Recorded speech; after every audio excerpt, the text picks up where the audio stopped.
us to welcome you to this event. But I'm not speaking here alone. I'm here with a colleague of mine, herself a distinguished journalist in our own right, Moji Makonjola. And may I, at this point, hand over the microphone to Moji to conclude with the recognitions. Moji. My name is Cyril Stover. Thank you very much, Cyril. I think he deserves a round of applause. Today's getting the protocol,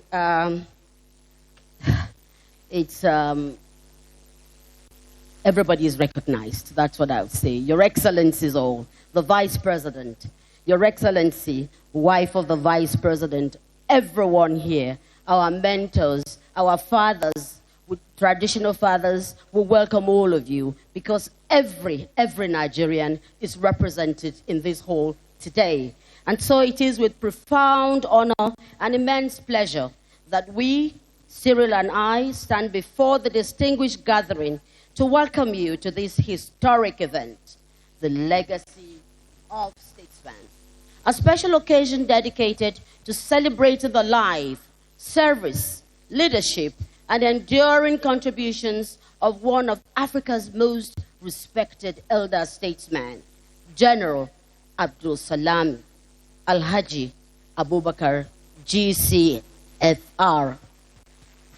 Today we gather not merely to celebrate a man, but to honor a legacy defined by patriotism, humility, sacrifice, courage, peace building, and an unwavering commitment to the unity and progress of Nigeria and indeed Africa. General Abdulsalam Abubakar occupies a unique place in Nigeria's history at a critical moment in our national journey.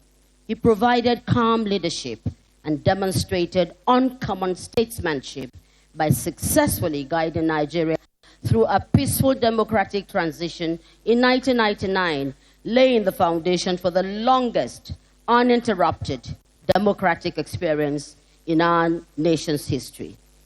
Today's event, therefore, is both a celebration and a reflection. It is an opportunity to revisit values that define true statesmanship and to inspire present and future generations with lessons drawn from a life dedicated to service. As part of this memorable occasion, we shall witness the unveiling and review of 3 remarkable publications. And of course, speak to ourselves and ask, how would you be remembered after your service to the nation? It is on this premise of hope and premise of togetherness in love and unity of this country that I welcome all of us here as we give ourselves a very, very loud round of applause. This program is on live and the world is watching. Nigerians are watching. I do pray that it will be a unifying time for this country as we continue with the event. I'd like to invite a young, retired Major General who's still not tired at all, Chairman of the Organizing Committee, Major General Abdul Rashid Aliu. He wants me to add the retired to come and welcome all of us. And these men and women that have organized themselves are today here going to be represented by him in welcoming us. And I think they deserve a very, very loud round of appreciation.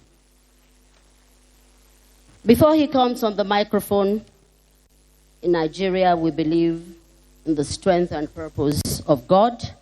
And I know that Bishop Matthew Kuka is here with us. Please, let's give him another round of applause because he's going to invoke all the angels to ensure that they're here with us as we continue this very historic moment. Welcome, Chairman, Organizing Committee.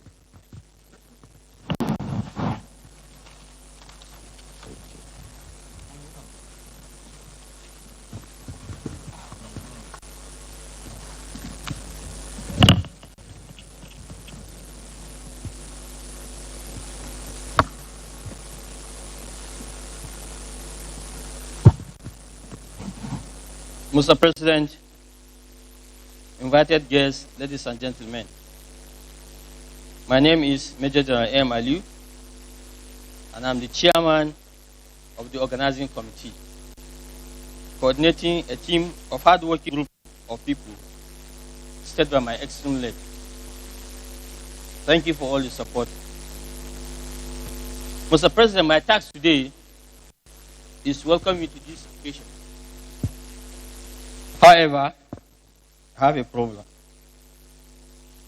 The problem is, this event is taking place in the State House Banquet Hall, which is part of the villa and belongs to you, Mr. President. So, how can I welcome you in your own home, to your own house, when I'm also a guest? Well, so as a soldier, I obeyed the last directive. So, Mr. President, may I, on behalf of the celebrant, his family, and the organizing committee, welcome you most sincerely to this event.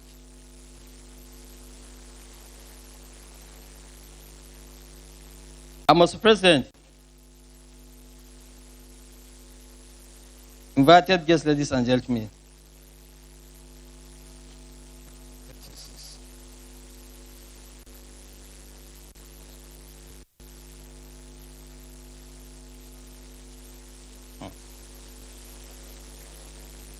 Mr. President, invited ladies and gentlemen, permit me to use a minute to tell you one encounter I had with my boss. I happened to be his chief security officer when he took over as president of Nigeria. When he rolled out his 6-month transition program, our constituency, the military, was divided into majorly 3 groups. One group believed that, yes, it is time, they have accepted as proposed. Another group felt, yes, it's okay, but can we have an extension of 3 to 6 months? The third group felt the civilians are not ripe to take over the matter of leadership. Your Excellency, when this kind of thing happens in my constituency, the security situation is not too good. As a chief security officer, I went to him. I said, sir, are you aware of this? He said, yes. I said, sir, because of the situation, can we extend it 3 to 6 months so that we can have the second group by our side? He looked at me. He said, Abdulrashid. I said, sir, it is my duty and my task to take decision on behalf of the country and what is good for it and ensure its implementation. I have taken my decision. That's what I will do. It's your task to make sure I remain alive and complete that task. Mr. President, from that day, the security department did not see sleep. Luckily, towards the end, the 3 groups all merged together and we successfully had a smooth transition. Mr. President, this is to tell how extent, to what extent General Abubakar went and was ready to go to ensure the transition was successful, including sacrificing his life. Mr. President, invited ladies and gentlemen, once more, it is my honor and privilege to stand here and welcome all of you to this history-making occasion. Thank you, and I wish us all the best.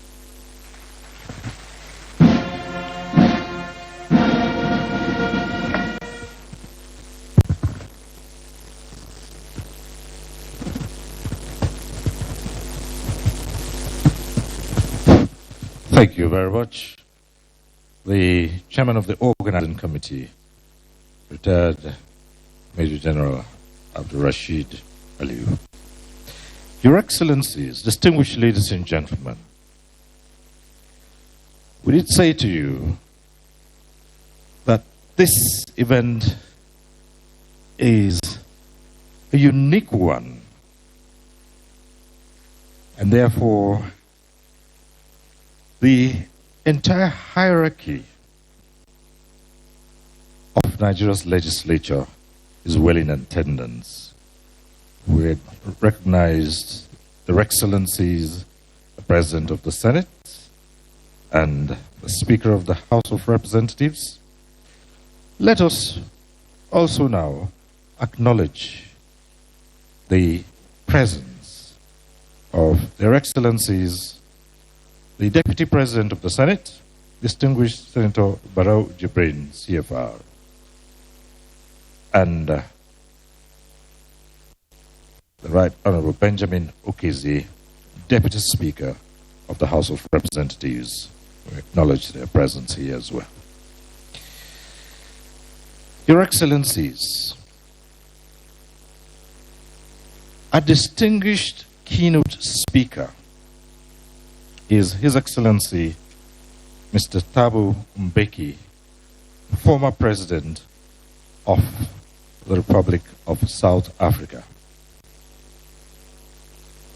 His address comes to us via video, and I believe that the technical crew are set to link up with our distinguished guest speaker at today's occasion. Technical crew.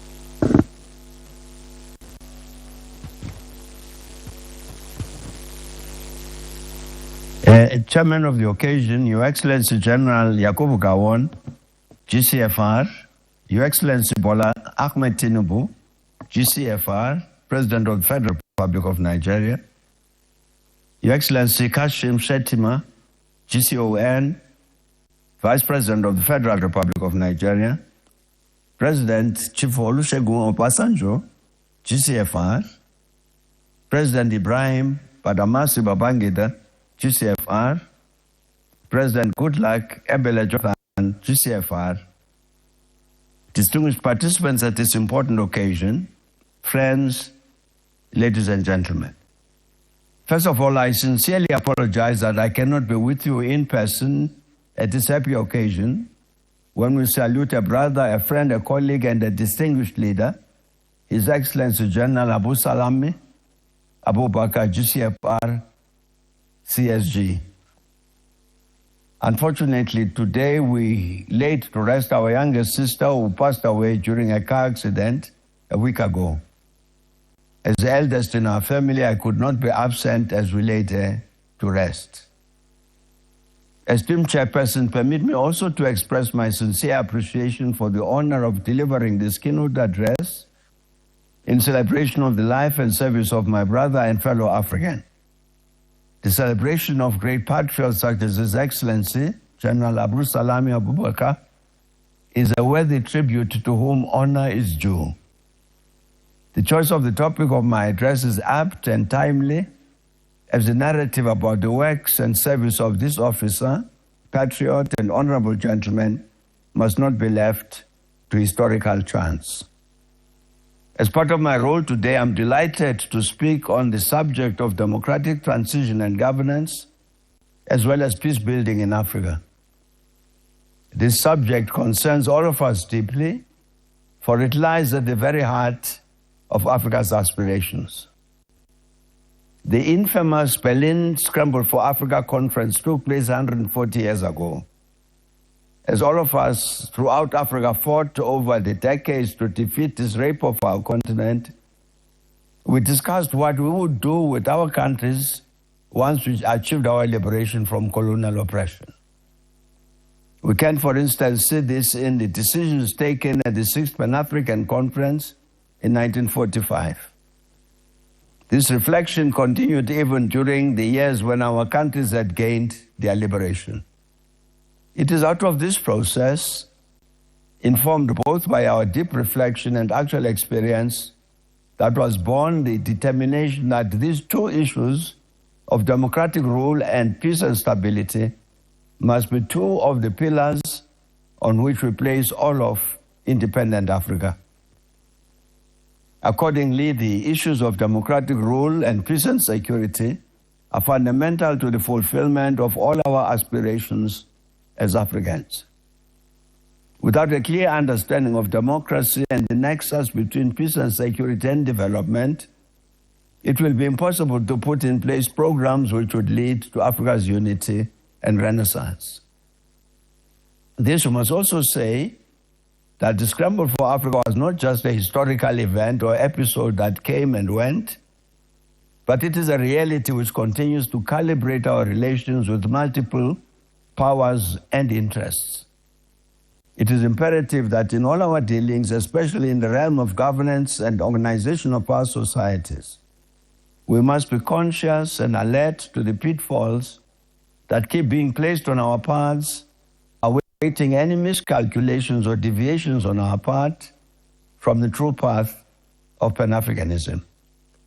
It is in this respect that I shall speak on democratic governance and peace building in Africa and delineate the contributions and legacy of His Excellency, General Abdulsalami Abubakar, GCFR, CSG, former head of state and Commander-in-Chief of the Armed Forces of the Federal Republic of Nigeria.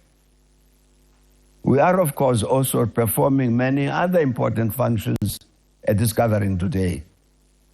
The launching of 3 seminal books on the life and times of General Abubakar is one of the main reasons why we are here today. It's also an occasion to recollect and calibrate, celebrate our good fortune as Africans in the continuous construction of our continent's political culture and institutions. We are also renewing our pact with destiny and committing ourselves to the advancement of our dignity and esteem as Africans. We cannot do any of this in a vacuum. We must do so in the context of sound and credible scholarship and research. Writing books and leaving behind us correct narratives and testimonials for present and future generations matters greatly. The paucity of scholarship and research leaves room for distortion and misrepresentation, which leads to the adoption of wrong policies. The accumulation and distribution of knowledge about where we came from, how we attained our position, our present condition, where we are going, how to shape our future for the better, must be approached by all of us as a labor of love.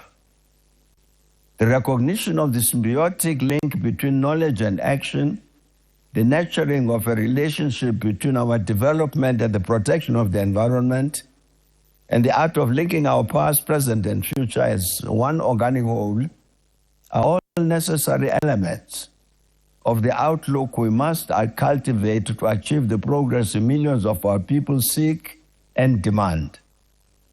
I therefore salute the authors of the 3 books being launched today, including the man of the moment, General Abdulsalami Abubakar, who has contributed a very informative autobiography, Call of Duty. I congratulate the authors most sincerely for enriching us through their talents and the fruits of their intellectual labors, including through the 2 tomes. One is called Nigeria's Grand Patriot, General Abdulsalami Abubakar, GCFR, and the other one is Mediating for Peace in Africa, a first shrift in honor of General Abdulsalami Abubakar, GCFR, CSG. I urge others to emulate their selfless service to Africa and their commitment to the truth and the education of future generations. It also behoves me to congratulate my dear brother, friend, and companion in Pan-Africanism, His Excellency General Abdulsalami Abubakar, GCFR, on attaining the ripe age of 84. More than being blessed with attaining such an age, we must celebrate his lofty stature as an eminent African statesman, a global leader, an accomplished and principled soldier, a family man and a man for all seasons, who has dedicated his life to peace, to the cultivation of harmony in his country and beyond, and achieving shared development throughout Africa. At this moment, also permit me to reiterate our condolences as we pay tribute to one of our brothers, President Muhammadu Buhari, GCFR. May his gentle and kind soul rest in peace.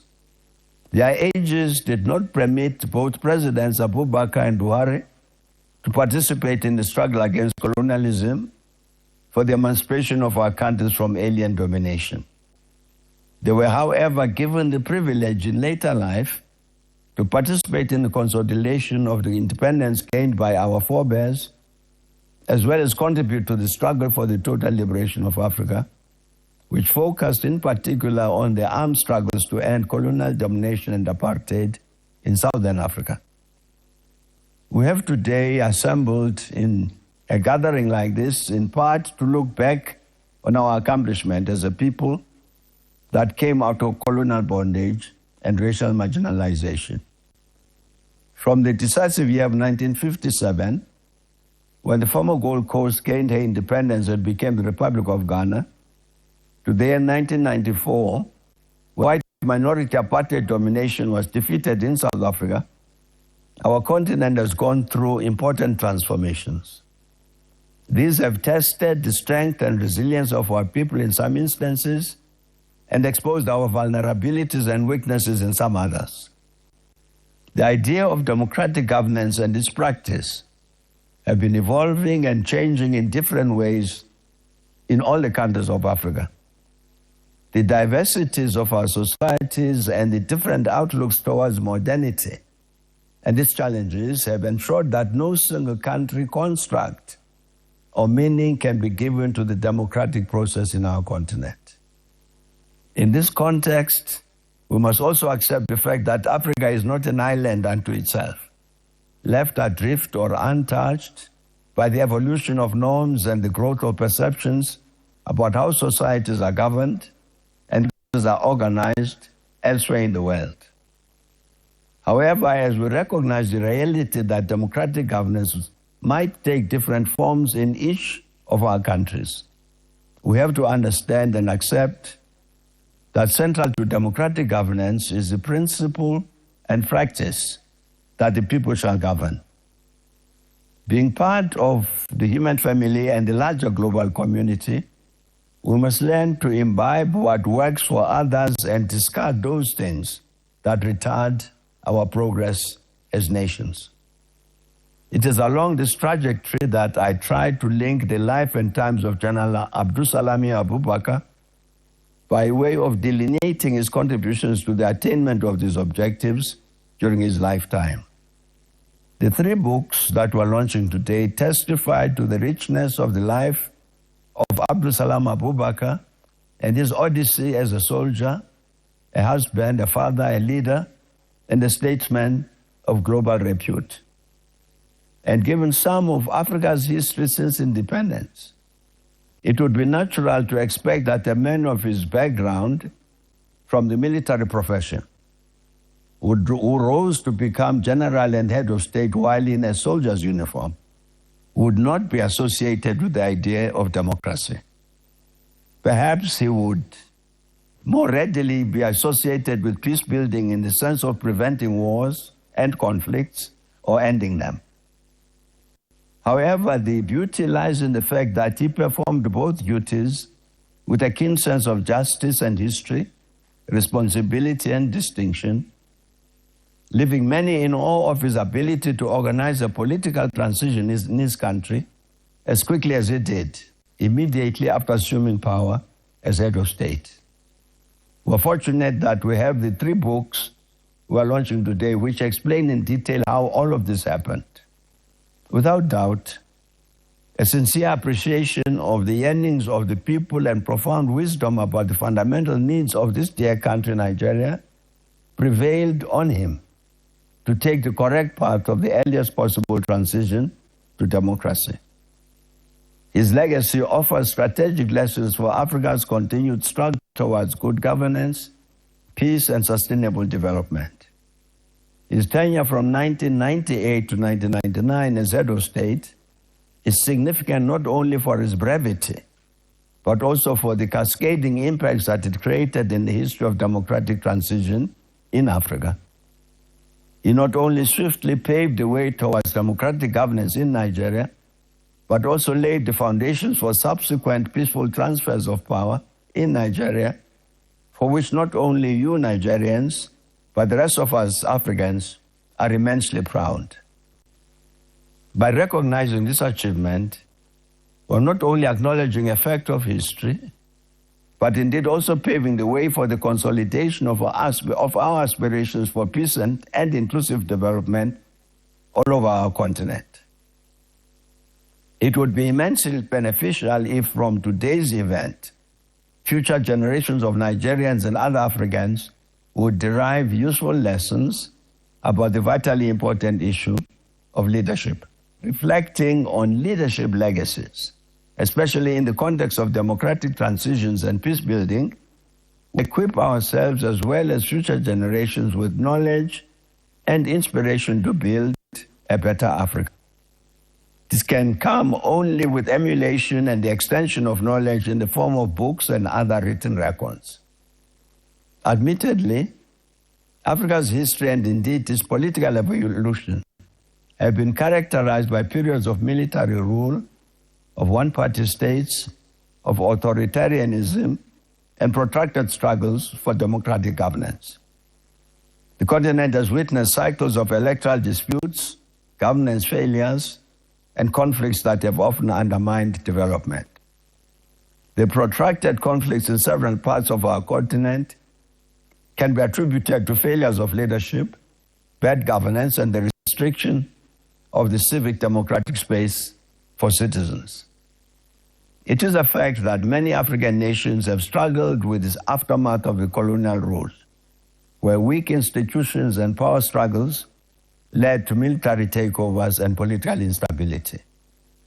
However, this argument cannot continue to be a justification for our failure to maintain the course of democratic governance and the observance of its universal rules. As I've posited earlier, we in Africa cannot isolate ourselves from the currents of world history, political evolution, and recalibration. We must perceive, identify, and engage the trends and interests that shape the ever-changing dynamics in the world. Africa's victory over colonial domination started more than 6 decades ago. Over this period of time, countries in other parts of the world have made progress by leaps and bounds, while many of us in Africa remained fixed in the controversies of succession and regime elongation. Meanwhile, electoral conflicts and disputed results continue to pose significant challenges to democratic consolidation. Africa also continues to grapple with the persistent conflicts, ethnic divisions, and governance crises that threaten peace and tranquility in many countries.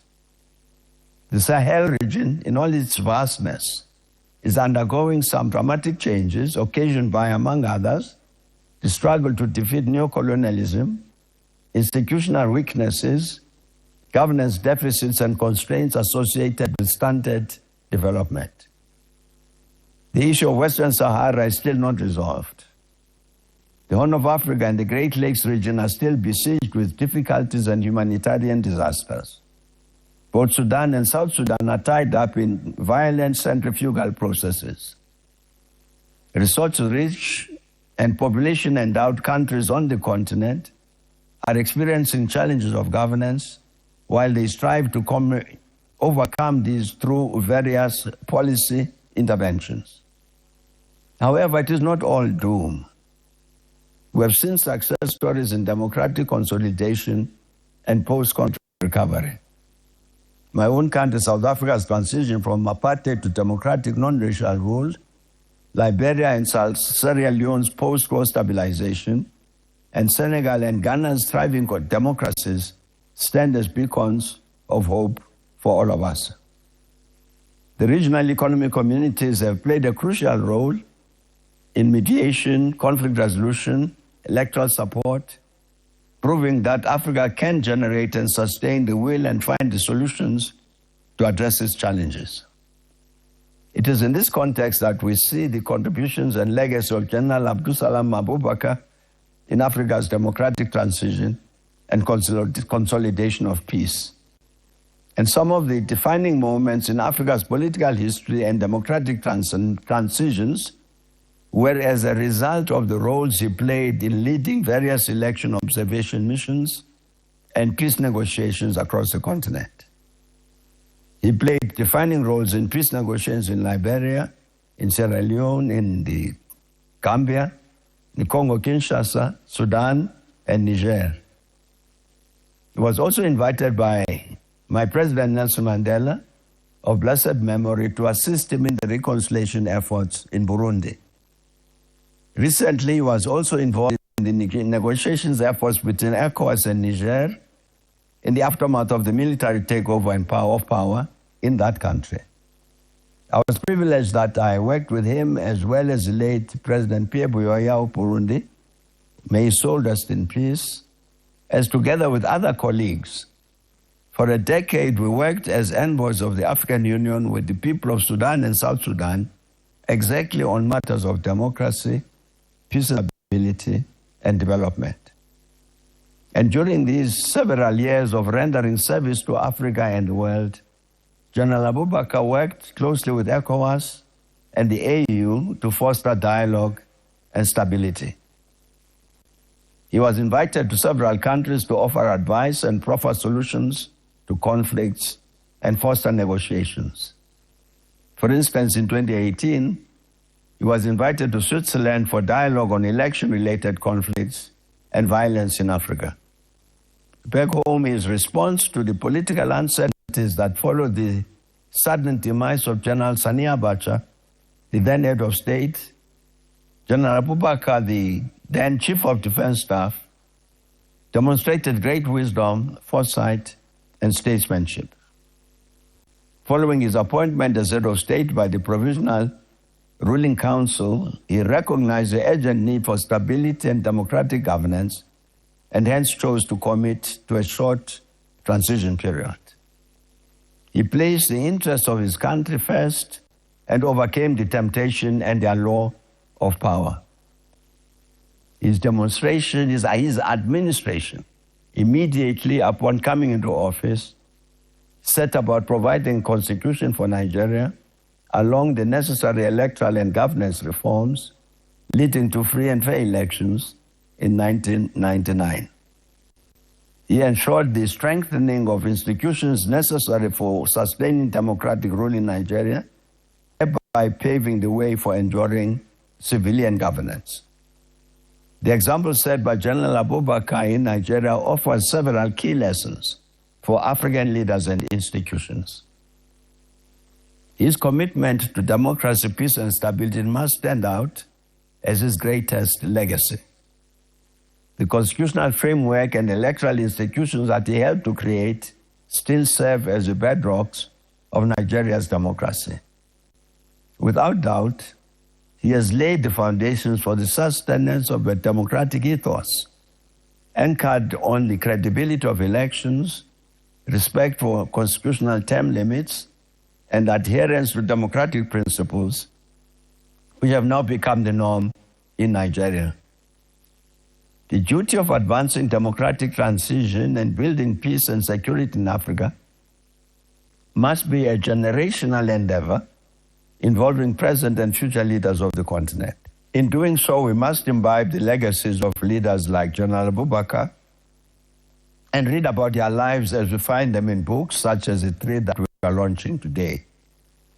Educating our youth and instilling in them the duties of patriotism and good conduct must entail holding up the examples of leaders like General Abubakar to build and perpetuate the active interest and participation of the youth. We must therefore consciously invest in shaping the disposition and minds of our young people to be conscious of their responsibility to their countries and to Africa.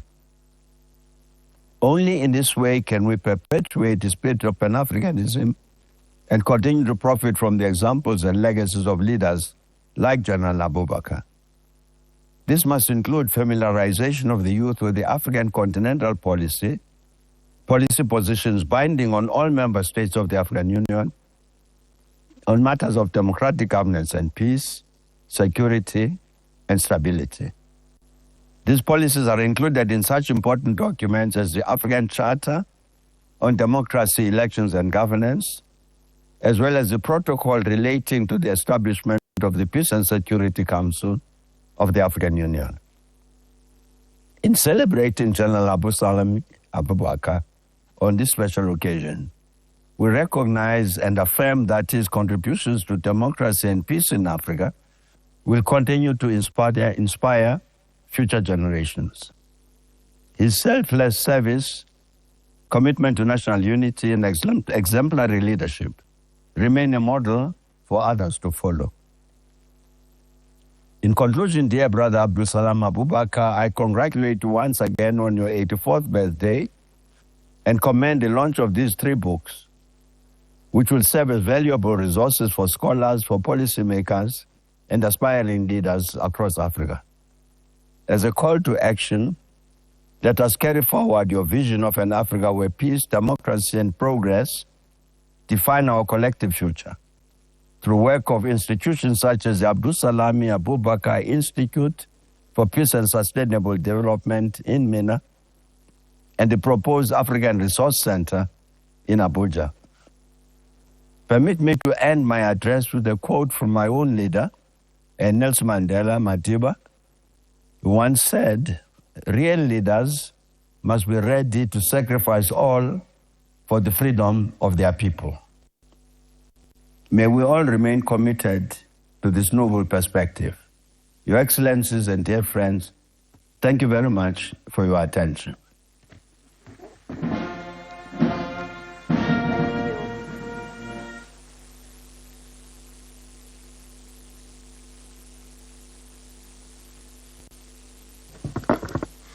Thank you for that insight. Thank you for the background that we all need to know that we are not wasting time here. We're celebrating leadership in excellence. We are celebrating the spirit of Africa. And that's why we said, let's take it to Africa and then bring it back home. As on your behalf, Your Excellencies, very distinguished ladies and gentlemen, I bring on a man whom, as a young girl growing in Zaria, we cannot go to Usasa without Mama's bread. And he has led us through going on with one Nigeria, ensuring that indeed we can do things in our own way and ensuring lasting peace, not just on the continent, as our guest speaker said, but indeed from home. And so we're back in the hall, and our chairman is here with us, former president, a man who loves Nigeria so passionately, and I wish I could play back one of the interviews I heard with him when he pleaded that Nigerians, we must love each other unconditionally. Your Excellencies, very distinguished ladies and gentlemen, chairman of today's occasion, our own former president, General Yakubu Gowon, JC, FR. I want the applause to continue because we are a respecter of age. We didn't want to bring him on stage twice. So the applause should continue. Respect for age, respect for service, respect for sacrifice.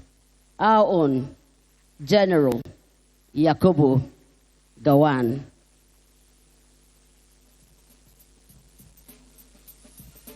One step at a time, sir. Thank you.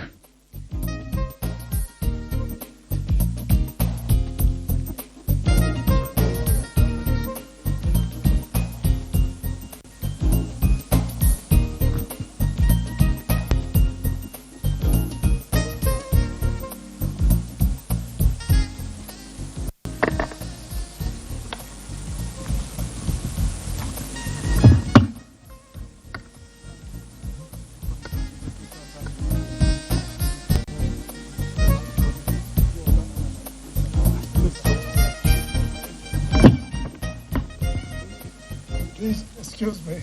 I've been ordered to go to the true presidential platform. Thank you.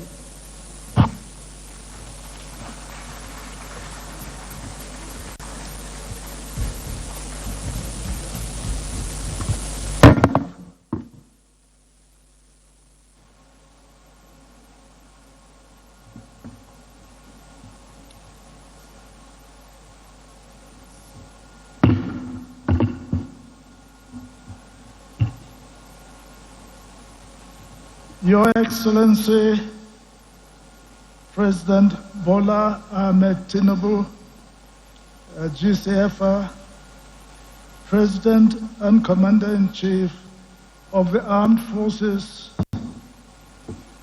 of Nigeria,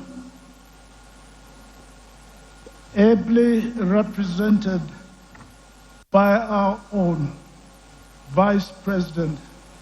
Thank you for the honor for me to do this address from your platform. I welcome you to this auspicious occasion of the special recognition of the celebrant General Abdulsalami Abubakar, GCFR, CSG, and of course, may I say, our General Abdulsalam, may I use, our supporters are always called the other. Ma'am, Your Excellency, Mrs. Abdulsalam. And of course, his family that is here with him. I also welcome all President Jonathan, and the President of Sierra Leone that is here with us, and of course, in absentia, but you've seen him on the screen, former President of South Africa, and our keynote speaker, His Excellency Thabo Mbeki. Thank you for reviewing the books. Let me also extend my warm welcome, to other presidents that are here. And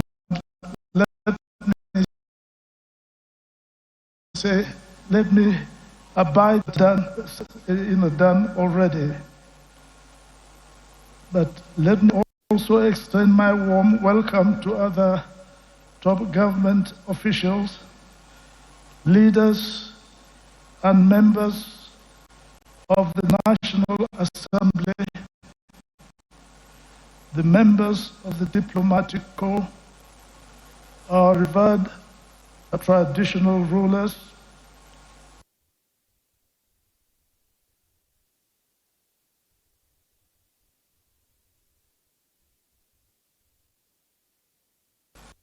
and the genuine respect I have for him. It is with utmost pleasure that I accepted to serve as chairman of this occasion, mindful of the words of Sir Winston Churchill, who said, "A nation that does not honor her heroes will soon have no heroes to celebrate." I truly acknowledge the significance of this gathering as we celebrate a consummate patriot, a veritable icon of democracy, peace, and national unity, and of course, certainly a good general who served Nigeria well to ensure that it remains united. Thank you, General Abdulsalami Abubakar. God bless you. It is therefore quite exciting that this occasion is marked with intellectual content by the launch of the 3 books, with one of them that chronicle pivotal role of General Abdulsalam Abubakar in Nigeria's transition from military rule to democracy within 11 months,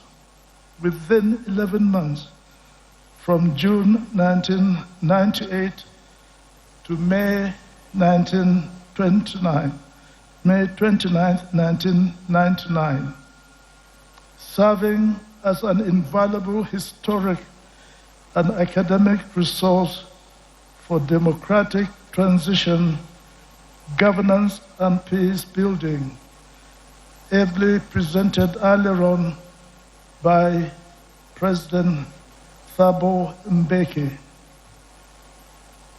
I'm sure I speak for all in this room that we are happy to be associated and indeed learn from the worthy lessons of General Abdulsalam Abubakar exemplary leadership, which continues to attract and receive national and international recognition.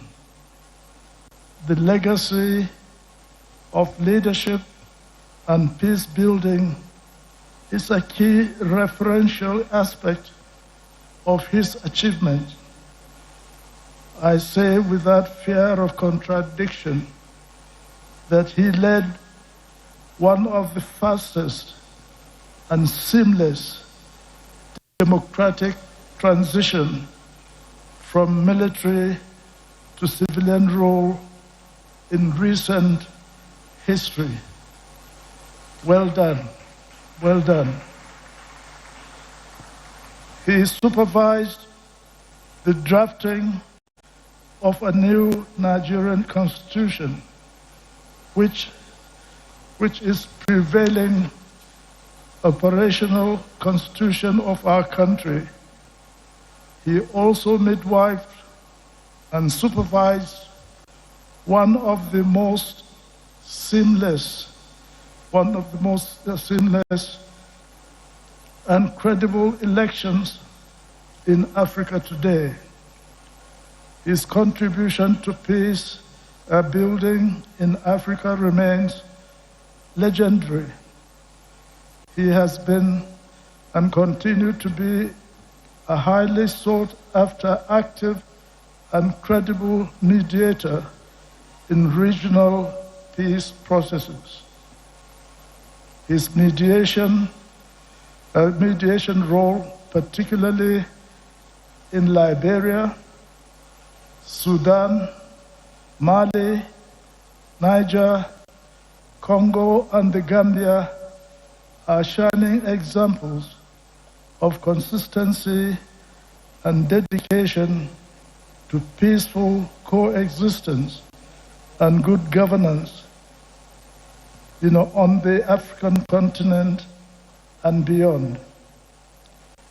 It is also pleasing to note that his contribution through the Abdulsalam Abubakar Institute for Peace and Sustainable Development Studies,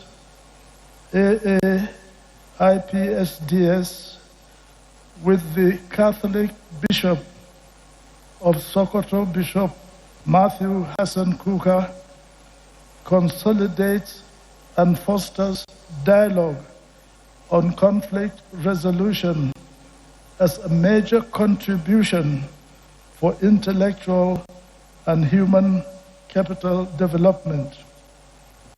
Today is significant as we gather to acknowledge the unique place the celebrant occupies in the roll call of our national heroes, a leader whose patriotism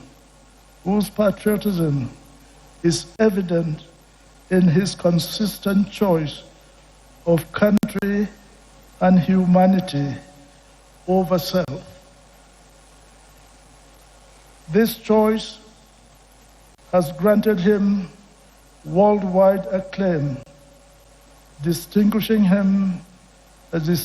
his voice as a beacon for peace and stability in Nigeria and beyond. With the recurring challenges of democratic transitions in Africa, many African nations on the continent continue to face electoral violence arising from weak democratic institutions, military coups, as well as ethnic and religious conflicts that undermine national unity and development. I affirm that the strategy of strengthening democratic institutions through the rule of law, credible elections, good governance, and accountability at all levels through the peace initiative championed by General Abdulsalami Abubakar and Bishop Matthew Kuka has remained a source of inspiration and stand as a commendable model worthy of replication across Africa. From my individual reflection about General Abdulsalami Abubakar, I have many connections with him that include military command responsibilities, which he discharged admirably as an officer and gentleman during my tenure as head of state, and later as head of state and commander-in-chief himself. His ideals and contributions reflect exemplary selfless service and patriotism. His military professional wisdom and steadfast commitment to Nigeria's unity is positively referential. According to Mahatma Gandhi, the best way to find yourself is to lose yourself in the service of others. Yes, that is what General Abdulsalami Abubakar did. Thank you. Well done. Finally, on behalf of my family, the other leg, myself, and Nigeria at large, I warmly congratulate and appreciate General Abdulsalami Abubakar, GCFR, on the occasion of his 84th birthday. Let me reiterate my commendation for his exemplary contribution to the art of leadership and good governance in Nigeria, Africa, and the world. I encourage scholars, leaders, and policymakers alike to draw lessons from his trademark seamless leadership style in order to strengthen democracy and peace building in our nation and beyond. Permit me to also call on the young people as future leaders to learn from the, to learn, sorry, permit me to also call on the young people as future leaders to learn from and to emulate his examples of selfless service, patriotism, nation building, and commitment to justice and unity. On this note, I wish to declare, well, I think you've had the review of the book already by Thabo Mbeki. These books, of 3 books launched officially, launch or open with a warm commendation and with the following closing words. There is dignity in labor as demonstrated in the life of our dear celebrant of today, General Abdulsalami Abubakar, GCFR CSG. We need to leverage on his trademark softness, politeness, and respect for others, irrespective of the parts of the country you come from.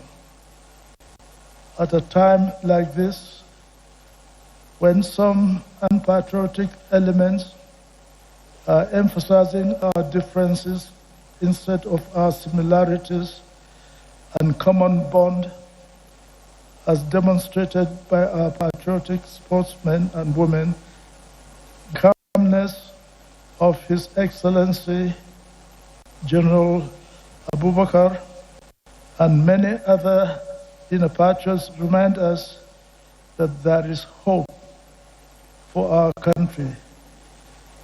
Let us hold on to the uncompromising values of peace, democracy, and good governance for the prosperity of our great nation and Africa. Long live the Federal Republic of Nigeria. God bless you all. But before I end, I don't know, I haven't seen any cake. I had wanted all of us to sing a special happy birthday to the General. But I don't know, is there any, oh, I see. I've not just seen the cake there. Is that the cake to be done? Well, I do not know what the arrangement is, but certainly it's either because I would like to hear us all singing a happy birthday to him. Do you want it to be done after this has been, the cake has been done? I don't know when. Yes, or we can do it now, and I will be the conductor of the happy birthday. So, right. Well, it seems as though everyone seemed to be agreed that in family we should all stand and sing a happy birthday to General Abdulsalami Abubakar. Good.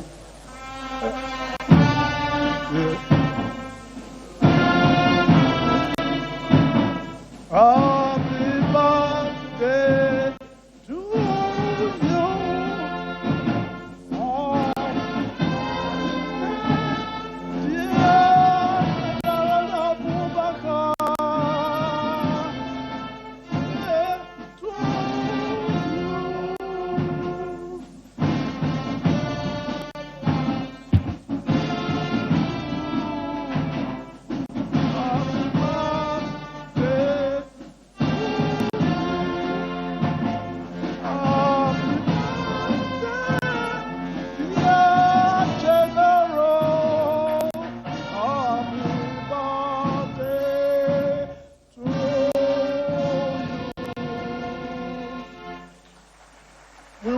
how old you are, we would ask that. God bless you. Well done. Thank you all. Thank you.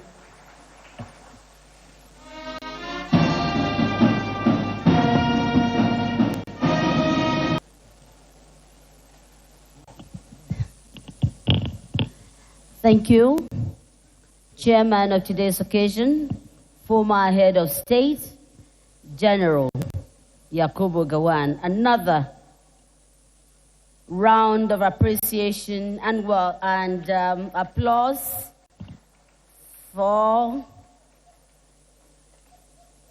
our General.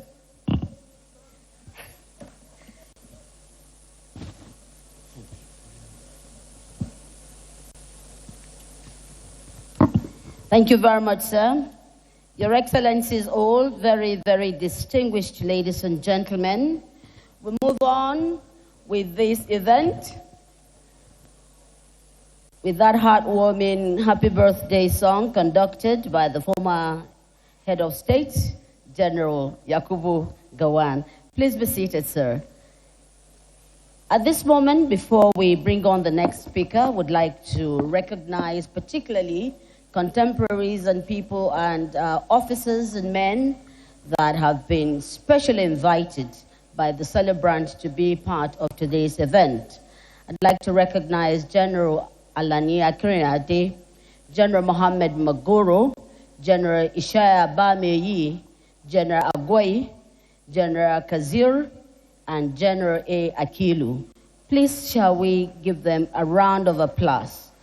They were specially invited. We also know that the former AU chairperson is here with us. Former ECOWAS chairperson is also here with us.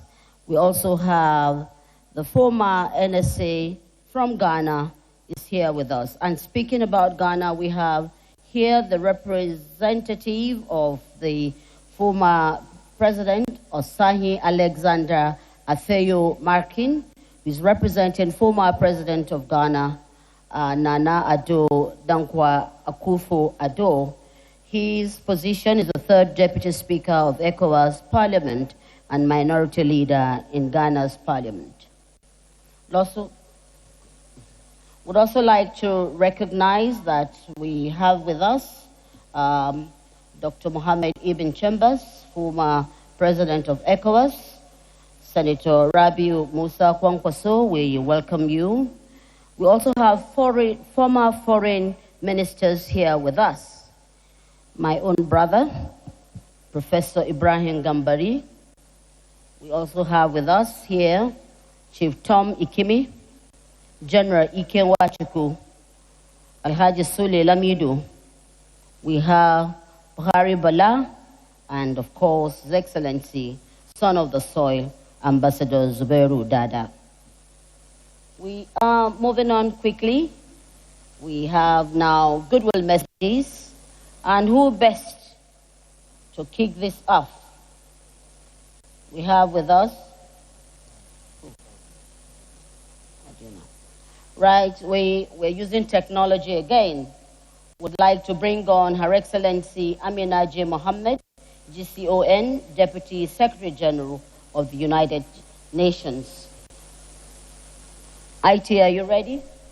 Your Excellency, Ayana, on this occasion of your 84th birthday, I'm delighted to join your family, friends, and many admirers in celebrating you and in wishing you good health, peace, and continued strength. You came to office at a very delicate moment for Nigeria, when the country needed calm, reassurance, and a clear sense of direction. Nigerians were looking for a way forward, and your stewardship at that time helped create the confidence that such a path was still possible. What many people remember most is that you understood the weight of that moment. In choosing to organize elections and to hand over power within 11 months, you did something of lasting significance for our country.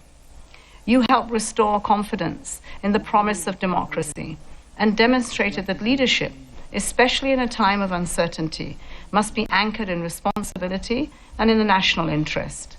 You were able to carry both the military establishment and political leaders through that transition because your approach inspired trust. That same sense of duty has continued to define your service beyond office. Over the years, you have remained a respected voice for dialogue, for peace, and for the patient work of building peace in Nigeria and across the continent. It is also especially fitting that your memoirs are being launched on this occasion. They will capture something of your journey, but also of a very important period in our country's history, and they will help pass on the lessons of that time to a new generation. Your Excellency, I wish you a very happy birthday and many more years of good health and peace.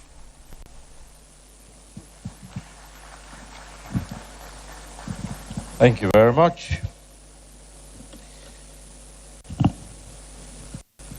Your Excellencies, distinguished ladies and gentlemen, now to deliver a goodwill message on behalf of a former president of Ghana, Nana Addo Dankwa Akufo-Addo, let me invite Osahen Alexander Afenyo Markin, who is the third Deputy Speaker of the ECOWAS Parliament.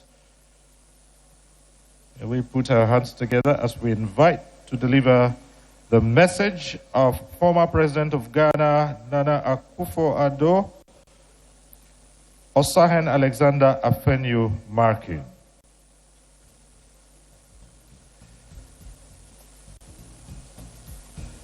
Distinguished ladies and gentlemen, here is announcing the arrival of former President Olusegun Obasanjo, GCFR.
Your Excellencies,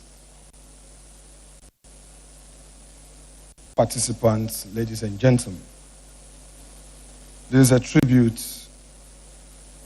in honor to General Abdulsalami Abubakar, GCFR, former head of state of the Republic of Nigeria, soldier, statesman, peacemaker, unsung hero of African democracy. And I do so on behalf of former President Nana Addo Dankwa Akufo-Addo of the Republic of Ghana. Excellencies, distinguished guests, ladies and gentlemen, there is a particular kind of greatness that history seldom pauses to honor, not the greatness of the conquest, nor of longevity in power, the quiet greatness of a man who held absolute power and chose to give it back. Today, we celebrate that man. We celebrate General Abdulsalami Abubakar, one of the most consequential democratic heroes Africa has ever produced. The making of a soldier, as the records have it, he was born 13 June 1942 in Minna, Niger State, and enlisted into as an officer cadet in the Nigerian Air Force. He served his nation, never planned of getting into public life as a political leader. Then in an unexpected hour, 8 June 1998, when General Sani Abacha passed on to eternity, Nigeria exhaled. Then it held its breath. The Nigeria head of state Abacha had left behind was a nation at the time in profound strain. Pro-democracy activists had been imprisoned and some killed. The June 12, 1993 presidential election had been annulled. Some other activists were in difficult challenges.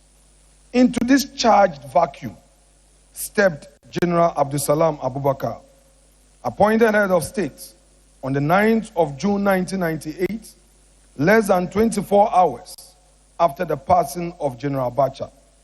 He had not plotted for this position. He was a career professional, handed the most consequential assignment of his life on virtually no notice.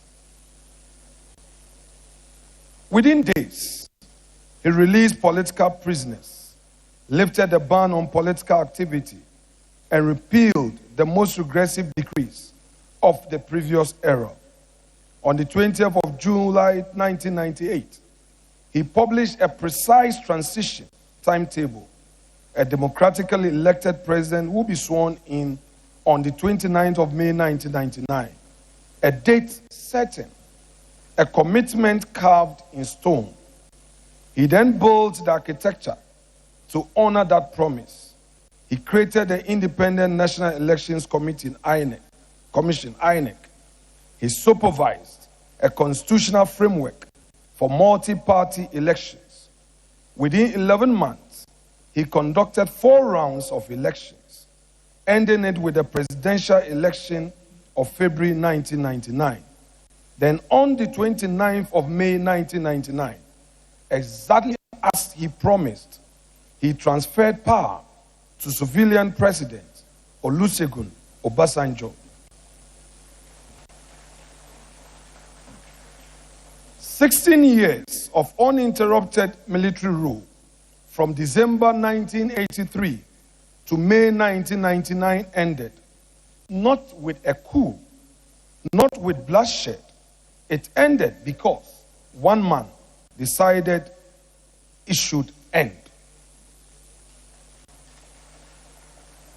Excellencies, distinguished guests, ladies and gentlemen, permit me to proceed to extol this man's rarest virtue.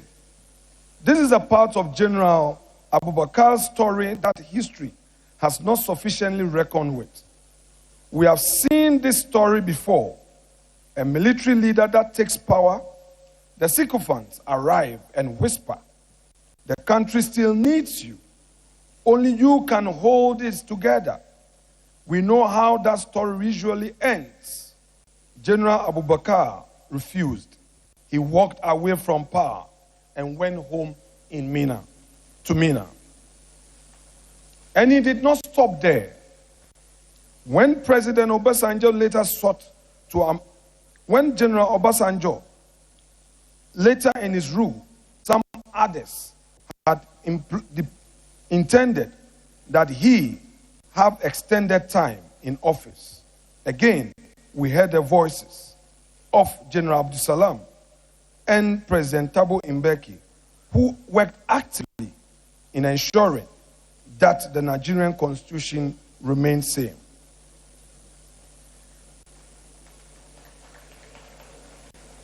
Now, a gift that endures.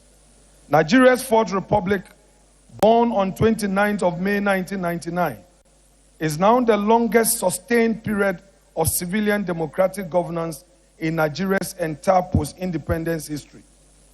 In 2015, for the first time, an opposition party defeated the ruling party at a presidential election and power transferred peacefully. Nigeria is the largest democracy on Africa's continent and the 6th most populous country in the world. It has endured without interruption for more than a quarter of a century, and that endurance began with General Abdulsalami Abubakar.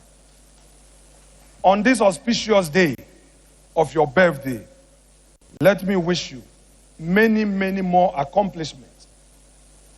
God bless you and your family, your beautiful wife, and the retired justice of the court of Nigeria. God bless Nigeria. God bless Africa. Thank you very much indeed.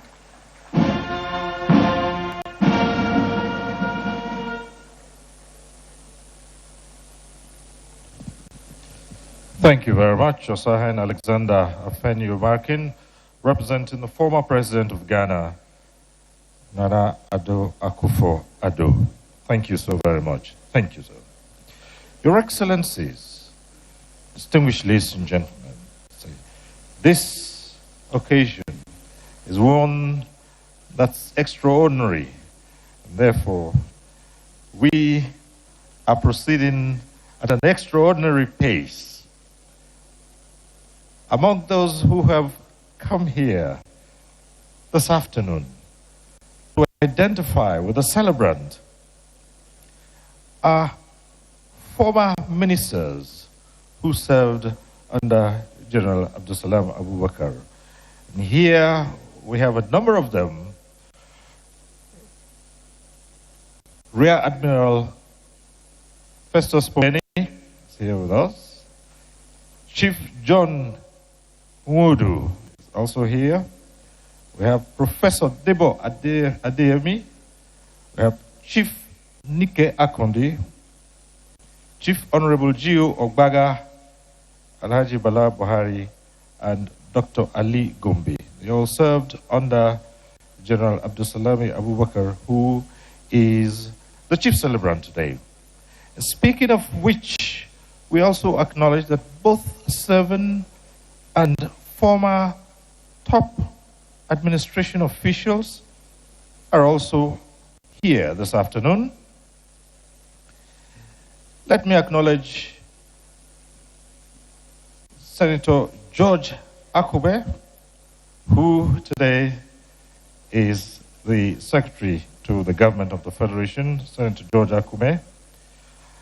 We also have a former Secretary to the Government of the Federation who has come to this occasion, Mr. Boss Gida Mustafa, is here with us. Let me acknowledge a former head of service, Alhaji Yaya Ali Ahmed, and distinguished ladies and gentlemen, one who was both Secretary to the Government of the Federation and at one time President of the Senate, distinguished Senator Ayim Pius Ayim, who incidentally is also co-chair of the organizing committee of this event. Thank you so very much, Your Excellencies. Distinguished ladies and gentlemen, the chairman of the National Assembly, Nigeria's legislative arm, is distinguished Senator Godswill Akpabio. A short while ago, he was putting finishing touches to his address, which was to express the goodwill of the National Assembly to a celebrant. Let me, at this point, now humbly call on him to deliver this message to the day's celebrant. Distinguished ladies and gentlemen, please join me in welcoming to the podium the President of the Senate, distinguished Senator Godswill Akpabio. Excellencies.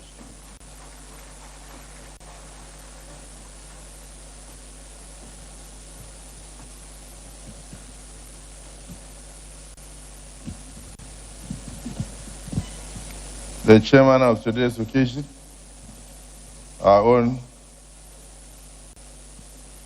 former head of state, General Go on with one Nigeria. former heads of states, commanders-in-chief of the armed forces of the Federal Republic of Nigeria, my brother, the Vice President of the Federal Republic of Nigeria, and his dear wife, representing our dear President, who is unavoidably absent, Asiwaju Bola Ahmed Tinubu, GCFR. You permit me to adopt all the protocols enunciated. I had the mind to deliver a written goodwill message on an occasion like this. But when I listened to the speech of the former president of South Africa, His Excellency Thabo Mbeki, he encapsulated everything about our celebrant, His Excellency General AAA, General Abubakar, and his dear wife, who toiled and took care of the house while he was on the field, toiling for Nigeria.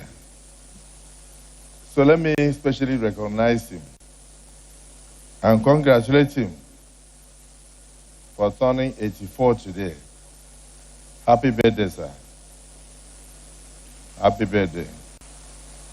From the National Assembly of the Federal Republic of Nigeria, we are here in our numbers. And I'm also happy that as a Pan-Africanist, we have seen former presidents sending their goodwill messages to you. And in our presence, we also have the current president of the Republic of Senegal, our dear brother, who is always supporting us. Your Excellency, thank you for being here with us. The former president, or current president of Sierra Leone. Coincidentally, I've known him for a very long time. He is like General Abubakar, always very humble. And sometimes he will sit very quietly. Welcome back to your home, Nigeria. And then as we were speaking, we saw the man who benefited from your gesture of sacrifice. You refused to extend your tenure. You left office as you promised Nigerians. And so one man benefited from it. His Excellency Olusegun Obasanjo, who was on his second missionary journey, having served as head of state, commander-in-chief, and handed over on time. So we called him back and we rewarded him by making him a civilian president. I recall 1976 to 1979. And he came back and took over from 1999 and served meritoriously and handed over power in a very serene and bloodless situation to his civilian counterpart. So welcome to this occasion. May God also continue to keep you for more decades to come to serve Nigeria and Africa.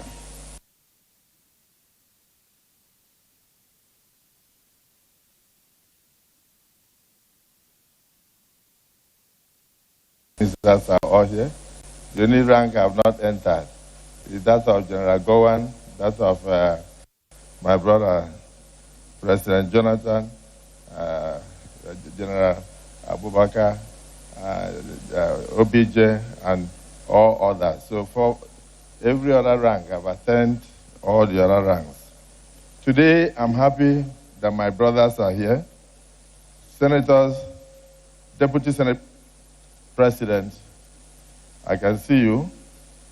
My brother, Barau Jibrin, Deputy Speaker Ben Kalu, many distinguished senators of the Federal Republic of Nigeria, many members of the House of Representatives, but above all, His Eminence, the Sultan of Sokoto, is here with a lot of our traditional rulers, the Oni of Ife, and so many others, Obas and Emirs, who came to this occasion to come and honor this great man.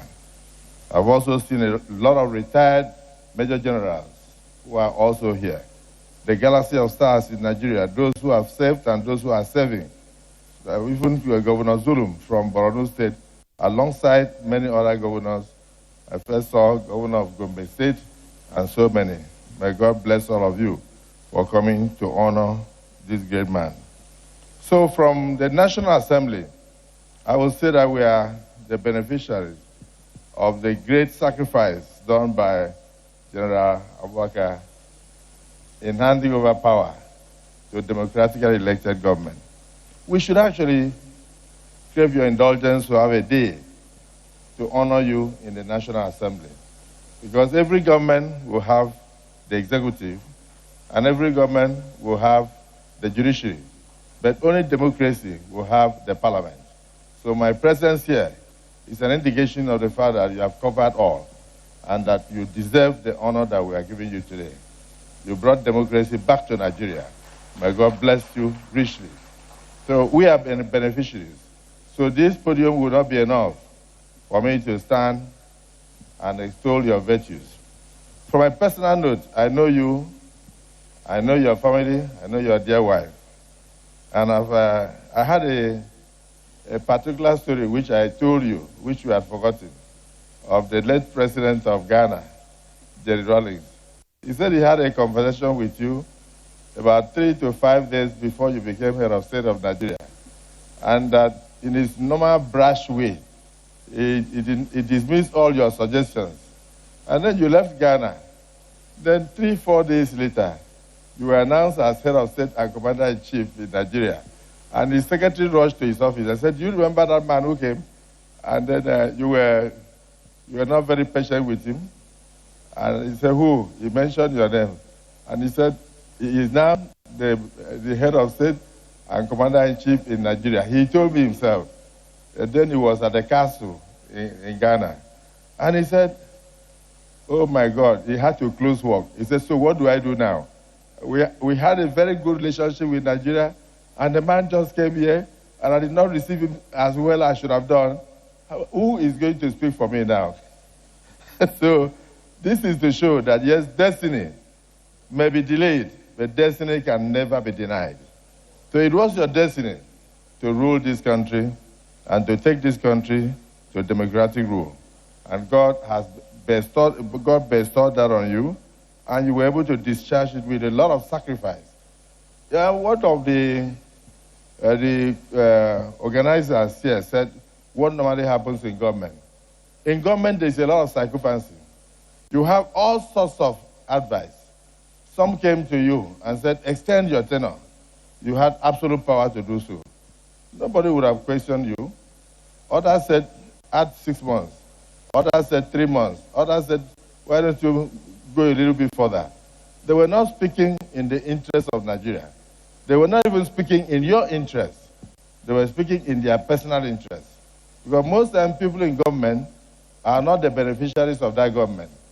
The sycophants around them that benefit from the government. And they want you to go on so that they can use you to prolong the way they loot the government and the way they enjoy the government. But you were able to shake them all off with conviction of a man who knew where he was going. I would like to follow somebody like you, a man who knows the road and follows the road. So today I salute you. I salute you for your courage. I salute you for your sacrifice. And I salute your work in the whole of Africa and the global community.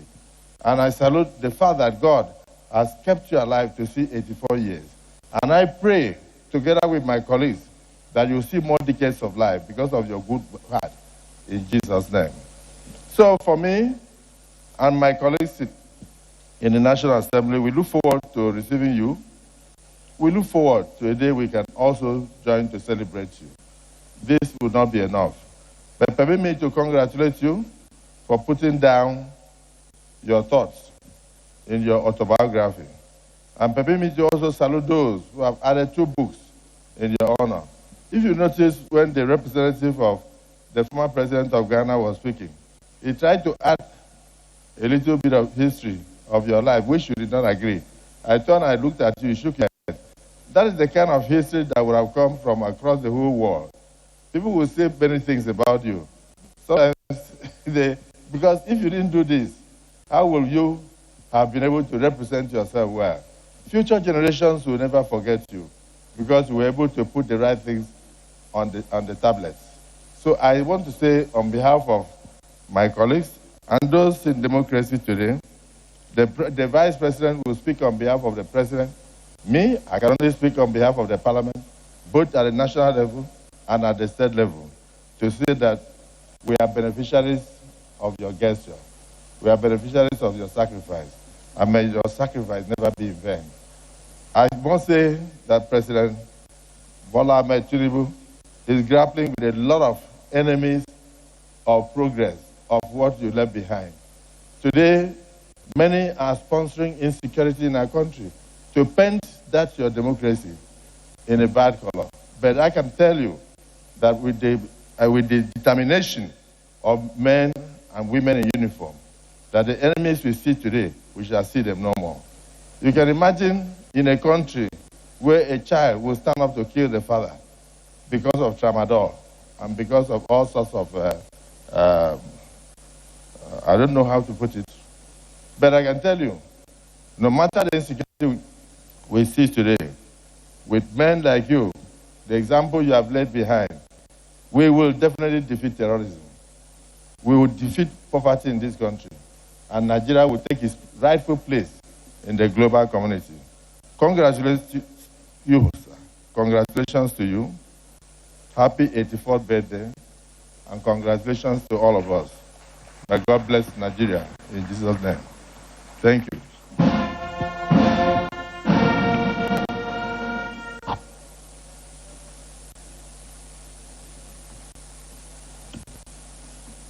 Thank you, Your Excellency, for the reflections. As we move on, I'd like to recognize that representing General Ibrahim Badamasu Babangida is his son, Mohammed Babangida, who is here with us with Aminu. You are both welcome. Finally, I'd also like to quickly put a close to recognition as I recognize the former CDS, General Ogbomodia, and of course my father, the Wakil Adamawa Ambassador Dr. Hassan Adamu, CON. You're all welcome. This concludes recognitions as we move on with this program. A man that has become a global conscience in the sense of people believing that when you leave office, you should go beyond just Nigeria and be continental. And that's what he represents. He says, no blood is good enough to have him in office. I'd like to bring on His Excellency, former President of the Federal Republic of Nigeria, Goodluck Ebele Jonathan, GCFR. Please let's welcome him very, very warmly.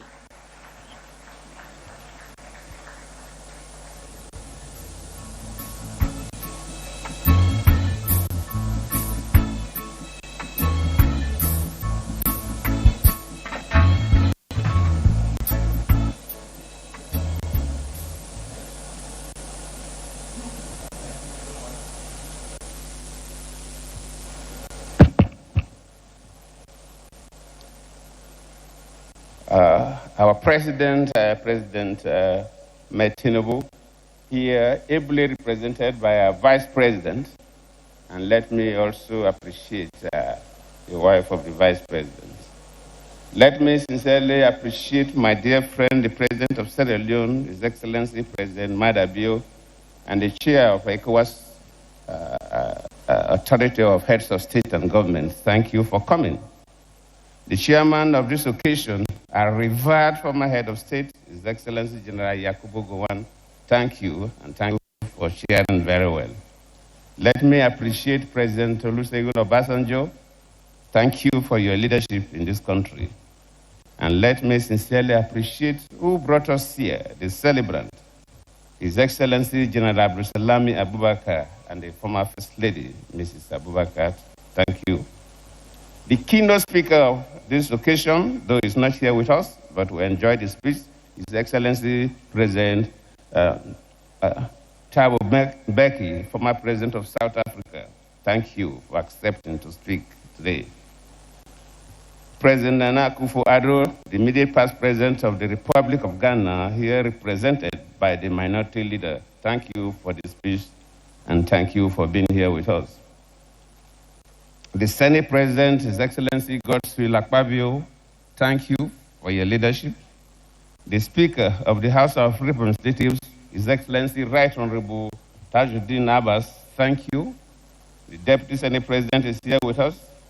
The Deputy Speaker is here with us. Let me also appreciate the presence of my Vice President, Architect Namadi Sambo. Thank you for being here with us.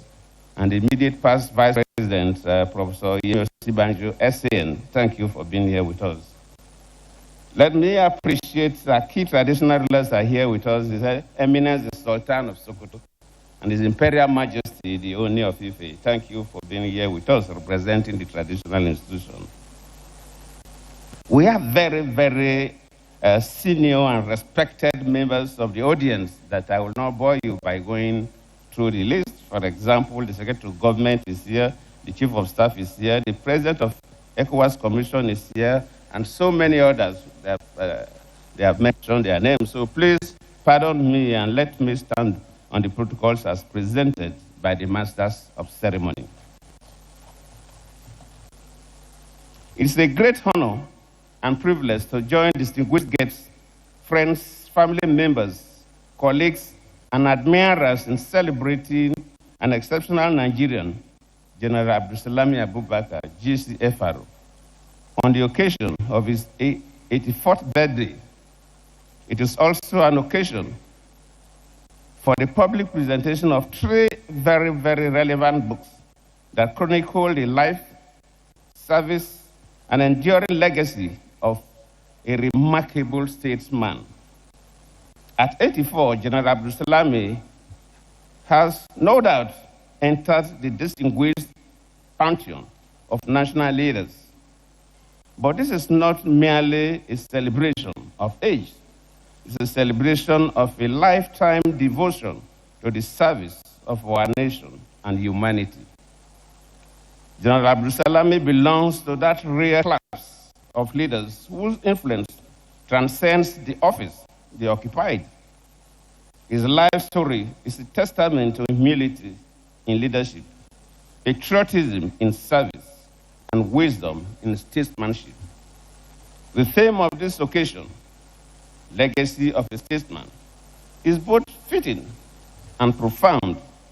Legacy is not measured by the number of years one lives, but by the values one leaves behind, the institutions one strengthens, and the lives one touches.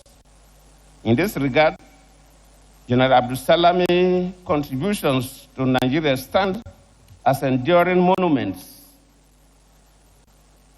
At a defining moment in our nation's history, he demonstrated uncommon courage and selflessness by guiding Nigeria through a peaceful transition that restored democratic governance and renewed hope in the future of our country. His actions during the critical period reinforced the principle that true leadership is not about service, sacrifice, and commitment to the greater good. So, when we listen to this Chief Security Officer to Abdulsalami, he gave us a review of what happened for that short period he was in office. To me, I used to say that sometimes, because when I lost the election in 2015, some people used to pour on me and encomiums that sometimes I don't even deserve. But if there is anybody that we can give credit to, who has stabilized democracy in Nigeria today, is General Abdulsalami Abubakar. A military head of state with so many well-ironed khaki people around you with assault rifles and APCs saying that we will still stay on. And for you to have the courage to say no, it takes somebody who has a common commitment to the peace and progress of the country. I know of a president that time to leave, critical time to leave because of certain circumstances, and the wife just said, no, we are not going. And he caved in. And the rest is a very ugly history. So we must commend Abdulsalami Abubakar. Beyond his tenure in office, General Abdulsalami has remained a steadfast advocate for peace, dialogue, national unity, and democratic stability through the instrumentality of the National Peace Committee, which he chairs. He has continued to advocate for peace, peaceful elections, as well as intervene in conflict resolutions and nation-building initiatives. And some of his activities were even during when I was in office, so I knew what he did, especially in Sudan. The launch of these 3 books is therefore a rare opportunity to preserve history, document lessons in leadership, and inspire future generations by one Nigeria's most respected elder statesman. As we celebrate General Abdulsalami today, we are reminded that nations are built not only by policies and institutions, but also by the character of those who lead them. His life offers enduring lessons in integrity, humility, patriotism, and commitment to the national service. On behalf of my family and the Goodluck Jonathan Foundation, I congratulate General Abdulsalami Abubakar on attaining this age of 84, not ripe age of 84. Age of 84, he still have more years to live. I also commend the authors, editors, and all those who have contributed in one way or the other to the production of these very important books. May Almighty God continue to bless General Abdulsalami with good health, wisdom, strength, and many more years of fulfillment and service to all of us. May his legacy continue to inspire generations of Nigerians to place country above self and service above personal ambition.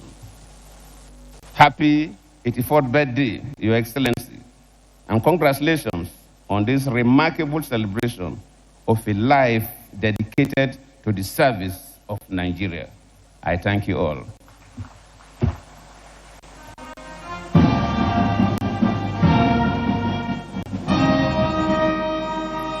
Thank you so very much. Let's hear the applause, more of it, for His Excellency Dr. Goodluck Ebele Jonathan, GCFR, former President of Nigeria.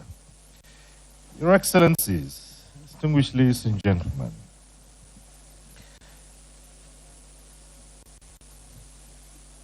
there's no way that our next speaker would not have been at this event.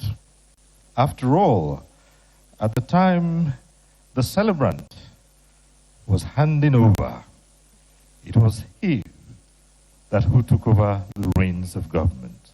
Your Excellencies, distinguished ladies and gentlemen, please put your hands together as I invite to give his address former President of the Federal Republic of Nigeria, His Excellency Chief Olusegun Obasanjo, GCFR.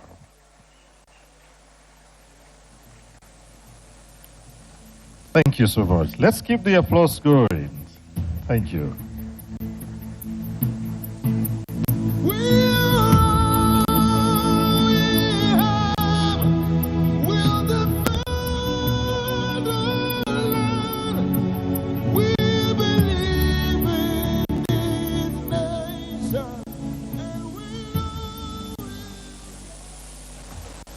I will stand on the established protocol.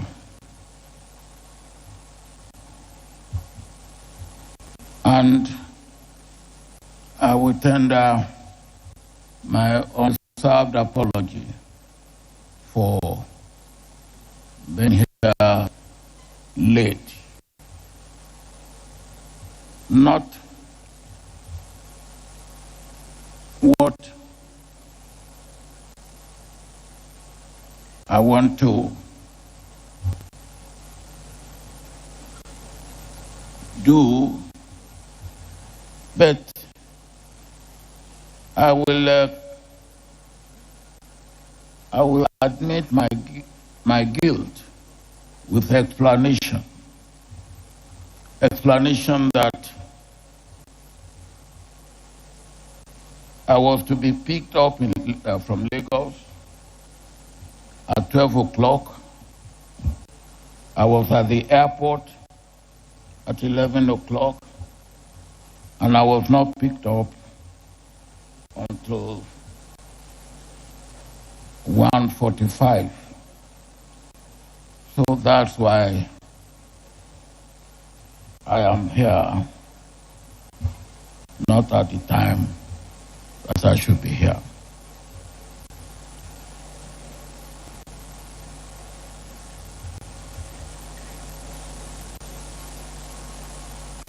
General Abdulsalami Abubakar, congratulations.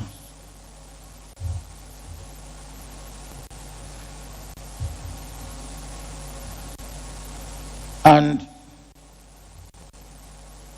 if you will permit me,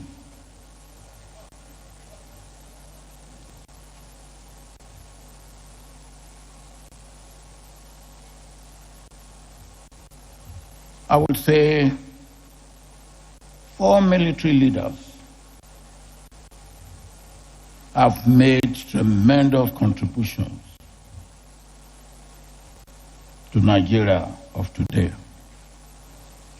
And without their contribution, we will not be where we are. They are all not perfect human beings. They all made mistakes, but they all made contributions without which we could have not been able to have Nigeria of today. Let me emphasize that I am talking of military leaders, not Nigerian leaders. Military Nigerian leaders. And let me begin by saying I'm an eyewitness and a direct participant in almost all the actions and activities of the 4 of them. If you kindly permit me, I will speak briefly on 3 and more copiously on 1. I start with our Oga as a military leader. And of course, I'm referring to General Yakubu, who launched his long-awaited book about a month ago.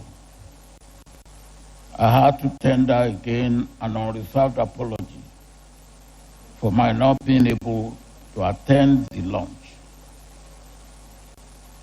I explained in my letter of apology to you.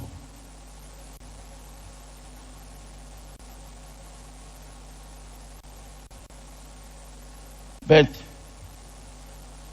at his 90th birthday anniversary, almost 2 years ago, I said a bit of what needs to be said without his mature and nationalistic way of handling the post-second coup crisis. The Nigerian story will have been much different from what it is today.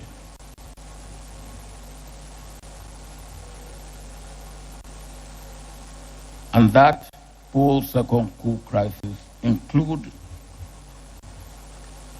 the Civil War. The second person was Murtala Muhammad. Last March, we celebrated 50th anniversary of his death. He hastened bringing democracy back at the time he did and lifted Nigeria up internally and internationally. The third was Adekunle Fajui, who displayed uncommon loyalty and courage and chose to die for the unity of Nigeria. Maybe more should be said about him in future. The fourth, of course, is the one who has gathered us here and who we are celebrating today. And it is you, my brother, General Abdulsalami Abubakar. A great military leader, an officer and a gentleman, a patriot and a nationalist, an elder statesman and a peacemaker. You sagaciously managed the seeming confusion and uncertainty that followed Abacha's death. You emerged from the clouds and carefully proceeded to untangle the nation politically. Political prisoners were released, and I was, as has been said by the President of the Senate, a beneficiary of that. Your next move was how to get MKO Abiola released. And you got me regularly informed and also to relate messages to the family. Kola was already in Abuja to pick up his father when the unexpected happened.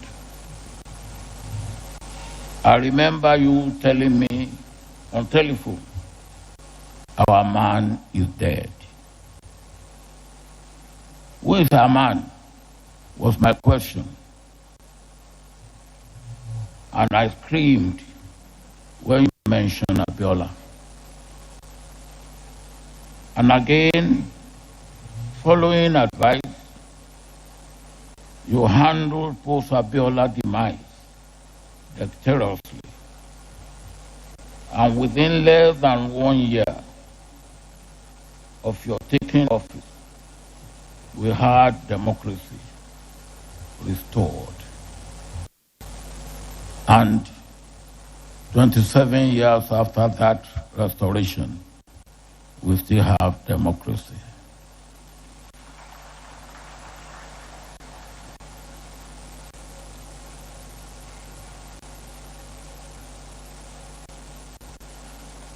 I should tell this august audience that not only did you initiate and ensure the restoration of democracy, you sustained it.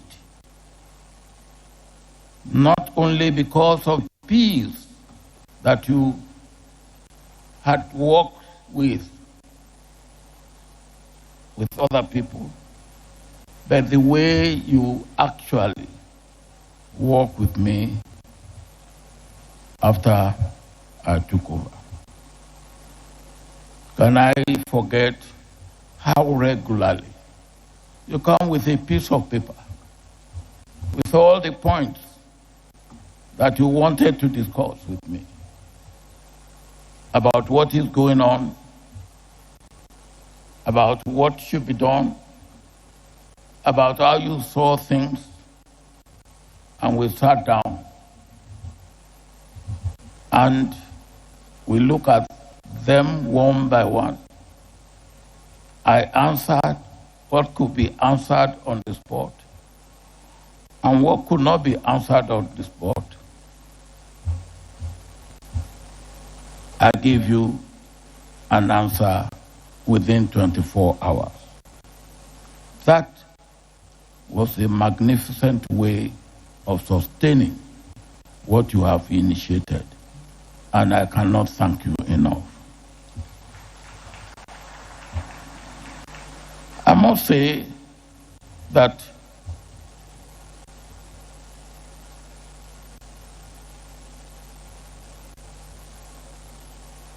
I learned and I cherish that from what I had when I was military head of state. And I just want to give two examples of what I learned at that time. There are 3 or 4 Nigerians who I will run to or will call me and give me pieces of advice.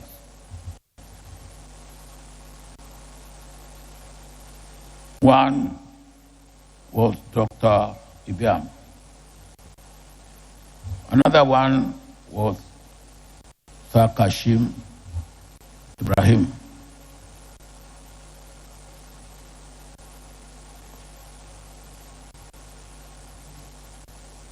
Another one was Chief Adebo. Another one was the Sultan of Sokoto. And let me give 2 or 3 examples. In 1977, the economy was very bad, extremely bad. And we banned a number of things. And then came the pilgrimage to Mecca. The year before, 1976, 150,000 or thereabout went to Mecca, and we supported them with foreign exchange. 1977, we couldn't do it. How will I handle this? I went to Sir Kashim Ibrahim in Maiduguri, and when I told Sir Kashim said, go to the Sultan. Within 48 hours, I was in Sokoto. And Sultan said to me, how many people do you want to go to Mecca? I said, sir, I'm not the one to determine the number of people who will go to Mecca. But we cannot support 150,000. He said, how many can you support? I said, sir, I don't want to mention any number. He said, tell me. I said, maybe about 1/3. He said, you can go. The Sultan set up a committee. And that year, 48,000 people went to Mecca. And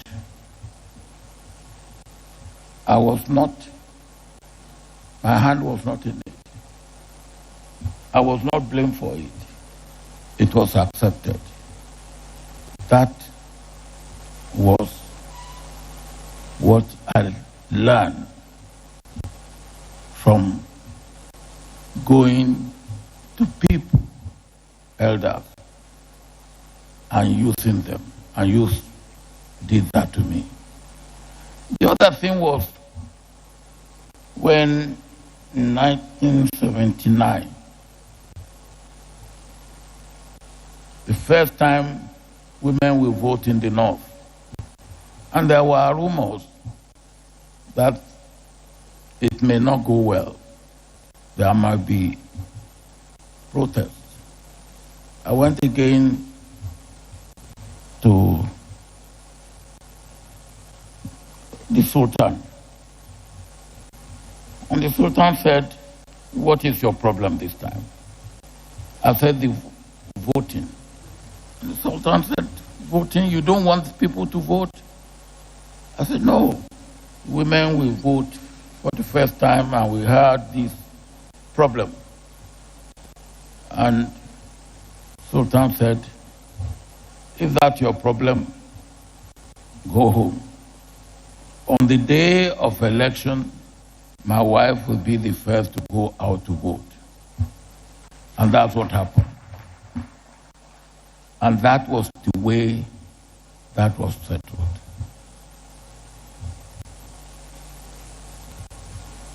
The other example I want to give was what today is even part of our Constitution, the Land Use Act. When the Land Use Act was promulgated as a decree, a colleague of mine in government came to me and said, "Sir, this your Land Use Act is not liked by anybody. The North doesn't like it. The South doesn't like it." And jokingly I said, "Well, we are making progress. When we come up with a plan or a program or a policy, it's either it's too much in favor of the North and the South doesn't like it, or too much in favor of the South and the North will not like it. This time, we have been able to have a policy that both the North and the South will not like. That's progress." And we laugh about it. And then we heard that Agbekoyas in Ibadan will go on protest. I went to Chief Adebo and I said, "Baba, this is what I've heard. What can you do to help?" He said, "Shegun, I cannot help you. You have to help yourself. Go out to Agbekoyas in their houses and explain things to them." I left Lagos at 2 a.m. By 4 a.m. I was in Ibadan. By 5 a.m. I was going to villages around Ibadan. By 8 a.m. I have visited more than 12 villages in Ibadan, meeting Agbekoyas in their houses and the leaders. And then we were able to suppress the Agbekoya protest on land use decree. And that's why the land use decree or land use act is able to stand till today. Again, the use and the help that you get from people who have the interest of country at heart and who are able to give the type of help to sustain whatever you are doing. In your case, to sustain me and democracy in power. 84 years. Long time. Congratulations. You will reach 90. And I will be there. You will reach 100. I and General Gawan will not be there. Thank you. Thank you.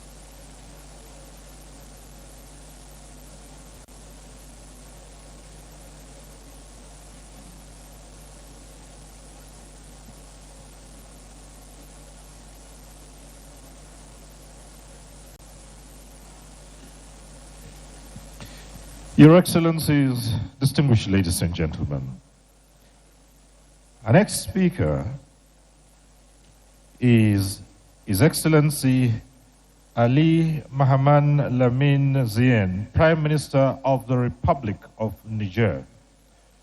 Please join me as I invite him to make his statements. Thank you.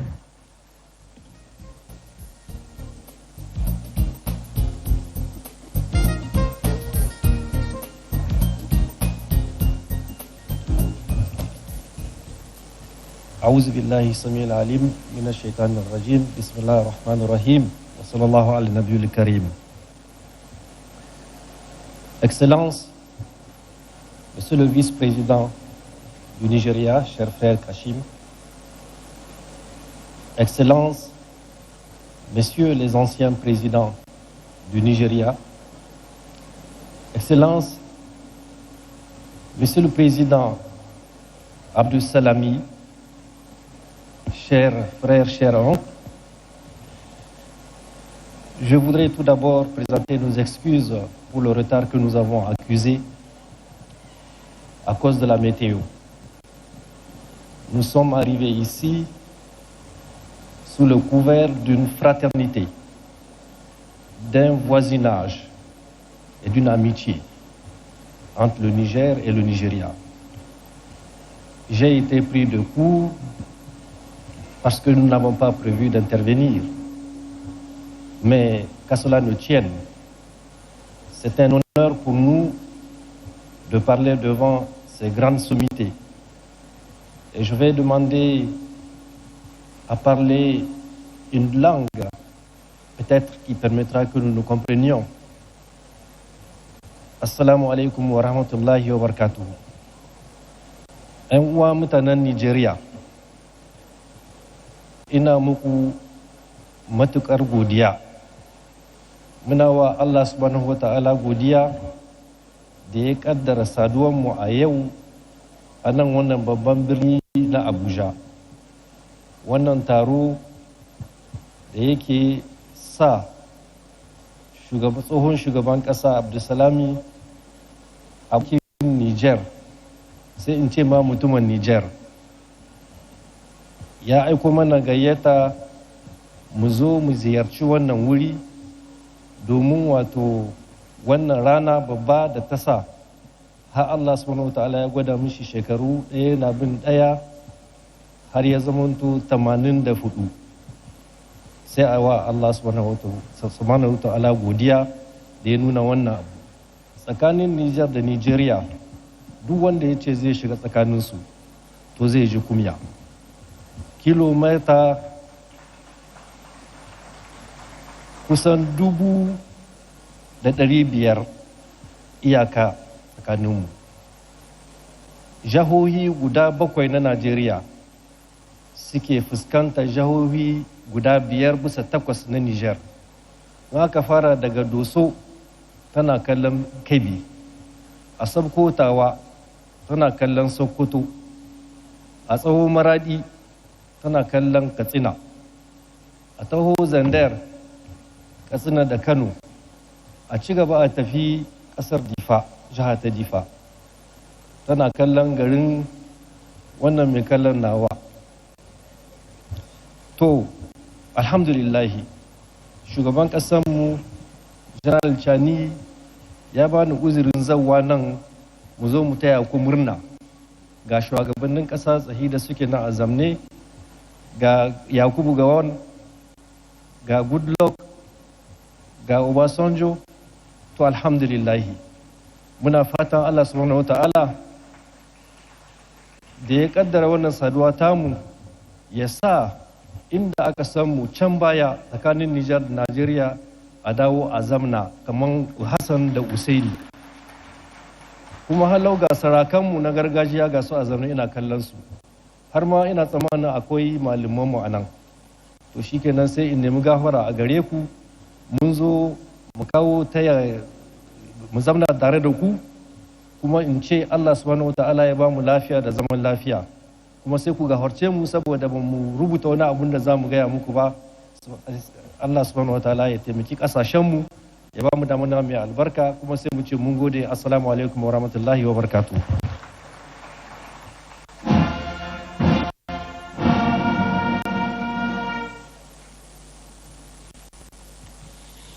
Thank you so very much. His Excellency Ali Mohammed Lamin Zien, Prime Minister of the Republic of Niger. Your Excellencies, distinguished ladies and gentlemen, we bring up the rear now regarding the goodwill messages at today's auspicious occasion by inviting next His Excellency Julius Madavio, President of the Republic of Sierra Leone and Chairman of the ECOWAS Heads of State and Government. Join me in welcoming to the podium His Excellency. Let's keep the applause going. Thank you so very much.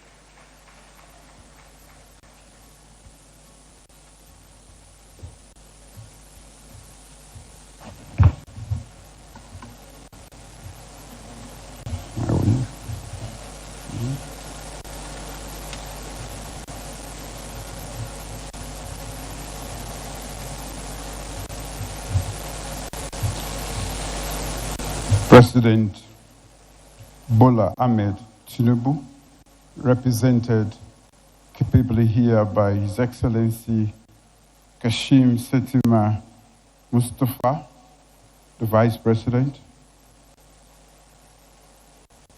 the former President, General Yakubu Gowon,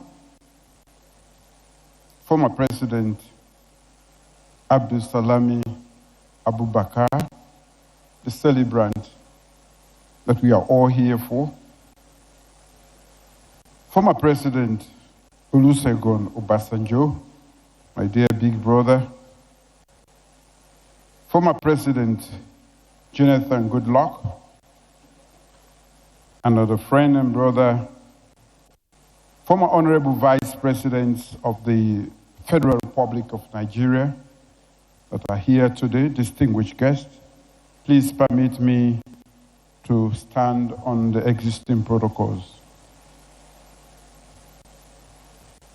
When General Abdulsalami Abubakar invited me to serve as guest of honor today, I did not hesitate. There are only a handful of individuals whose birthdays transcend personal milestones and become occasions of continental significance. General Abdulsalami Abubakar is one of them. Let me at the outset express my sincere appreciation to His Excellency President Bola Ahmed Tinubu and the government and people of the Federal Republic of Nigeria for their warm hospitality and for hosting this important occasion in honor of one of Africa's most distinguished sons. The presentation of the three books is a fitting tribute to a life dedicated to service, peace building, patriotism, and leadership. Your Excellencies, ladies and gentlemen, the fact that we are gathered here today at the State House, it's itself symbolic. This is the house General Abubakar could have kept, but he chose to give it back at the time. In 1998, when Nigeria stood at the defining crossroads, the authority of the state rested firmly in his hands. Yet, he chose national interest over personal ambition, democracy over incumbency, and country over self. He walked out of this house so that Nigeria could walk forward. Perhaps one of the reasons I have always held General Abubakar in such high regard is because I understand the significance of that choice. I was once a military head of state, and within 3 months, I did what I could and handed over and left office.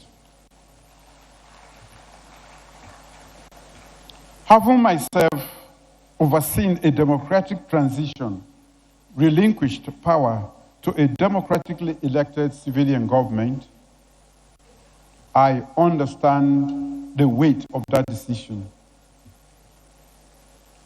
General Abdulsalami understands it because he lived it.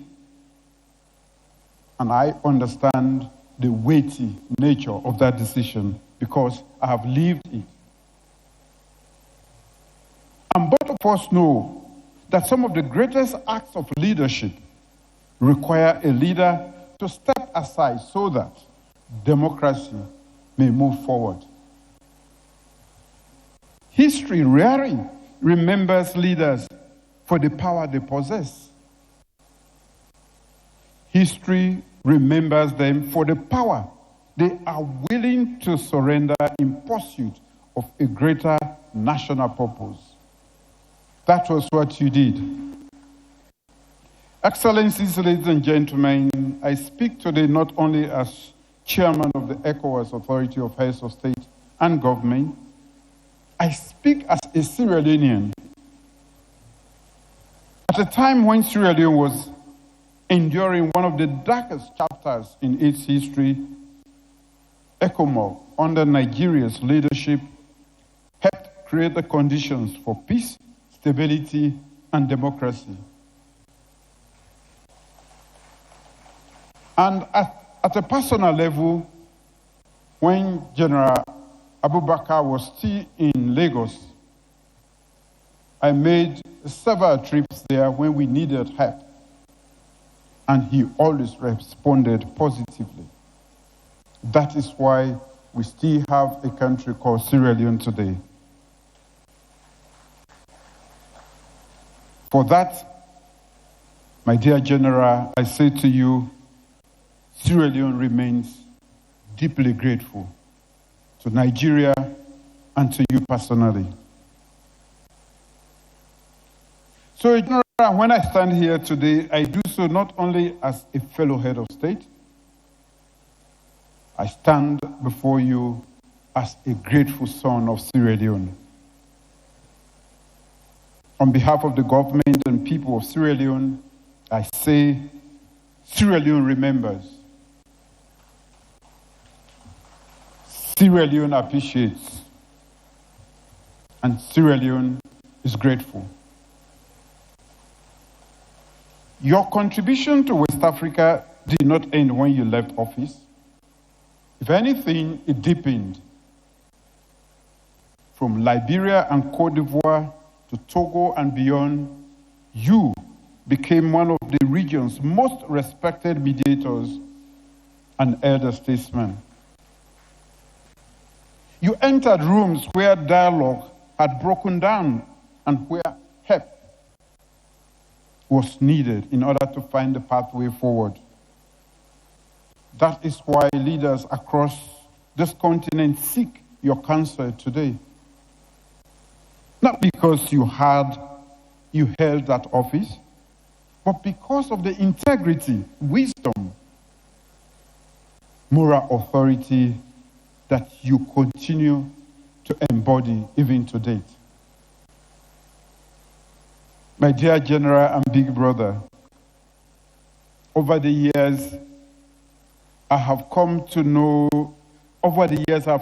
you not only as a distinguished statesman, but as a remarkably humble leader, gracious and kind. In public life, you are admired for your statesmanship. In private life, you are respected for humility, decency, and kindness. At a time When societies around the world are grappling with questions of leadership and public trust, your life, which you have documented, offers an enduring lesson. Authority is temporary, but legacy is permanent, and yours has been documented. Thank you for being an example to all of us. Let me say this, that there are children in Sierra Leone today who have grown in peace, attended school in freedom, participated in democratic elections, and dreamed boldly about the future. Many of them may never know your name, yet they are beneficiaries of your decision, the decisions that you took at the time. They are part of your legacy. And that perhaps is the greatest measure of leadership, to improve the lives of people you may never meet. I also wish to acknowledge your dear wife and family, whose support and sacrifices made decades of public service possible. We abandon them in order to serve, and they endure a lot at home, most times alone. Today, Madam and the family, we honor you too. Your Excellency, 84 years is a remarkable gift of life from God. But what you have done with those years is an even greater gift to Nigeria, West Africa, and Africa as a whole. You gave Nigeria a democratic transition that became a model for Africa. You gave West Africa an enduring example of constitutional order and restraint. And you gave Africa a living example of principled leadership. History will remember you not only as former head of state, but as a statesman who chose country over self, peace over conflict, duty over ambition, and service over power. For that, Nigeria is grateful, Sierra Leone is grateful, ECOWAS is grateful, and Africa is grateful.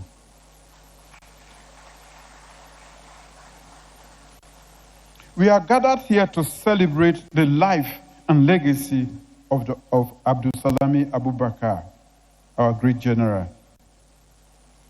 27 years ago, he made a decision that changed the course of history in this country, in the continent. He helped give Nigeria stability. He helped give West Africa hope. And he gave Africa an enduring example of principled leadership.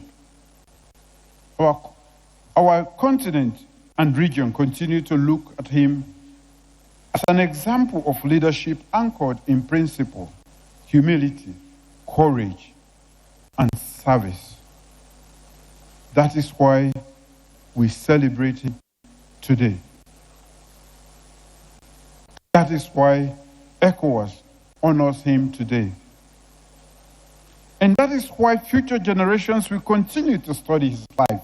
Luckily, it has been documented for the lessons of courage, for the lessons of restraint, for statesmanship and the service that is in those documents.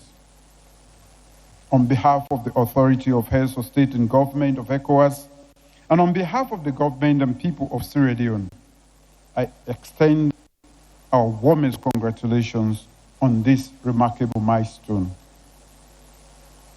May Allah subhanahu wa ta'ala grant you continued good health, strength, peace, and fulfillment. May your wisdom continue to guide our region and may your example continue to inspire future generations. May your legacy continue to strengthen the cause of democracy, peace, and good governance across Africa. Happy 84th birthday, Your Excellency. ECOWAS salutes you, Africa honors you, and our continent is better because you served. Congratulations.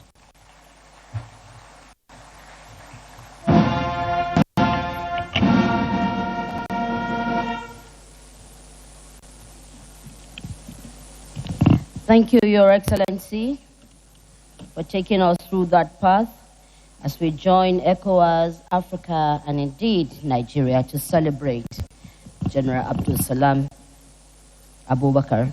We're moving on quickly to the crux of the matter as we invite the next session, which will be book reviews. And we're going to start from the autobiography of General Abdulsalami Abubakar, who and Professor Kabiru Isiaku will take that. And please, all reviewers, you have a maximum of 3 minutes. Maximum of 3 minutes each. Yes, okay. The Vice President has magnanimously offered 5 minutes each.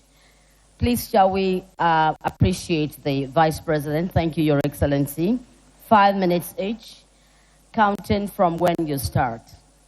May I invite Professor Kabiru Isiaku take the first 5 minutes.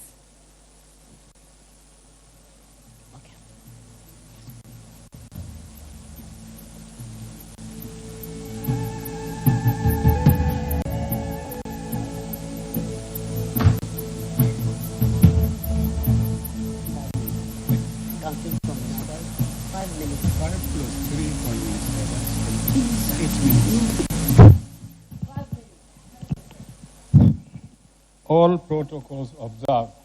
She said I had 5 minutes. Graciously, the Vice President added 3 minutes. So I have 8 minutes as far as mathematics is concerned. All protocols observed. It is both an honor and privilege to review a book that is at once a memoir, testimony, historical reflection, and personal confession. Call to Duty is not merely the story of a former head of state. It is the account of a life shaped by discipline, redirected circumstances, tested by history, and ultimately defined by service.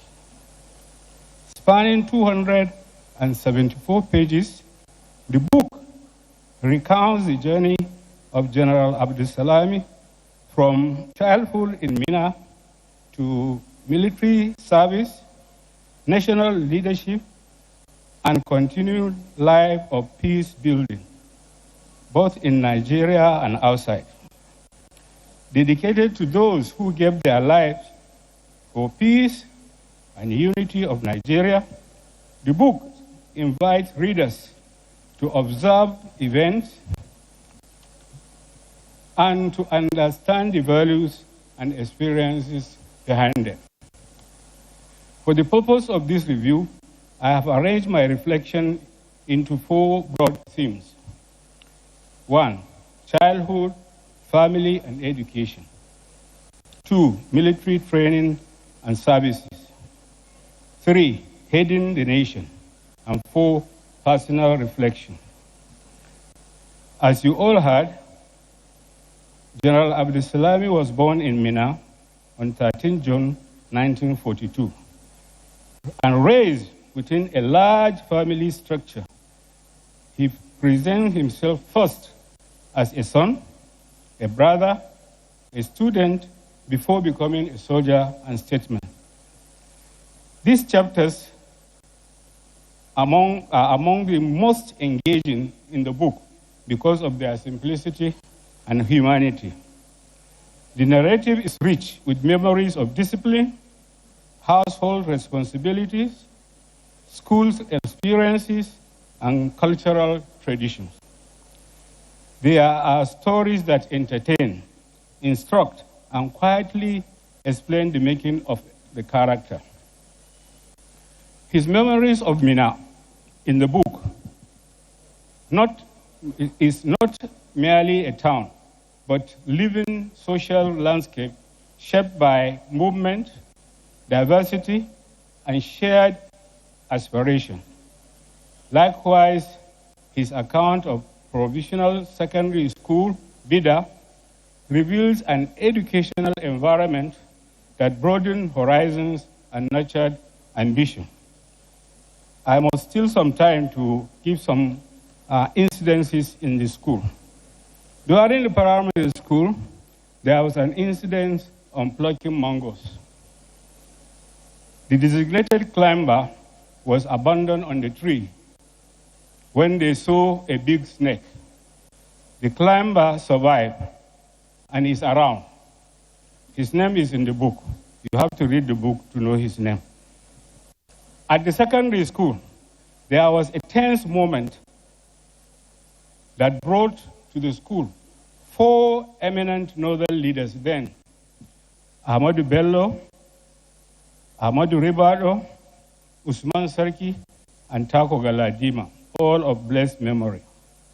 The result of their visit was transfers, 20 pounds, a cow, and caution. Who got what? Please read the book. I cannot go into details.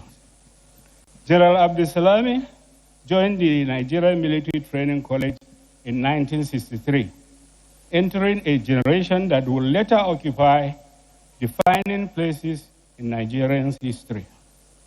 The writer, that is the general, does not present his journey as uninterrupted progress. Instead, he offers one of his candid account of depression during Air Force training in Germany.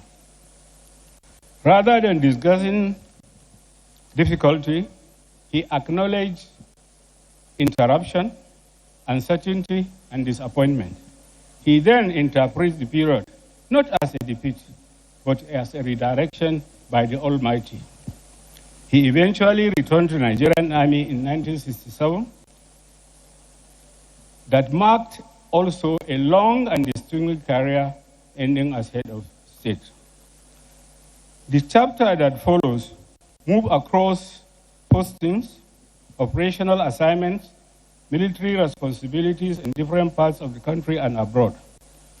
The book reflects on the human condition within the military: friendship, rivalry, duty, loyalty, courage, and dangers.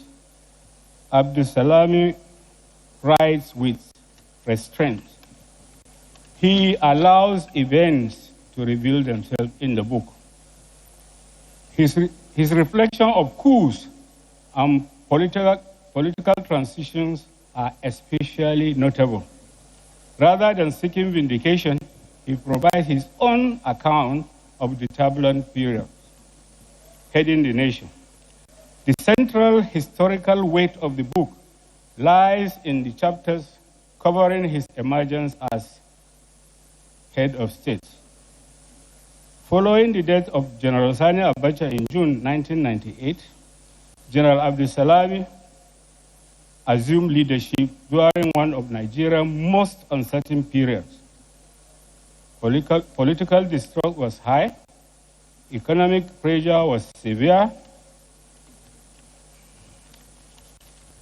international relationships had weakened, national conference required rebuilding. The challenges were immediate and required military management, political reconciliation, economic stability, and international re-engagement. The writer chose consultations across institutions and regions, dialogue with political stakeholders, engagement with the civil society, and renewed contact with international society. The book reminds us that transition is a process requiring judgment, restraint, and timing. General Abdulsalami explains the debates surrounding timelines, constitutional arrangement, and electoral preparation. Readers will encounter the complexity behind decisions that are often simplified in public. One fact remains and has echoed from almost everybody. The transition supervised under his administration produced the foundation for Nigeria's longest uninterrupted civilian dispensation. The final chapters, the most memorable, are after history, politics, statecraft, the writer returns home. He writes about courtship, marriage, and fatherhood with warmth and gratitude. You will read in the book how he came to have Fatima as wife, Fatima as mother, Fatima as stepmother, Fatima as sister, Fatima as daughter, and still counting Fatima as granddaughters. On his wife, he wrote, "I thank God for having her. She is a very good wife to me and a very good mother to our children." On retirement, it's evolved into another phase. The book recounts his involvement in peace initiatives, election monitoring, conflict resolution, and international assignments by others. Abdulsalam concludes that the opportunity to serve Nigeria was the highest honor of his life, and that any recognition thereafter was a bonus. Finally, I commend the book to all who believe that nations are shaped not only by events, but by the people who chose to answer the call of duty. Thank you. That is not all. Thank you so very much. Well, moving on to the next book review by Professor Muhammad Al-Mustafa, who is going to review the second book, Nigeria's Grand Patriot. Shall we welcome him? And you have the bonus of the 5 minutes. 5 minutes. Thank you.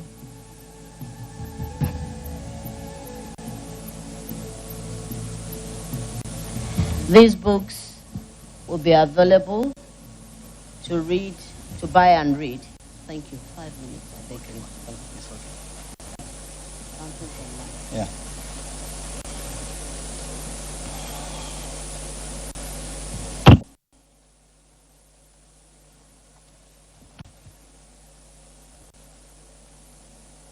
The chairman of the occasion, our father,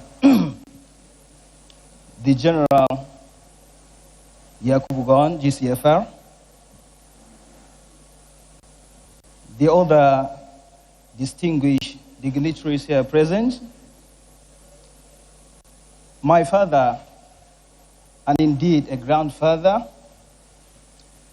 whom we are celebrating today, our general, the people's general, General Abdulsalami Abubakar, GCFR, and our mother, indeed, Mrs. Abdulsalami Abubakar. Permit me, please, to establish the existing protocol. I'm here to, or Your Excellencies, distinguished guests, the book I am reviewing is eponymously titled Nigeria's Grand Patriot, General Abdulsalami Alhaji Abubakar, GCFR. The thrust of the book is the postulation that His Excellency General Abdulsalami Abubakar is the most patriotic leader Nigeria has had. Then across hundreds of pages, the author substantiates the postulation citing the leadership achievements, international credentials, and credible testimonies of local and foreign leaders and entities to the effect that by ending military rule, establishing the Fourth Republic, instituting not just democracy in Nigeria, but the largest democracy in Africa. Instituting the 1999 Constitution, reuniting the nation, mending severed international ties, all in less than a year. This people general deserves an accolade. And notably, exiting power when he could have retained it. Tell me, who can refrain himself from the urge of authority and leadership, relinquishing power for the betterment of his nation? Please permit me to request a round of applause to the People's General.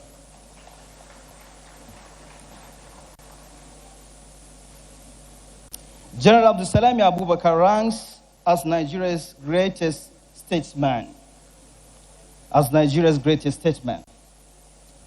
Some salutary testimonies the author records are those. Bill Clinton, the former president of the United States of America, described General Abdulsalami Abubakar as transitional leader who kept his promises. Jerry John Rawlings, former president of the Republic of Ghana, described him as a man of integrity who is opening the doors of democracy. Thabo Mbeki, former president of the Republic of South Africa, described him as a defender of democratic order and the peace and unity of Nigeria, as well as the welfare of the people. Goodluck Ebele Jonathan, former president of the Federal Republic of Nigeria, described him as a statesman and patriot whose deep commitment to the progress and development of our great country is no doubt. Lastly, from this review, our distinguished guests, ladies and gentlemen, we get to understand how powerful our grandfather is. For somebody who is able to command a crowd like this, whom everybody gathered for his cause, indeed shows a great, the tireless service somebody has served to his dear nation. May God bless our People's General. I wish you, sir, a happy birthday, and may we in the fruitful more years in the future. Thank you. Thank you, sir. Thank you. Thank you so very much. We all know that the celebrant is a Pan-Africanist, and this next review will be speaking to Meditating for Peace in Africa, a peacemaker, and this will be reviewed by no other than Professor Ibrahim Gambari, himself a peacemaker. Please, can we put our hands together to welcome a former ambassador, former chief of staff, former lecturer, my brother, Professor Gambari.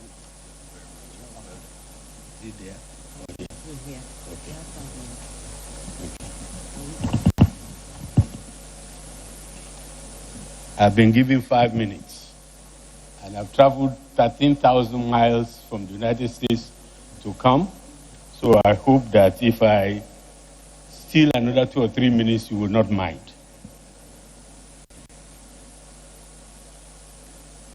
The chairman of this occasion, our own General Gowon, the celebrant, please permit me to stay on existing protocol.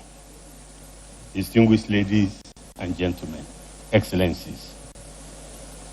It is with some trepidation that I stand before this audience to review the fresh shift in honor of His Excellency General Abdulsalami Abubakar, GCFR. Because it's like writing a confidential report on a former head of state, and also writing a confidential report for someone who was twice my boss. Apart from being head of state of Nigeria, I was his ambassador to the United Nations. I'm also a member of the Nigerian Peace Committee, of which he's chairman. However, I feel encouraged and honored to do this for the same reasons and more. Because the title of this book, Mediating for Peace in Africa, is a subject on which I've been engaged for a huge proportion of my adult life. Moreover, by a remarkable coincidence, General Abdulsalami Abubakar is my exact contemporary in secondary school. We started secondary school together in 1957, and we left with our WASC in 1962. He in Bida Secondary School, and myself at the Loring Provincial Secondary School. Of course, I won't mention the fact that I also, by some incredible coincidence, I was a teacher to Her Excellency Justice Fatima Abubakar when I was an untrained teacher drafted to go and teach at Queen Elizabeth School in Loring when she was then in Form 1. Just to remind everybody that I'm an old man. Well, this book is about the man even more than the book, because he's the man at the center of the book. We all know the circumstance when he came to power. International sanctions, political, regional, and ethnic tensions were high. The military was entrenched in power for 15 years. Civil society was screaming for democracy. He became head of state. And many of the pro-democracy people thought it would be more of the same. He proved them wrong. He did something almost unheard of in African politics. He kept his word. 11 months. That's all it took. He organized election. The constitution handed power to a civilian president who is right now with us. No less than President Obasanjo. And he walked away. Never looked back. No life presidency. No manufactured crisis to stay in power. No emergency decree. Just a clean transition. I've seen many promises broken in my time. General Abubakar's promise in 1999 stands out like a lighthouse. But here's one thing. That transition wasn't just good politics. It became the credentials for everything that followed. When you are voluntarily giving up power in a country like Nigeria, where power is sweet, people listen when you talk about peace. They trust you. That's the foundation in which this whole book rests. In general, General Abubakar is a man of peace, because only a man of peace can bring peace to people who are engaged in conflicts. Because as we say in Ilorin and perhaps in elsewhere in the country, if somebody says he's going to give you Babariga, look at what he's wearing. He cannot give you what he does not have. General Abubakar was successful in peacemaking because he was a man of peace. I've gone through this book, almost 500 pages. I just mentioned a few headlines, and I'm going to give my review to the publishers and to the editors, who, the three of them are my friends, and also my junior academic colleagues. First, the idea of promoting African solutions to African problems, that we Africans must own our own peace process, because only we know where the shoe pinches. Only we know the root causes of conflicts. And it is true that in Gambia, in Liberia, in Sierra Leone, probably there would be no peace there if there wasn't ECOMOG and an African-led solution. In fact, I want to make it clear that, yes, when we say African solution to African conflict, it doesn't mean the external world should not be interested, should not be there, but they should be there as partners. We should take the lead. And I made bold to suggest that all UN or international peacekeeping forces in Africa must be jointly mandated by the African Union and ECOWAS. They cannot love us more than we love ourselves. Credibility is everything. You cannot be a successful peacemaker without being credible. General Abubakar was extremely credible. Third, women at the table. Women participation in peace process. I grew up in a generation when peace talks were all men, all the time. Women were there to make tea or coffee. That was then. Now there's a shift. Most peace processes, a number of peacekeeping operations are now headed by women. Those are some of the things in the chapters of this book that I'm trying to review. Third or fourth, unofficial channels actually work. You can't rely only on the official channels.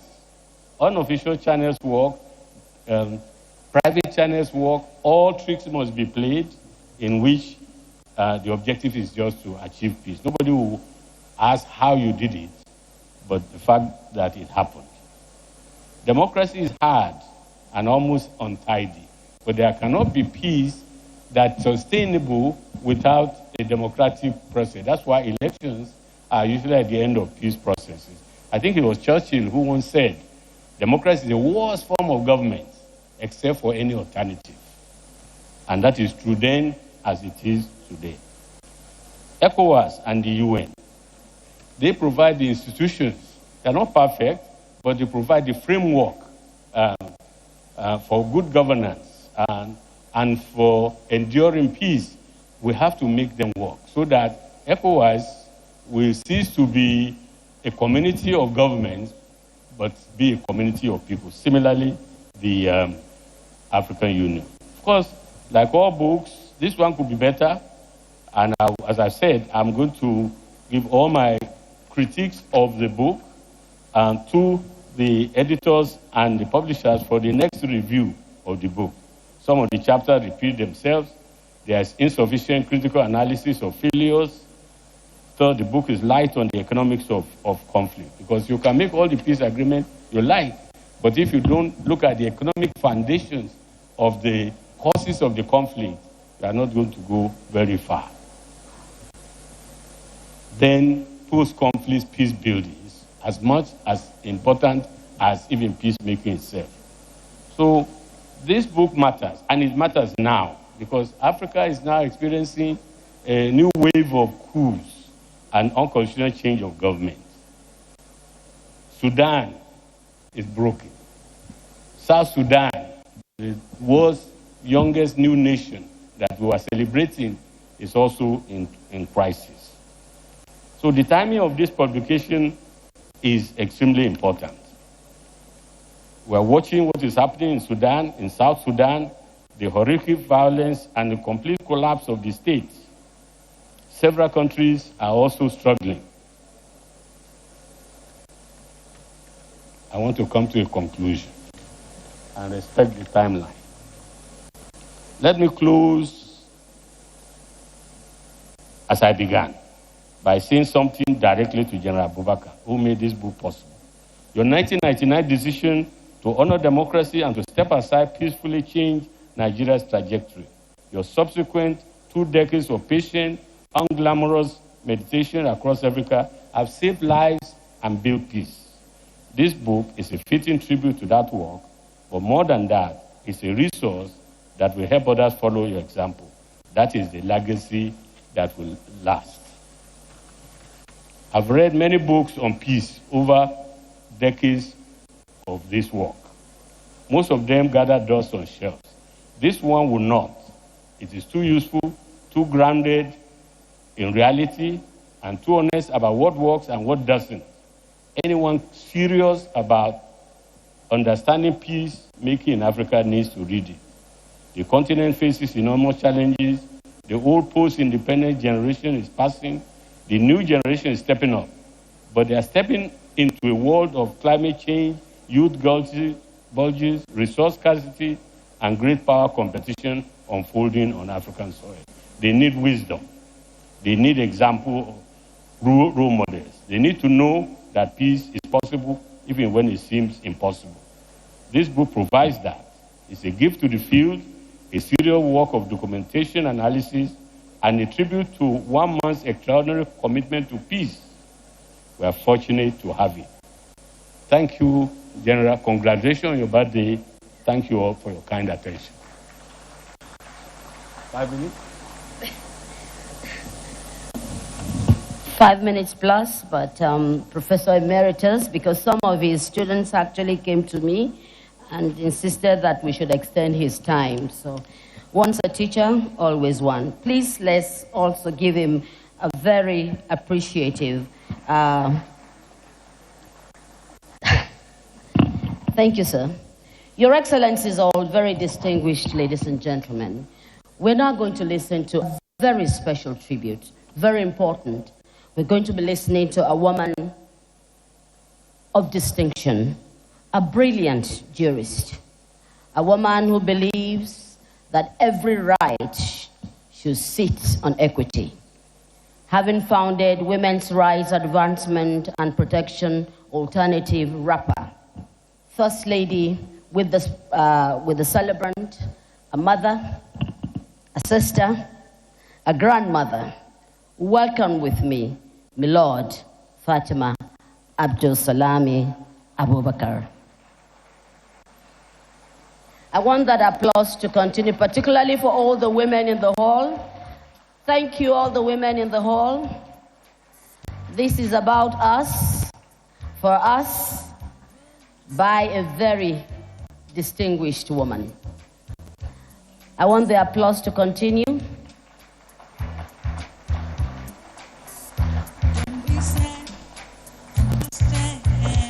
Your Excellency.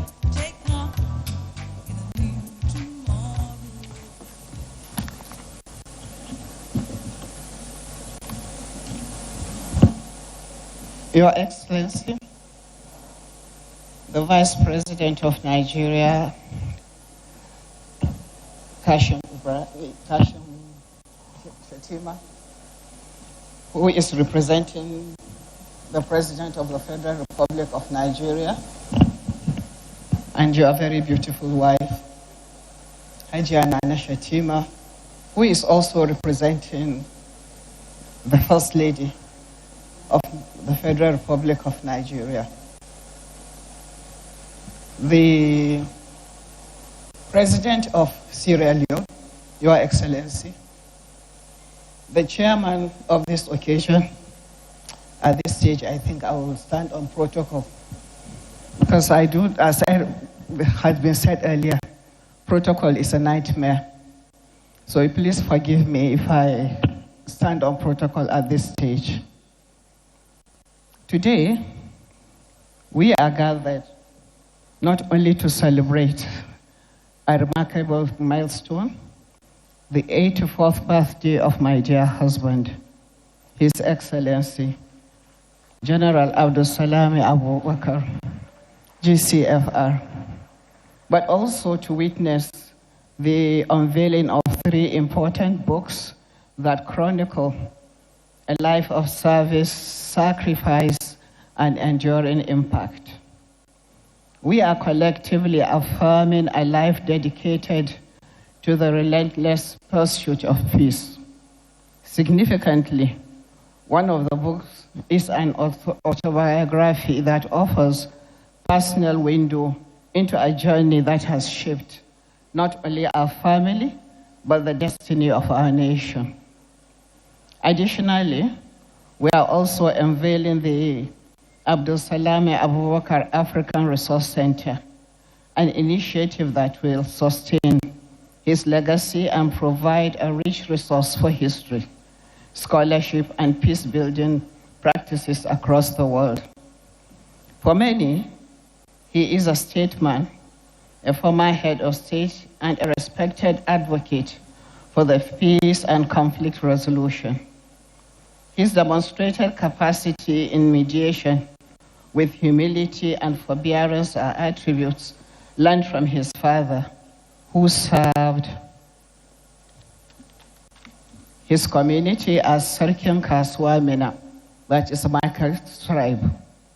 His career path and transition paved the way to statesmanship and has always admitted by him the way Allah positioned him to serve as Nigerian's head of state and commander-in-chief.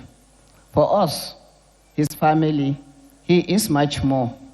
He is a devoted husband, a loving father, and a steady presence whose influence has shaped our lives in quiet but profound ways. He was always there for his family, and even when he wasn't physically present, we felt connected to him. I vividly recall when my second child was born in Sokoto. He was then in the United States on course. It was 1975, before mobile phones, and only few places had accessible landline telephones. He called on July 5th to check in, and I gave birth the next day, July 6th. The same thing happened when the birth of my third child, with the birth of my third child in Minna. He was away again in the United States. I had delivered early in the morning on Saturday, and when my father visited that afternoon, he told me my husband had earlier called around 3 a.m.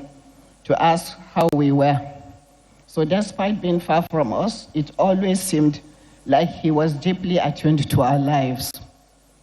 His dedication to both his family and work was outstanding.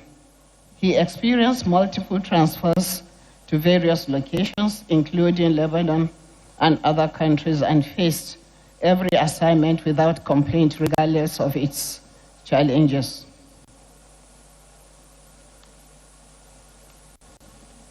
Sorry.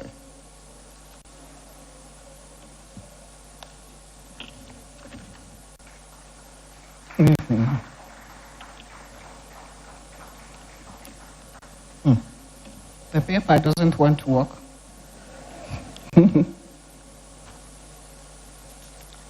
Finally. To simplify things for the family, he reduced the stress of frequent moves. He settled us in Minna, relocating alone to each new post and visiting us whenever possible. Even during his absences, he ensured we never lacked anything. One of the qualities I admire most in him is his remarkable patience and tolerance. Where others might take offense, he chooses understanding. Where some might hold onto grievances, he forgives very easily. I often joke that I am one who gets upset on his behalf. Something our daughter captures perfectly when she says, "You are taking Panadol for his headache." It is a phrase that always makes us smile, but it also reflects a deep truth. His peace-loving nature is not only personal, it is the very foundation of his work in conflict resolution and peace building. By 1998, my husband was approaching retirement and began making preparations for it. Meanwhile, after years spent apart, I was eager to finally live together as a typical family.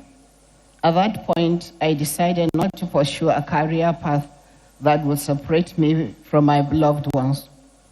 However, fate intervened, and on June 8, 1988, he was called upon to serve as head of state and commander-in-chief at a critical moment in our nation's history. His task was not just about governance. It was about healing a nation, bridging divides, and paving the way for democracy. He carried the weight of history with grace and dignity, proving that leadership is not about power, but service. there were doubts that the proposed transition program could be realized within a short time committed to.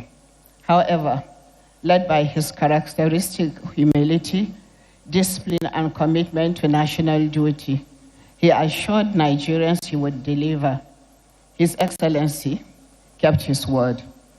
Along with his colleagues and supported by well-meaning Nigerians, he fulfilled the pledge and successfully ushered Nigeria into the Fourth Republic on 29th May 1999.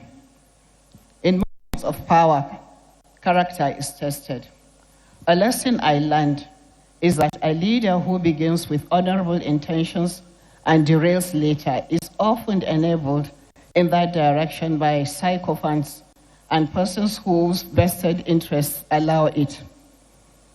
We witnessed such acts of sycophancy and pressure from people to extend his stay in office, albeit unsuccessfully. It is the hallmark of his strength of character and integrity that he had no difficulty in rejecting them. He believes in the values of integrity and treating people with fairness.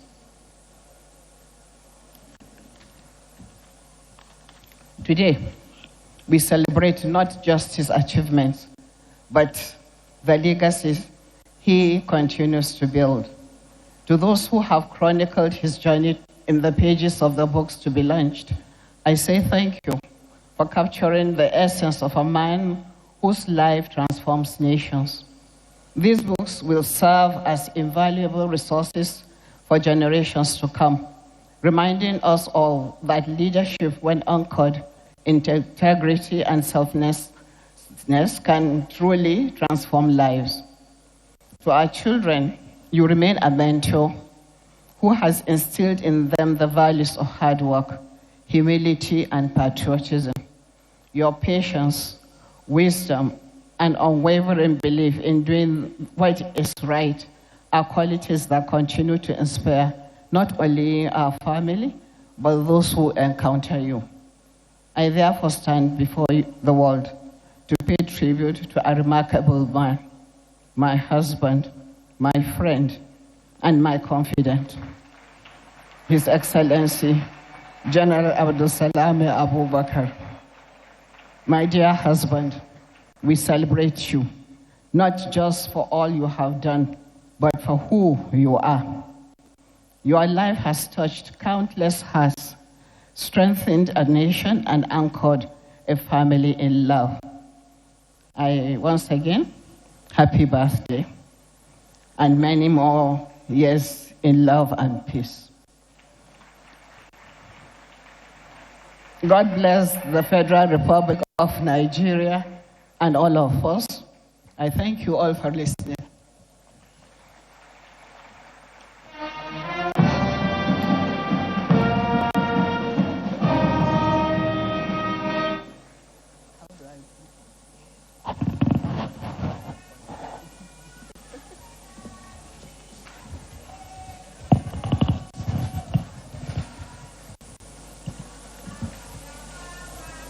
Thank you so very much, Your Excellency, Justice Fatih Lami Abubakar, CON, former First Lady of the Federal Republic of Nigeria, and wife of today's celebrant, General Abdulsalami Abubakar, former head of state. And thank you so very much, all the women who kept that applause going. After all, we would like to acknowledge the contributions of RAPA, and indeed all the executives of RAPA who are in here. Thank you. Your Excellencies, distinguished ladies and gentlemen, let me now invite, for the purpose of introducing the Abdulsalami Abubakar African Resource Center, Consolidating Impact. Let's put our hands together for His Excellency, Senator Pius Ayim GCON, former Senate President and co-chair of the organizing committee. Thank you so very much. Let's give the applause going. Thank you.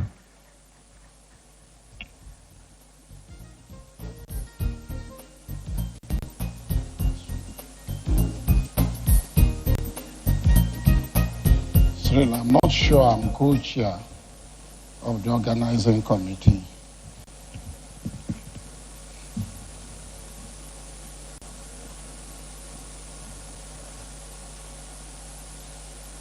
Your Excellency, the Vice President of Nigeria, most distinguished Senator Kashim Shettima, GCON, representing our dear President, His Excellency President Bola Ahmed Tinubu, GCFR, President and Commander-in-Chief, Armed Forces of the Federal Republic of Nigeria. Your Excellency President Julius Maada, President of the Republic of Sierra Leone, and Chairman of the ECOWAS Heads of State and Government. Your Excellency Ali Maman Liman Zen, Prime Minister of Nigeria Republic, Your Excellency General Yakubu Gowon, GCFR,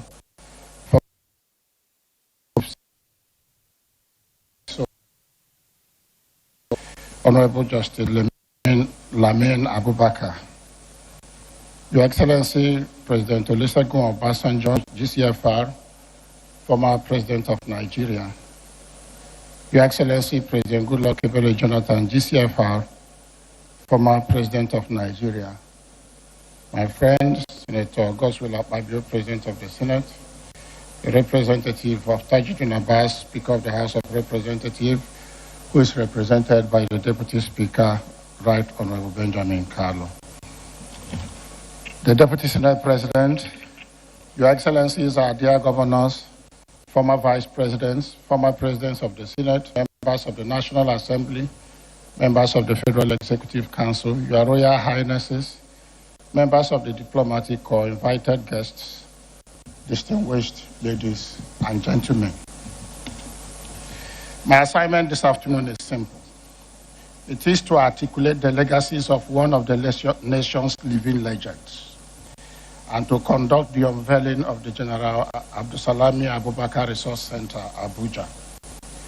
The center is conceived to preserve the legacies of this great man.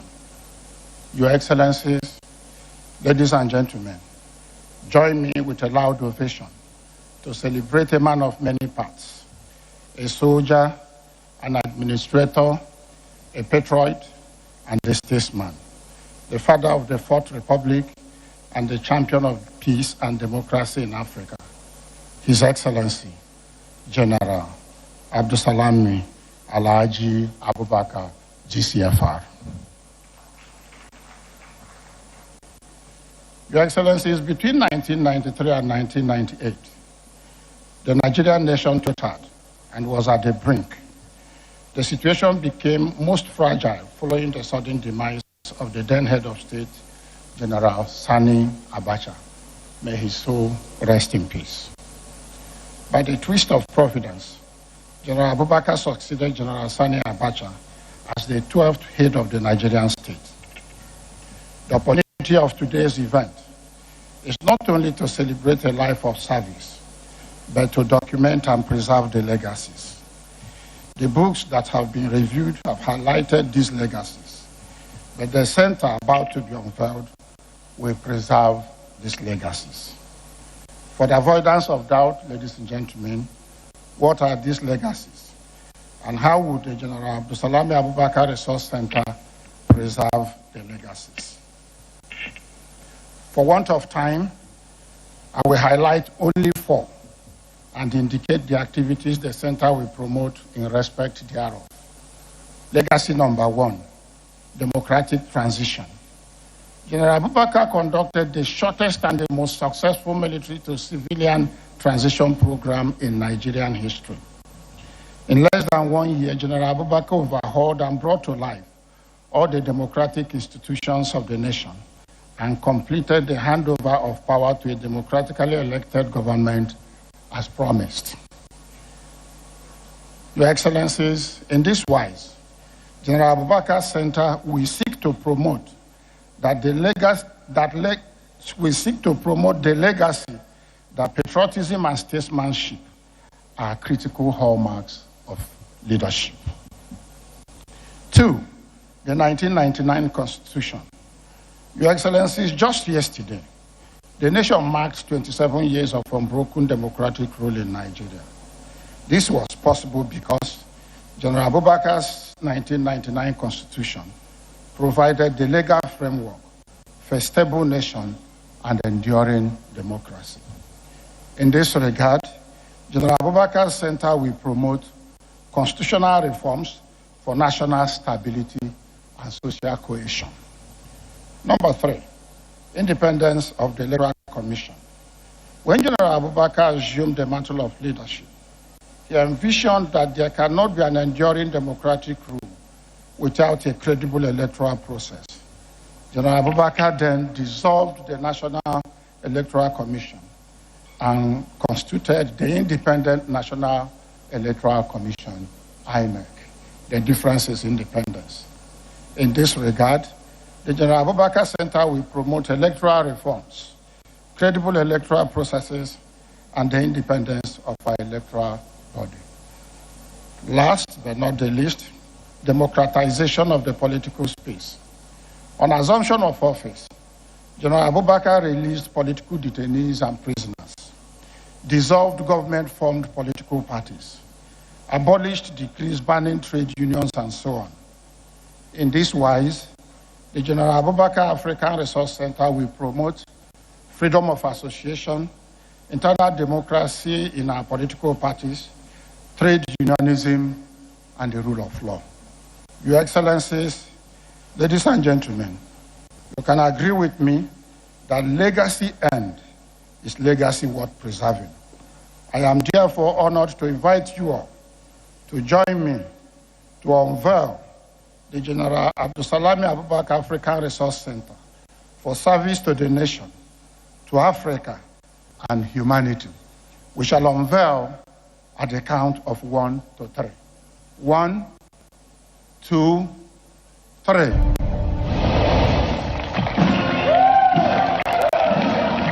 Welcome to the Abdulsalami Abubakar African Resource Center, conceived as a center for promoting peace. This master plan is a living spatial metaphor. 2 interlocking architectural rings form a continuous loop of knowledge, dialogue, and civic harmony. Here, leadership is not interpreted as a monument to personality, but as an enduring civic principle. General Abubakar stands as a connector, a stabilizing bridge between uncertainty and order. The left wing is the governance loop. At its core lies a breathtaking 2,000-seat auditorium. Designed as an amphitheater, it reinforces transparency, collective participation, and democratic visibility. This is the structured side of nation building. Connecting the wings is the central hub, the bridge of transition. This exhibition and dialogue hall serves as the symbolic mediator between governance and society. It is a sanctuary for democratic storytelling, national reflection, and civic education. The right wing, featuring hospitality suites, wellness facilities, and reflective water bodies. It symbolizes the lived experience of democracy. Spanning 4 floors, the admin block secures the future. Housing an advanced multimedia hub and a comprehensive digital and physical library, it ensures that the lessons of the past fuel the innovations of tomorrow. Leadership that does not end in itself, but continues through systems, institutions, and people. The Abdulsalami Abubakar African Resource Center, where sustainable development builds peace.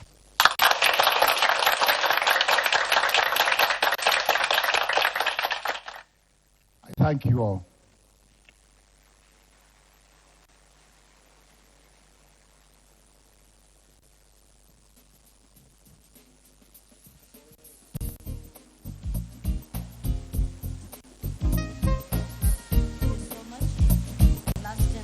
stay there. As we continue with the program, we'll have now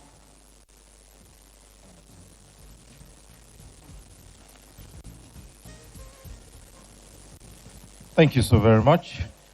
Now that consolidating impact, the Abdulsalami Abubakar African Resource Center has been formally introduced. Your Excellencies, distinguished ladies and gentlemen, let me now invite, for the purpose of a special tribute, His Royal Majesty, the Oni of Ife. Let us, at this point, put our hands together as we invite him for this special tribute to the celebrant.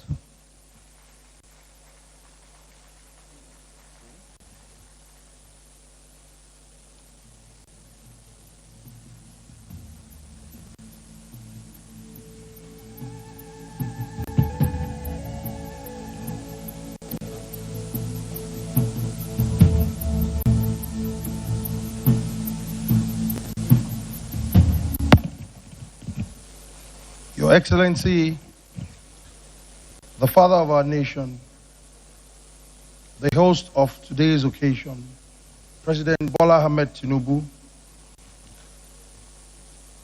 by virtue of providence, we have many fathers that are here, fathers that have been fathers before you. Today, such a wonderful gathering of four fathers that have actually driven this mantle of leadership on behalf of our dear country. It's very rare to have such a great gathering like this.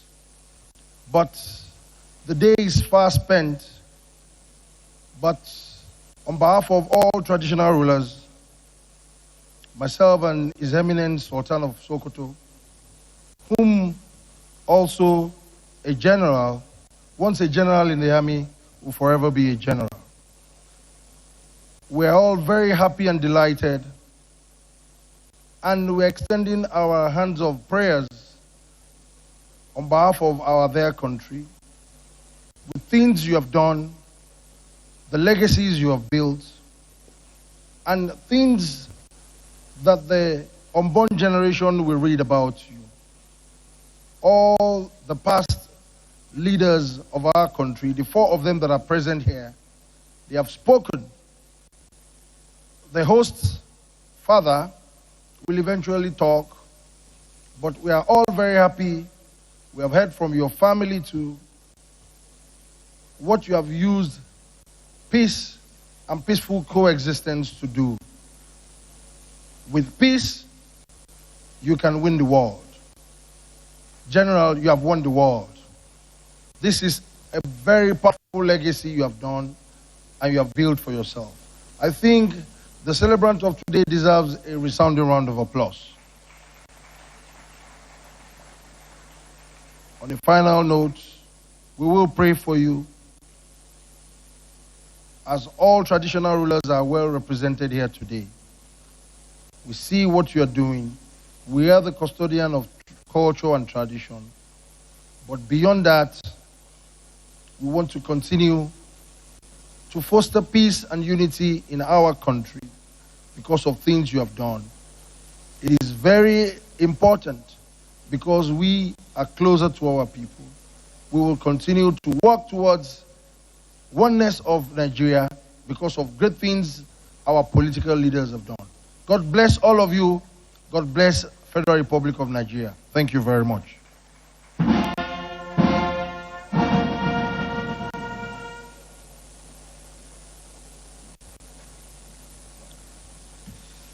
Thank you so much, His Royal Majesty Oni Adeyeye Enito Ogunwusi, Oni of Ife, who has spoken on behalf of the royal fathers who were here present at this occasion.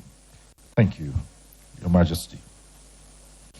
Now, Your Excellencies, distinguished ladies and gentlemen, let me also invite for the special tribute Bishop Matthew Hassan Kuka. Thank you, ladies and gentlemen. Let's appreciate Bishop Matthew Hassan Kuka as he comes to the microphone.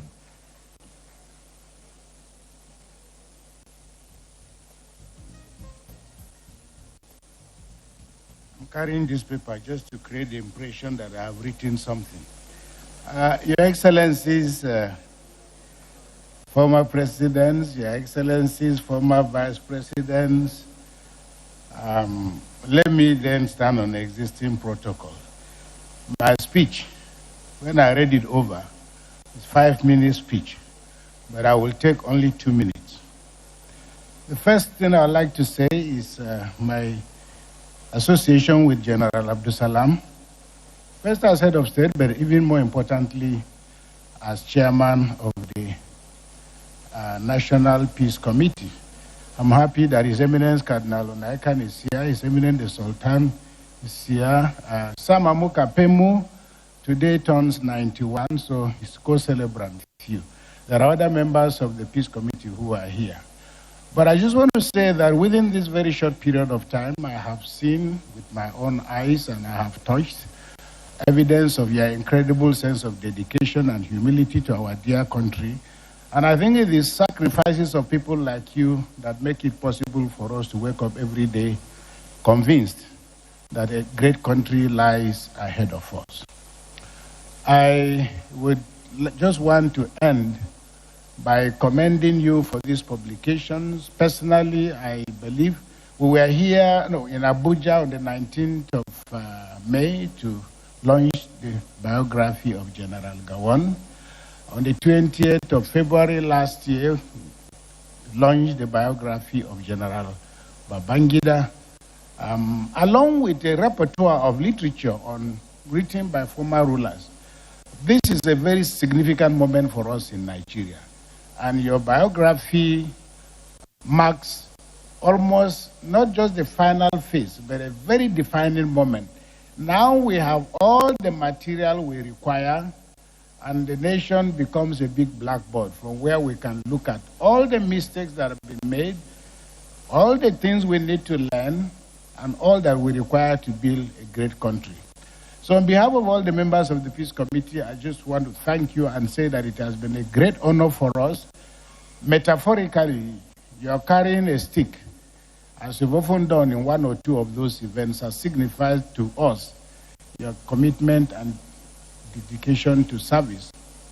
I want to say that if Nigeria is working on a stick, sooner than later, just as you've dropped your own stick, this country will soon be up and running. Not because of who we are, but in spite of who we are, and because of God's grace. President Bio, I'm happy to see you because when I heard that you were at the University of Bradford, I was very excited because I hadn't heard of many Africans. You went there, I think, in 2014. I was there in 1981, maybe 33 years before you arrived. But I'm very proud of the fact that you undertook a PhD in conflict and prepared yourself for where you now find yourself. I believe that you are eminently therefore qualified, not only to speak about peace, but also to make peace such a significant part of the development and progress of Africa. So once again, General Abdulsalam, on behalf of all the members of the Peace Committee, I wish you many, many, many more years. When you turn 100, we'll be there. When you turn 150, we'll be there. May God bless you. Thank you very much.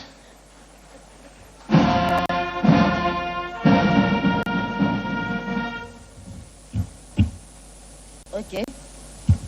No comments. We live on and trusting God to continue to guide you with good and sound health. We're moving on now to what is so important, and that's the unveiling of the book, presentation of the book. This is going to be done with the help of technology. At this moment, I'd like to quickly call on our first First remark, short remarks, and presentation of the book by Alhaji Aliko Dangote GCON, Chairman and Chief Executive, Dangote Group, ably represented by Alhaji Al-Hassan Aidan Tata. Please, let's welcome, this segment of the event is very important. We would expect Alhaji Dantata, please, would expect you up here. And please, can we just give a very loud round of applause as he comes up to represent our foremost philanthropist, foremost industrialist who identifies with development in Nigeria.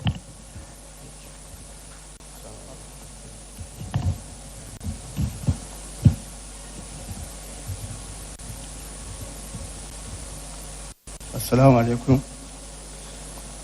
Your Excellency, Vice President Kashim Shatima, the celebrant, Your Excellency, former Head of State Yakubu Gawan, distinguished guests, ladies and gentlemen, I would like to stand on existing protocol. It is a great honor and privilege to speak on behalf of Alhaji Aliko Dangote at this remarkable occasion, marking the 84th birthday of General Abdulsalami Abubakar and the public presentation of these important books. Today we celebrate an exceptional statesman whose life has been defined by selfless service, patriotism, and unwavering commitment to peace. Today we celebrate the father of our today's democracy.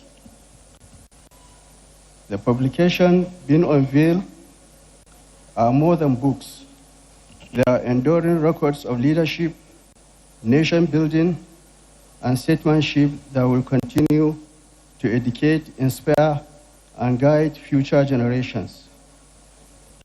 On behalf of Alhaji Aliko Dangote, I warmly congratulate Your Excellency on this significant milestone and express profound appreciation for your immense contribution to Nigeria and Africa at large. We pray that Almighty Allah continue to bless you with good health, wisdom, and many more years of impactful service. As a demonstration of admiration of Your Excellency, legacy and support for the preservation of our nation history, I am directed to announce the purchase of copies of this book in the sum of 500 million naira.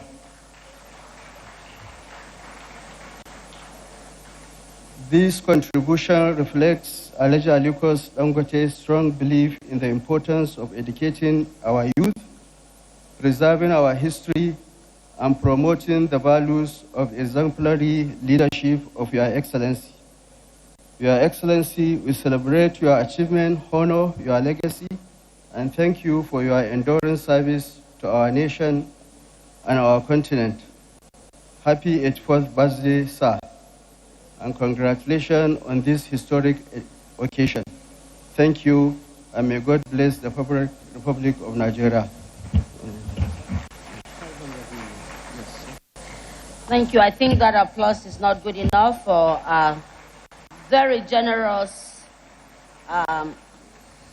unveiling of the book by Alhaji Aliko Dangote, ably represented 500 million naira.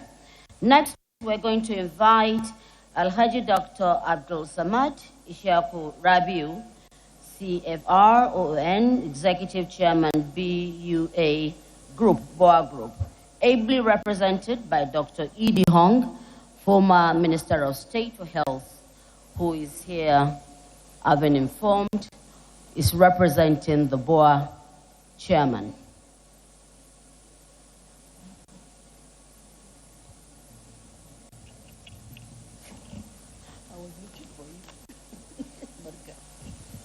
Your Excellency, Mr. President, ably represented by Vice President Kashim Shettima and your beautiful wife, Chairman of the occasion, General Yakubu Gowon, Your Excellencies, distinguished ladies and gentlemen.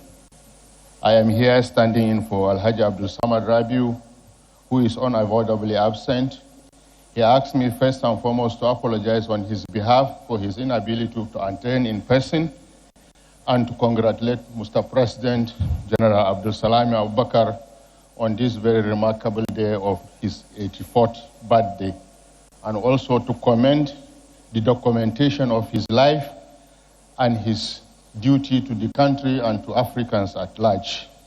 He said he is very proud of this because this body of history that has been documented would go a long way in expanding the history of this country from where we are coming and what we have been able to attain so the younger generations will learn from.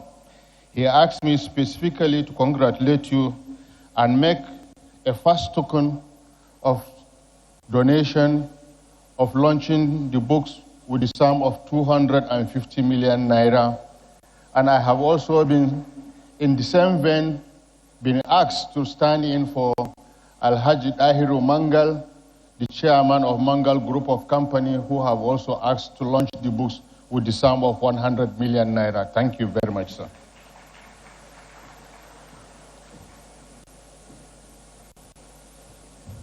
Thank you so much, Dr. Edie Hong.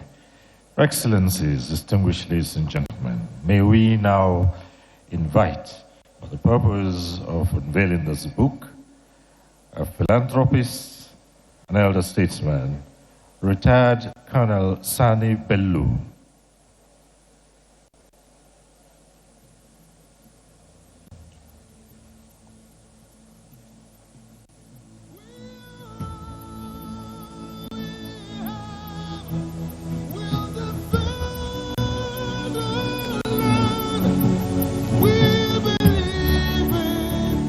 Or perhaps his representative, if he's not within the hall.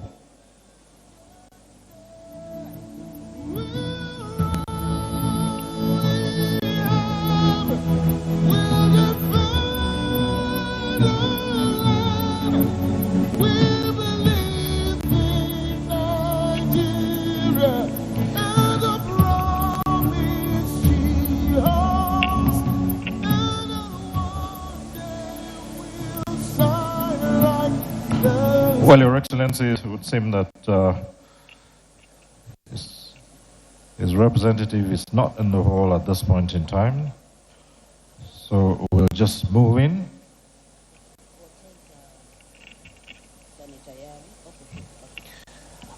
And now, Your Excellencies, distinguished ladies and gentlemen, yes, he spoke earlier on, but this time it is to unveil this book that we now call on the chairman of the National Assembly himself, a very distinguished Senator Godswill Akpabio. Thank you very much.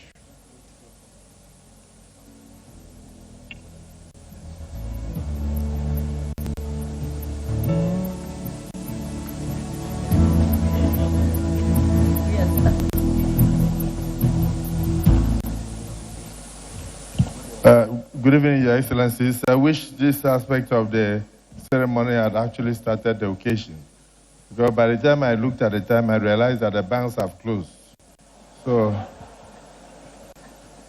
let me invite the representative of the Right Honorable Speaker to say a word.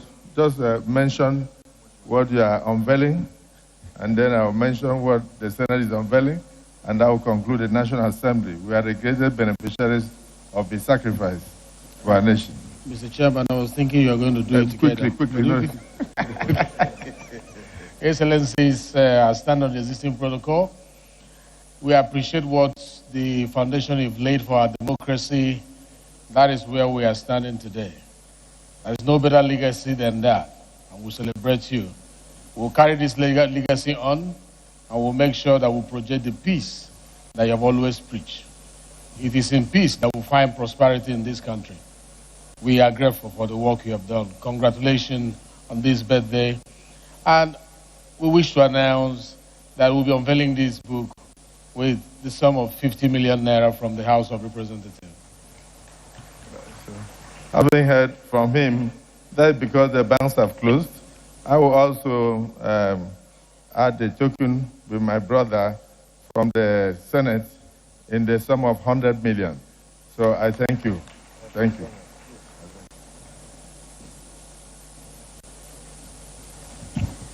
Thank you very much. This the members of the National Assembly, led there by the chairman and president of the Senate.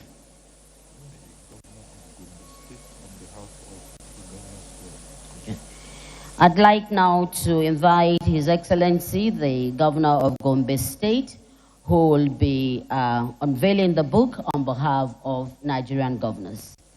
His Excellency, Governor of Gombe State.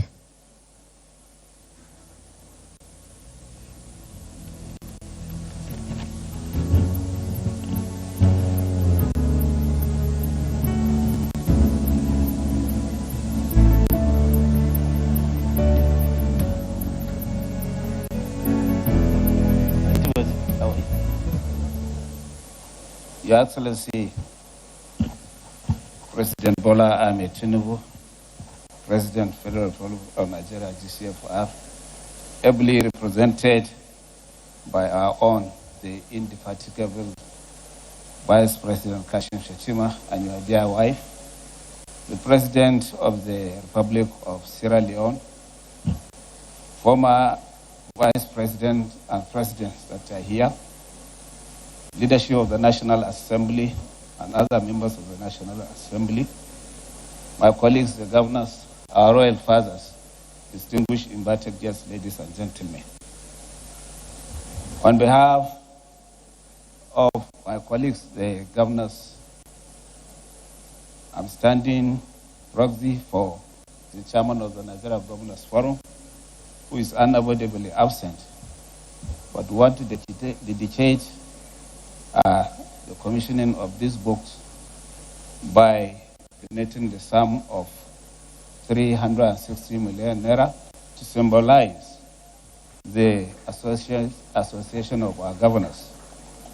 And in addition, I, as a person that is a direct beneficiary of the fatherhood of General Abdulsalami Abubakar, because I happen to be his neighbor, and on behalf of all of us that are residing on Kura Close of Lake Chad Crescent in Maitama, I'm committing personally the sum of 50 million naira to purchase the books for all the neighborhood that is around me. We commend you, Your Excellency, for a dedicated life full of service to Nigeria and to humanity. And as you got to this milestone age of 84, we pray that you'll have many more years of service and commitment to humanity. Thank you so much, and God bless you, Your Excellency. Thank you. Thank you. Well, moving on, thank you very much. On behalf of the governors, and you see, it's hard work pays after all. Next, I'm going to invite Senator Abdulaziz Abubakar Yari, who is ably represented by Honorable Gololo, who has been here, in fact, one of the first guests to arrive here today. Honorable Sir, you have the floor. Please, let's welcome him very warmly.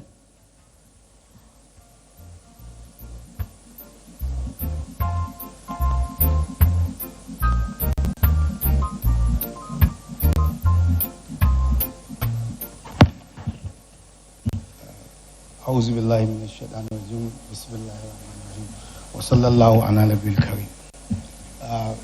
Mr. President, who is ably represented by the Vice President, the celebrant, all protocol duly observed, thank you so much. I'm here to represent His Excellency Abdulaziz Yari Abubakar, even though he has not, we'll communicate our pledge with the organizing committee. Thank you.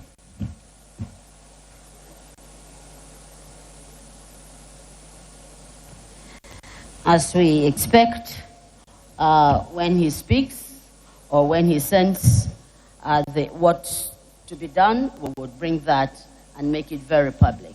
Next, Cyril, you have it.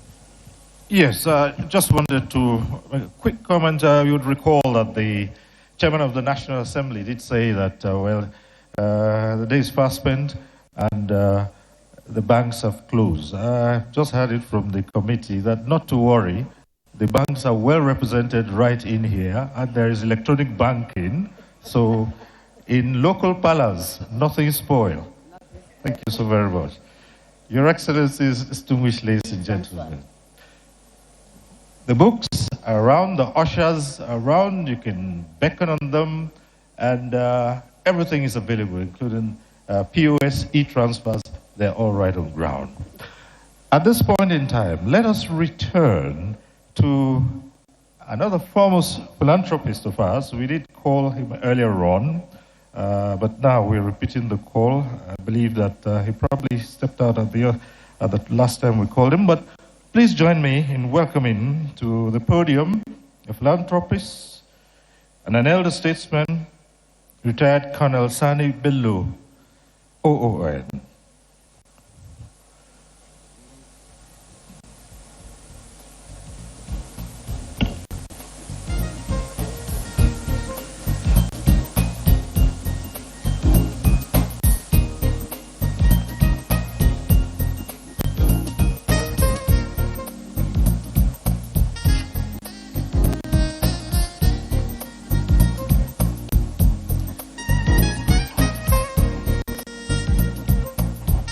All right, again, probably not having within earshot. Your Excellencies, the celebrant is proudly a distinguished son of Niger State.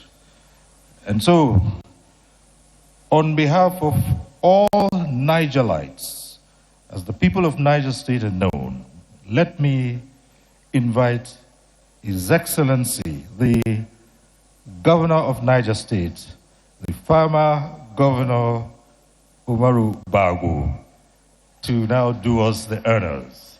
Thank you so very much. In case you're wondering, it is because of the agricultural prowess of Niger State that its chief executive is referred to as the farmer governor.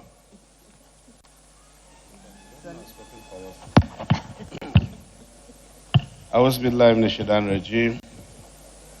Bismillahir Rahmanir Rahim. Your Excellency, the Vice President of Nigeria, Your Excellencies here, the celebrant, our father, and his wife, who is our mother too. The Governor of Gombe State has already spoken on behalf of the governors, but as a Nigerite, on behalf of the 25 local governments of Niger State, for the schools of our local government, 250 million. On behalf of Niger State government, 250 million, making it 500 million. Thank you.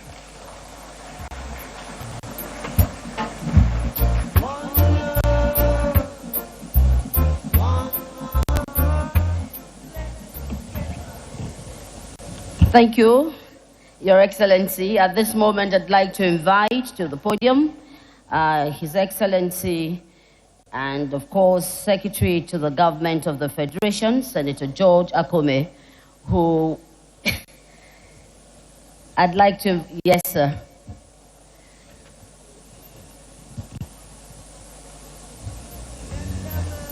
Let's welcome the SGF.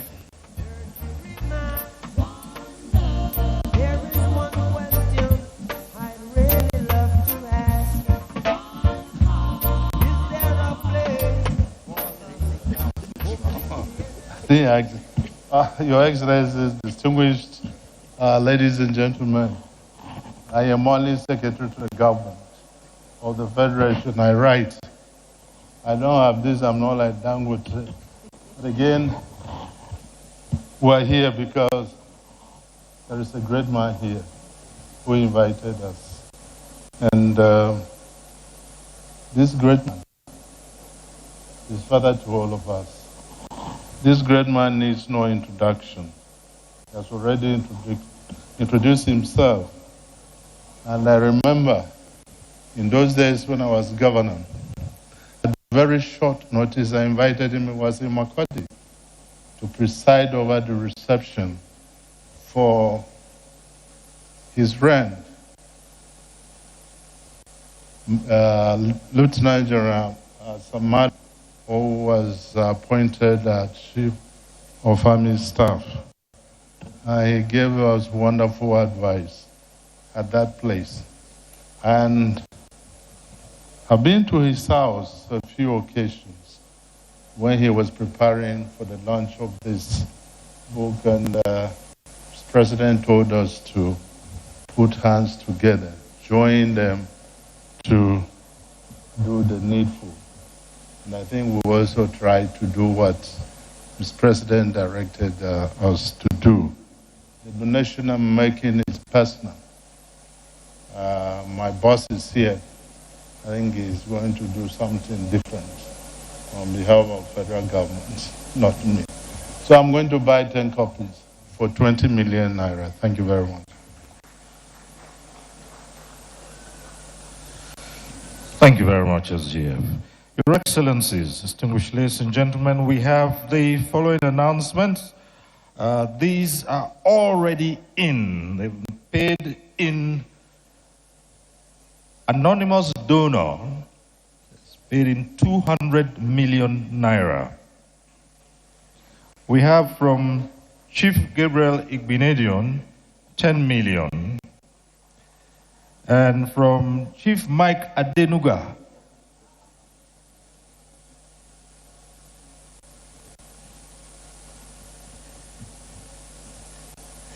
his contribution will be communicated to the organizing committee.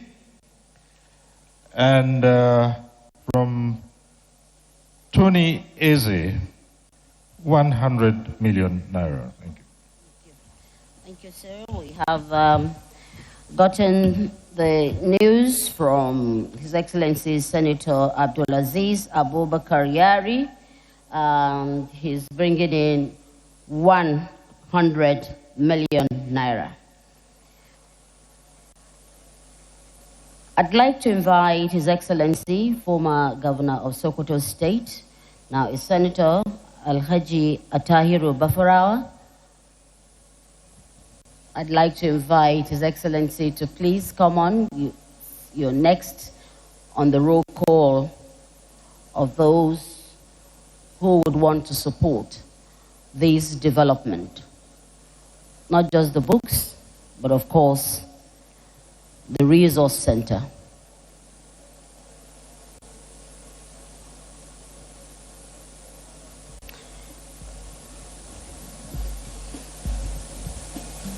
You have the bank account there. The banks are not closed, you've heard. Some of the banks are available here, but you can also do your e-transfer on this account on the screen. Please welcome with me His Excellency Alhaji Atahiru Bafarawa, who is taking his usual cool step to come to the microphone.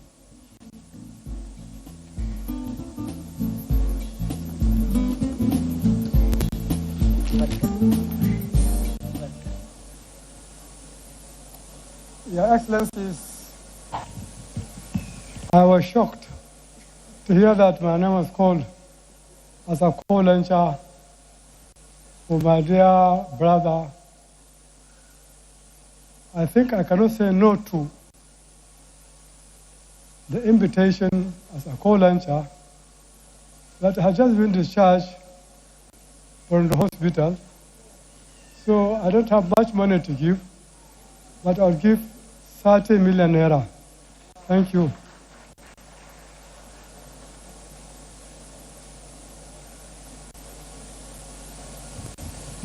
Thank you so much, Your Excellency. In spite of your health, you are here to identify with development. Please, let's give him an appreciative round of applause. Thank you. Thank you so very much. Distinguished ladies and gentlemen, the presentations are going on. Let me quickly just say that all donors or their representatives should quickly indicate so that we can ask them to do the needful. At this point in time, we'd like to call on the representatives of Continental Hotel, if they're here, representatives of Continental Hotel. And, well, if we don't, then may we also call on the representatives of Zenith Bank. If the representative of Zenith Bank is here.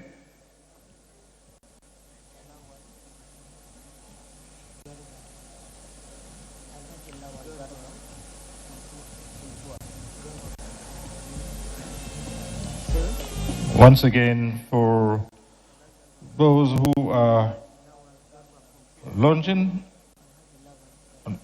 or those who are doing so on behalf of others, would you quickly indicate? Thank you.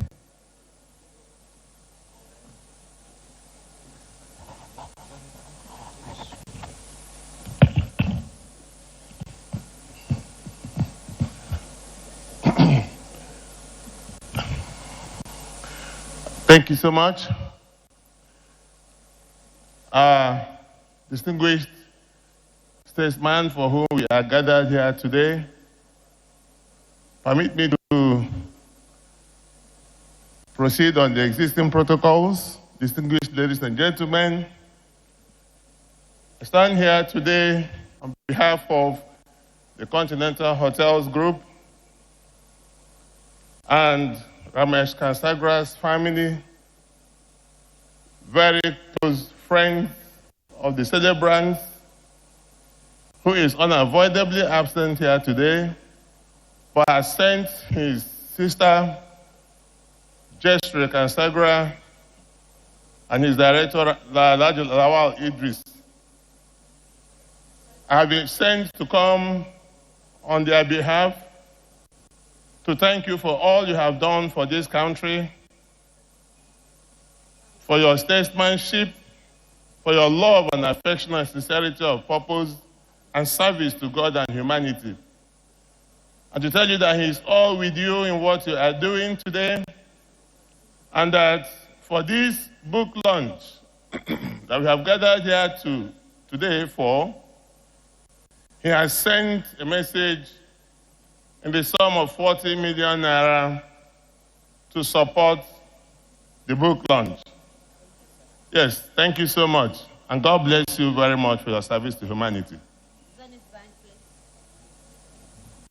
Distinguished Excellencies, good evening. I stand in representation of the Group Managing Director of Zenith Bank, Dame Dr. Mrs. Adora Umionji, who sends a very well heartfelt goodwill message to His Excellency and the chief celebrant of today. We want to wish you a very happy birthday, a prosperous many years ahead in good health, and to also thank you immensely for your years of enduring service to motherland and for all that you have done to preserve democracy and for the impact you have made both in Nigeria, in Africa, and indeed globally. So on behalf of Zenith Bank, we'll be communicating very massive contribution to this book launch to His Excellency privately. Thank you very much.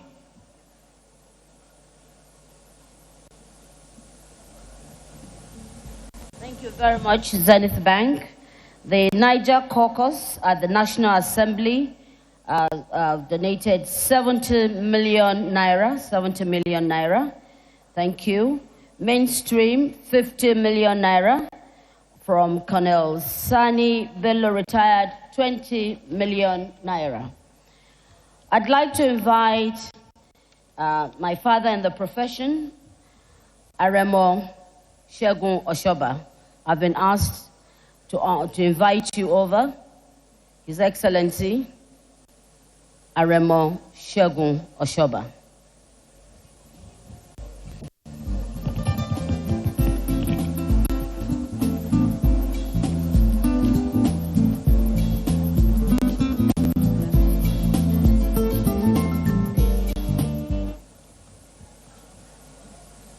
Your Excellency, the Vice President and Madam Vice President, representing both the President and the First Lady, our father, General Gawan, and my brother, President Olusegun Obasanjo. Well, on behalf of the ACPML, African Circle Pollution Management Limited, we will be giving 100 million naira. Thank you very much.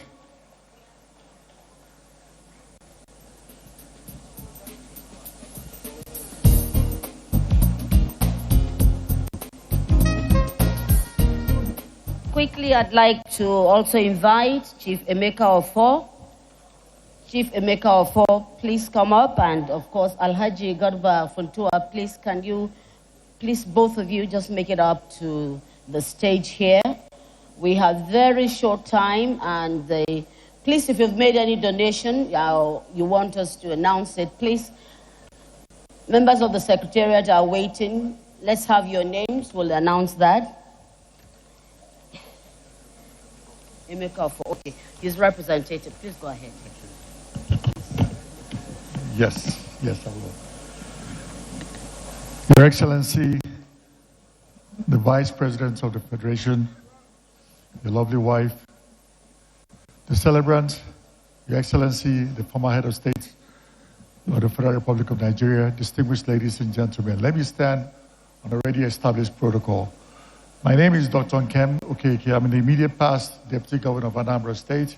I'm here to represent Sir Dr. Emeka Ofo, who's unavoidably absent, but he was personally invited by the former Head of State, and he sends his best wishes. He would have loved to be here, but he couldn't. But he's happy with what's going on, and he wants to support you from the bottom of his heart with a sum of 50 million naira to buy some books. Thank you very much. My congratulations, sir. The chairman, Your Excellency, my colleague, Maria Old Boy, one of our Maria Old Boys, and Your Excellency's, all protocols observed. I'd like to give my meager contribution to my big brother, John Salam Abubakar, of only a meager figure of 25 million naira.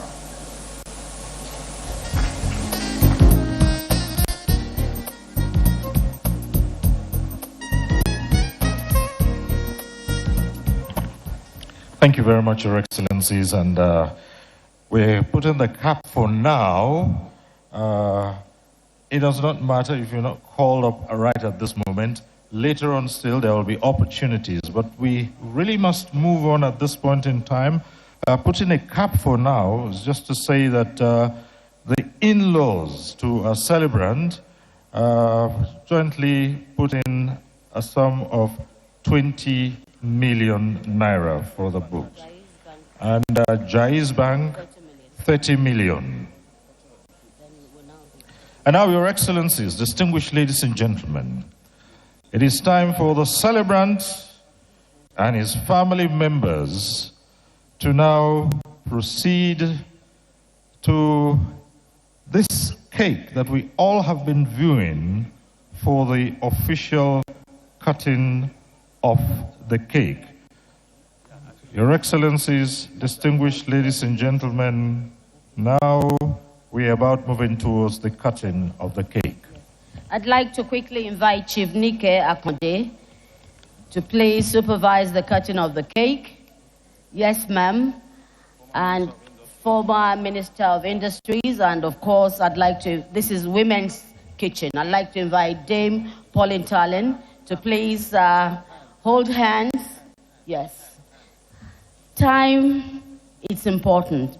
We need to cut the cake. I'd like to invite the celebrant, his darling wife, and of course, members of his family, his children here, to also join him as I invite Dame Pauline Talin and Chief Nike Akonde to supervise the cutting of the cake. This maximum, we have maximum of 5 minutes. Okay.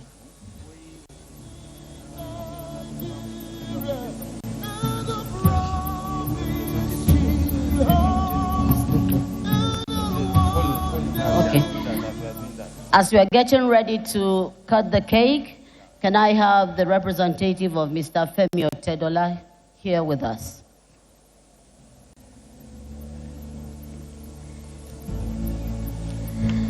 We're expecting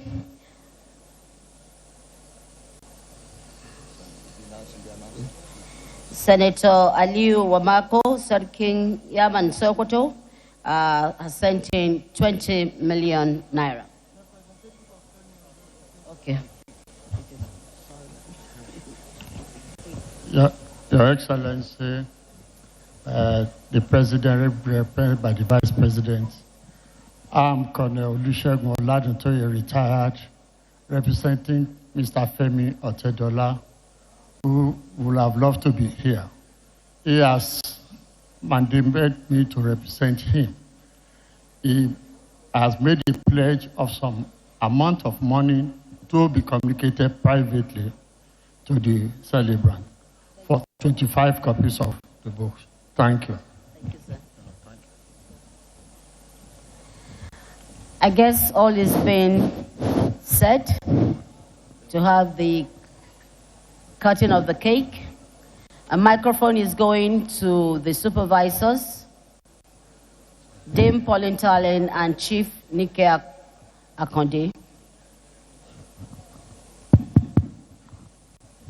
Your The family Excellencies, affair now.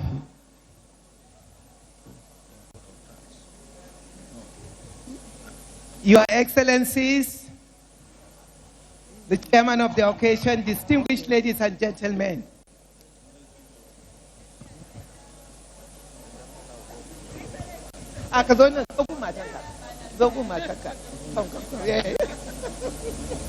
Better.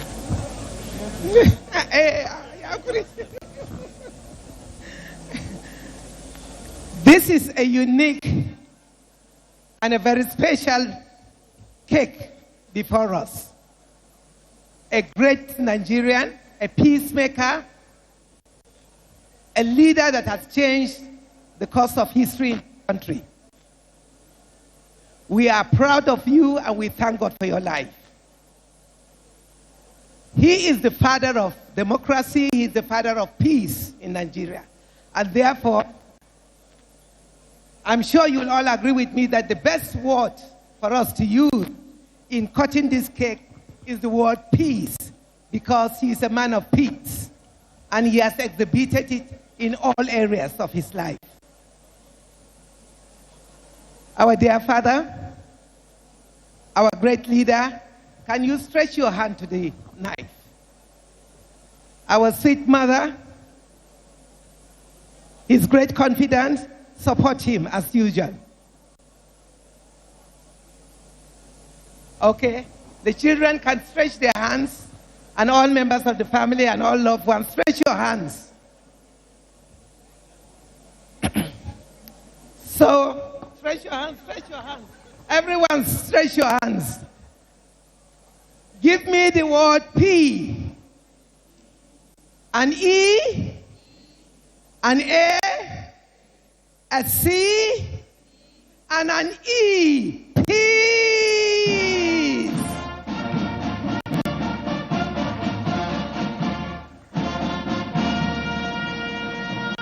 May peace be restored in Nigeria.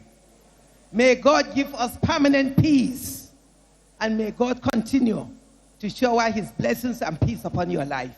Once again, congratulations and happy birthday.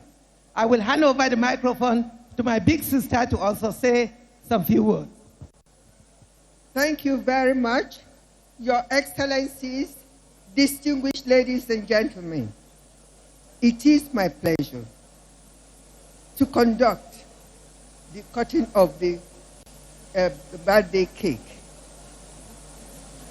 Yes, they've called two of us, so I want to say something as well.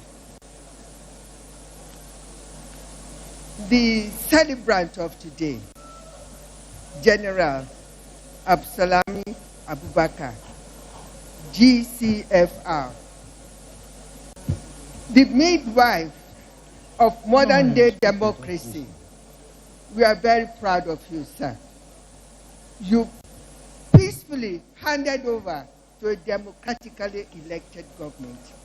This is something that has never been done before. We are so proud of you, sir. Congratulations, sir. I'm here to help conduct the cutting of the cake for your 84th birthday. Next year, when you are 85, by the grace of God, I'll be here. When you are 90, sir, I will be here to maybe conduct the cutting of the cake. When you are 100, I pray that I will be here as well to help with the conduct of the cake. Thank you very much. I am going to count from 1 to 84. Okay. So, 1, 20, 40, 50, 80, 82, 83, 84. Congratulations. Happy birthday to you. Happy birthday to you. Happy birthday, dear. Happy birthday. Happy birthday to you. We wish you many happy returns of the day. Long life and prosperity. Hip, hip, hip, hooray. Hip, hip, hip, hooray. Hip, hip, hip, hooray.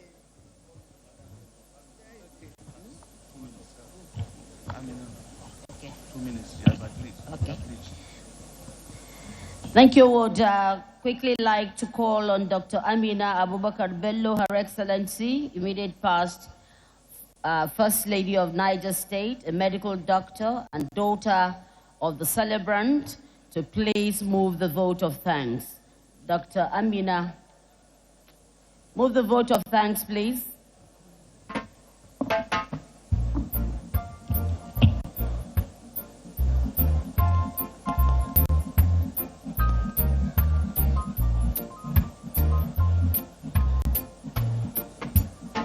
Dr. Amina will join us any moment from now to move the vote of thanks. We are gradually winding down on this historic day in Abuja as we celebrate a former head of state, a man of peace, an embodiment of humility. Dr. Amina, you have the microphone.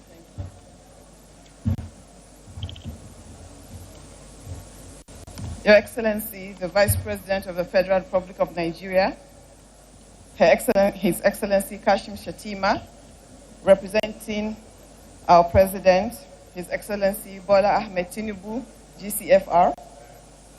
My task is very small today, but also very important. Mine is to give a vote of thanks. This occasion is one of great significance, not just for my family, but for all those who have been touched by the life and legacy of General Abdulsalami Abubakar, my beloved father. Today we celebrate not only his 85th birthday, but also the launch of 3 books that document his remarkable journey of leadership, peace building, and service to humanity. On behalf of our family, I wish to express our deepest appreciation to His Excellency, the President of the Federal Republic of Nigeria, His Excellency Asiwaju Bola Ahmed Tinubu, GCFR, for honoring this occasion through your representation, by our Vice President. Thank you very much, sir. We are deeply grateful to His Excellency President Julius Maada Bio, President of the Republic of Sierra Leone, and Chairman of the ECOWAS Authority of Heads of States of Government, whose presence here today underscores the respect and esteem in which General Abdulsalami Abubakar's contributions to peace and statesmanship are held across the African continent. We also acknowledge His Excellency Ali Lamin Zein, Prime Minister of the Republic of Niger, for honoring this occasion with your esteemed presence. To His Excellency General Yakubu Gowon, Chairman of this occasion, we thank you for your lifelong service to Nigeria and your unwavering commitment to peace and unity. Our gratitude also goes to His Excellency Thabo Mbeki, former President of South Africa, who has given us the keynote address. And on behalf of my family and the people of Nigeria, we want to extend our condolence for the loss of your sister. We acknowledge with deep respect General Ibrahim Badamasi Babangida for your continuous support and guidance and the enduring bond of brotherhood that you share with my father. We are equally honored by the presence of our distinguished leaders, our dear nation, including His Excellency Chief Olusegun Obasanjo and President Dr. Jonathan Goodluck. Goodluck Jonathan, former President of the Federal Republic of Nigeria, for gracing this occasion. And goes to His Excellency Musa Faki Mahamat, and we also acknowledge His Excellency Dr. Muhammad Ibn Chambers and all our leaders here. We extend our profound appreciation to former Vice Presidents of the Federal Republic of Nigeria, leaders of the National Assembly, members of the Federal Executive Council, past and present, as well as former and present governors, for your invaluable contribution to our nation's progress.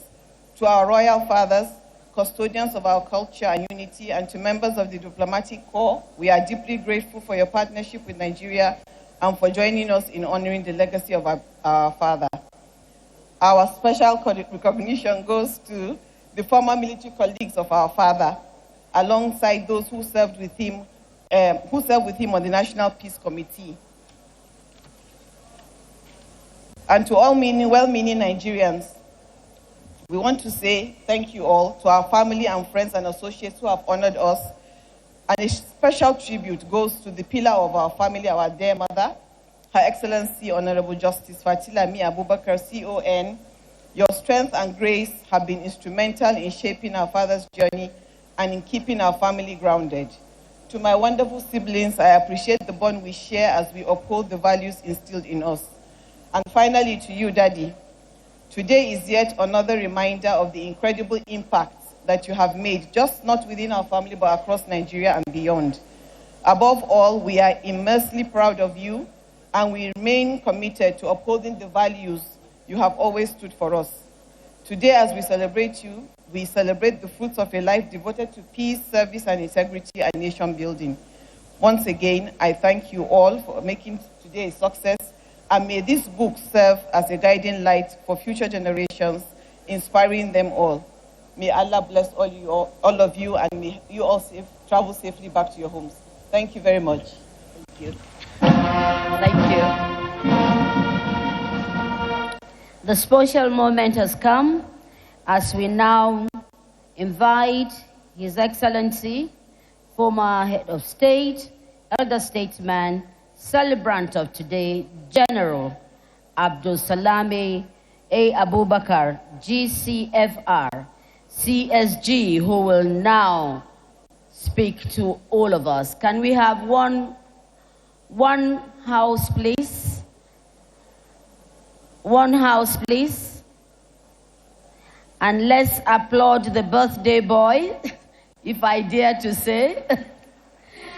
Birthday Papa, birthday Grandpa, man of purpose, man of peace,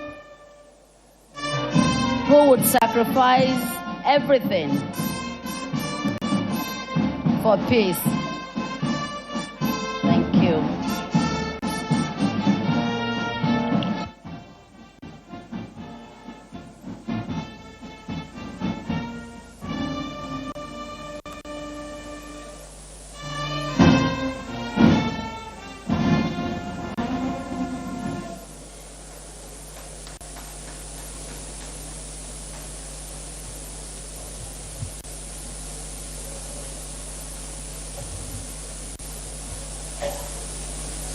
Your Excellency, the Vice President, His Excellency Kashim Shettima, and your dear wife, being the able representative of our President Bola Tinubu. Your Excellency, General Yakubu Gawan, the chairman of the occasion, Your Excellencies, distinguished ladies and gentlemen, my senior colleagues and junior colleagues, good evening.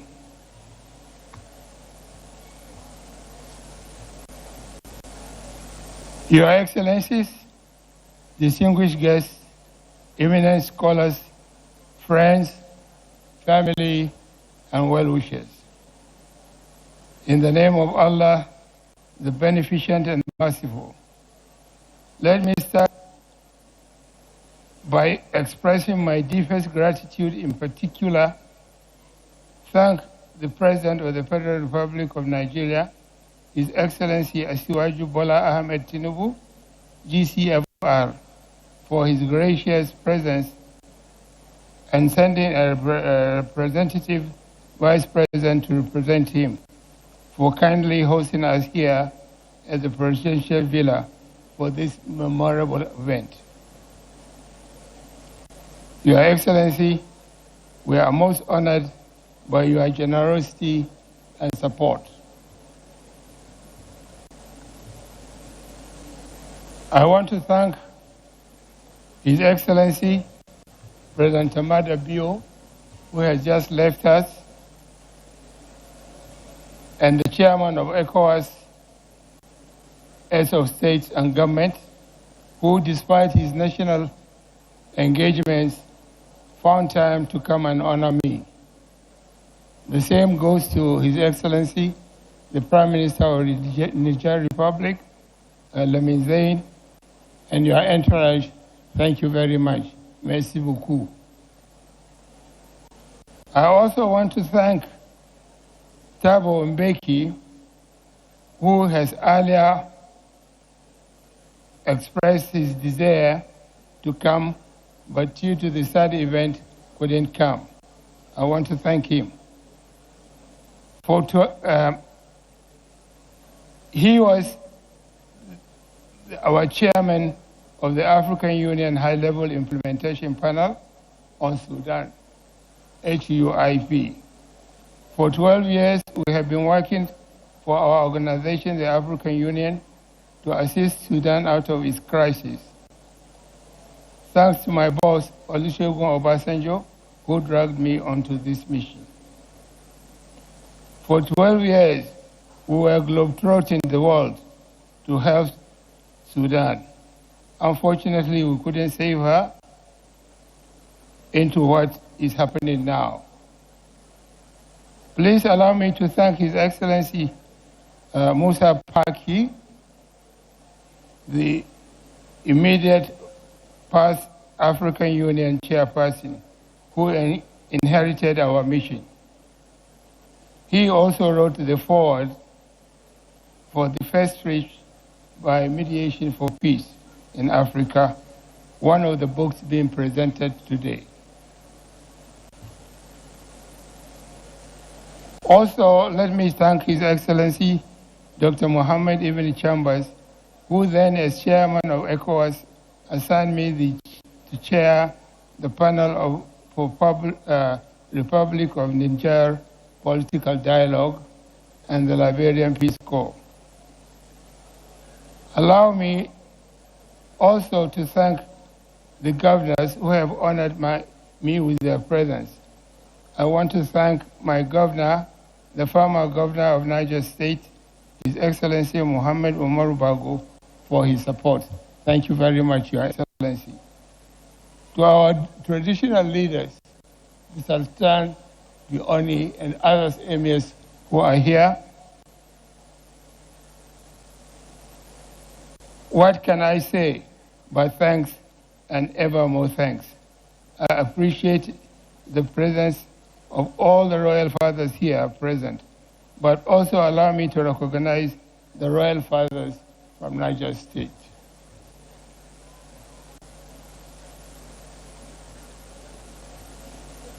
To my remaining classmates at primary and secondary school, people like Debo Adeyemi, Yamusa Mohammed, General Nasco, Kanasani Bello, General Magoro, and IBB, I say thanks for walking this journey with me. Please allow me to thank my senior officers, some of whom I served under and those I served by proxy. Generals Akin Riade, Mwachuku, Zamani Lekot, Paul Omo, Paul Tarfa, Ola Oni, IBB, T.Y. Danjuma, Anania, and Aliu Gusau. Your presence is a testament to our shared commitment to Nigeria's peace, unity, and development. To all our distinguished guest presenters and co-presenters who have come from far and near to grace this occasion, I thank you all. I'm deeply humbled on this auspicious occasion as you all gather to honor me with such an unprecedented response to the invitation to launch the 3 important books that reflect my journey. I recognize and thank the launching committee for the launching under the chairmanship of General Abdulrashid Aliu, supported by his members who have done a fantastic job. Thank you very much. Your Excellencies, distinguished ladies and gentlemen, history is a way of defining the destiny of nations through critical moments. When I assumed office as head of state in 1998, Nigeria stood at crossroads, a nation yearning for stability, democracy, and good governance.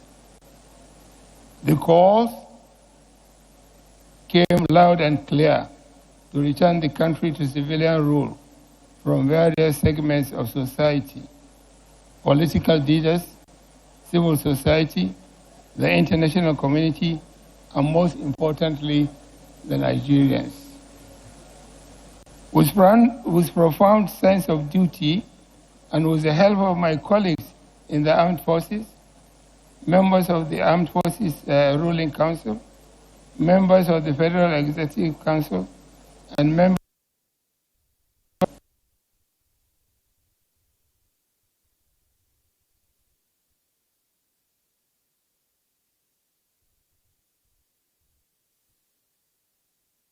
from the military rule to democratic governance. As I have often said, and I quote again, leadership is not about power, but about responsibility, and the best way to lead is to serve with integrity, unquote. True to this commitment, within 11 months, my administration midwifed the transition that restored democratic governance to Nigeria on May 29, 1999. This was not just a political but a moral imperative to set our nation on paths of stability, unity, and progress. Today, as we reflect on our democratic journey, it is my hope that we continue to deepen our democratic culture, build stronger institutions, and promote good governance for the benefit of all Nigerians. Stepping aside from public office did not mean stepping away from national service. The pursuit of peace has always been at the core of my mission. Recognizing that no nation can truly survive without peace, I champion the human capacity development was the establishment of the Abdulsalami Abubakar Institute for Peace and Sustainable Development Studies in Mina. This center has become a hub for research, dialogue, and strategic engagement on conflict resolution, mediation, and nation building in Nigeria and across Africa. As the saying goes, and I quote again, peace is not the absence of conflict, but the presence of justice, unquote. This conviction continues to guide my efforts in fostering dialogue and reconciliation. It informs my desire to scale these values by the establishment of Abdulsalami Abubakar Resource Center here in Abuja, the seat of our national government. Beyond my personal efforts, National Peace Committee, the NPC, which I had the privilege of chairing, has also played a significant role in ensuring credible and peaceful elections in Nigeria. Through dialogue, advocacy, and engagement with political actors, civil society, and security agencies, the NPC has superintended 3 peaceful elections, immensely contributing to stabilizing democracy in Nigeria. I would like to thank the distinguished members of the committee for their commitments and tireless efforts. If you are around, please can I ask the members of the Peace Committee to rise for recognition? Thank you. As we move forward, I urge all stakeholders, political leaders, traditional religious institutions, and the media to continue championing peace, justice, and national unity. Indeed, the gains of sustained democratic progress outweigh any other option of governance. Today's event is not just about me, but about all of you, friends, family, colleagues, and well-wishers who have walked this journey with me. I appreciate the authors and the contributors, people like Rabiu Adamupan Uku, Dr. Mustafa Mohammed Jibril Al-Heri, General Ishola Williams, Professor Mohammed Kuta Yahya, Professor Babafemi Badejo, Professor Olawale Albert, and Simon Kolawale, who have painstakingly worked on these books to document my experiences, struggles, and contribution to national and international peace. These books are not just a celebration of my life, but a resource for future generations to learn from our history. The aspiration is to avail to generations after us a narrative, commitment, patriotism, and progress. To my dear wife, who stood by my side with love, wisdom, and unyielding patience, I owe a depth of gratitude that words cannot fully capture. Thank you, Mrs. Abubakar. You have been my partner in every sense of the word, sharing both the burdens and blessings of this journey. You have delivered your duty of care and support all through my career and our union and family. To my children, I want to thank you for your love, understanding, and sacrifices through the many years of public service. You have been my pride, my joy, my constant reminder of what truly matters. To my wider family and close friends who have been backbone, I remain eternally grateful for your love, patience, and prayers. You have been my greatest strength on this journey. As we celebrate this milestone today, let us all be reminded that the work of building a great nation is a continuous endeavor. Let us strengthen our resolve to work continuously together for Nigeria, where justice, peace, and prosperity reigns. As Nelson Mandela once said, and I quote, it always seems impossible until it is done, unquote. With unity, commitment, and shared vision, Nigeria's days are still ahead. Once again, thank you for your support, presence, and prayers. May God bless you all. May God Almighty continue to give us peace, stability in the Federal Republic of Nigeria. Thank you, and God bless the Republic of Nigeria.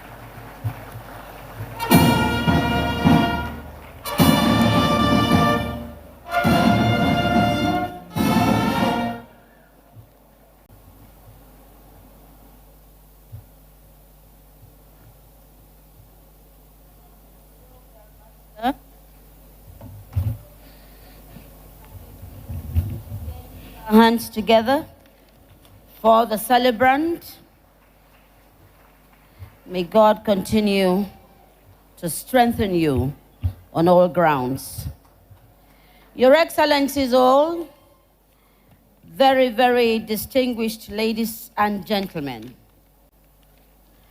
at this moment, I'd like to invite the special guest of honor, His Excellency President Bola Ahmed Tinubu, GCFR, ably represented by the Vice President Kashim Shettima, GCON, who will now address us. Your Excellency, sir. Please kindly take your seats, please.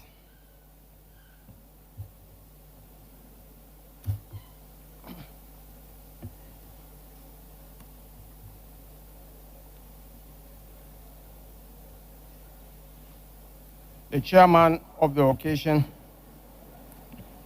former head of state, General Yakubu Gowon, GCFR, former president of the Federal Republic of Nigeria, Chief Olusegun Obasanjo, GCFR, former president of the Federal Republic of Nigeria, His Excellency Goodluck Ebele Jonathan, GCFR, the wife of the president, Senator Oluremi Tinubu, ably represented by my dear wife, Mrs. Nana Shettima. Former Vice Presidents of the Federal Republic of Nigeria, Architect Muhammad Namadi Sambo, Sardauna Zazo, and Professor Yemi Osibanjo, SAN. The President of the Senate of the Federal Republic of Nigeria, Senator Godswill Obot Akpabio.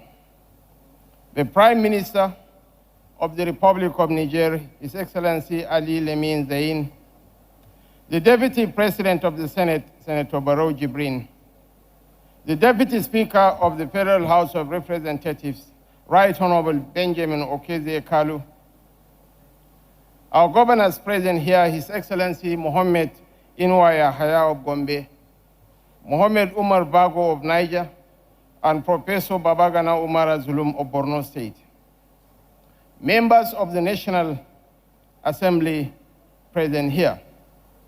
And because of the galaxy of stars assembled here, I crave your indulgence, Your Excellency, distinguished ladies and gentlemen, to weaponize a former director, a former permanent secretary, a former governor, a former senator, a former minister, and now secretary to the government of the Federation, the man with 9 lives, the card with 9 lives, George Akume. Alhaji Ayale Ahmed, former federal director, former Federal Permanent Secretary, former Head of Service, former Minister of Defense, former Secretary to the Government of the Federation, and Right Honorable Aminu Bello Masari, former Speaker, former Governor of Katsina State, and General Alani Akinrinade, former Service Chief, to appreciate and recognize all former governors, all former members of the National Assembly, all former service chiefs and generals in the Nigerian Army, members of the Federal Executive Council, members of the Diplomatic Corps, most especially the former President of ECOWAS and former UN Special Representative of the Secretary General for West Africa and the Sahel, Dr. Mohamed Ibn Chambers, the President of ECOWAS Commission, Dr. Omar Aliu Toure, and of course, the former Chairperson of the African Union Commission and former Prime Minister of the Republic of Chad, Musa Faki Mohammed.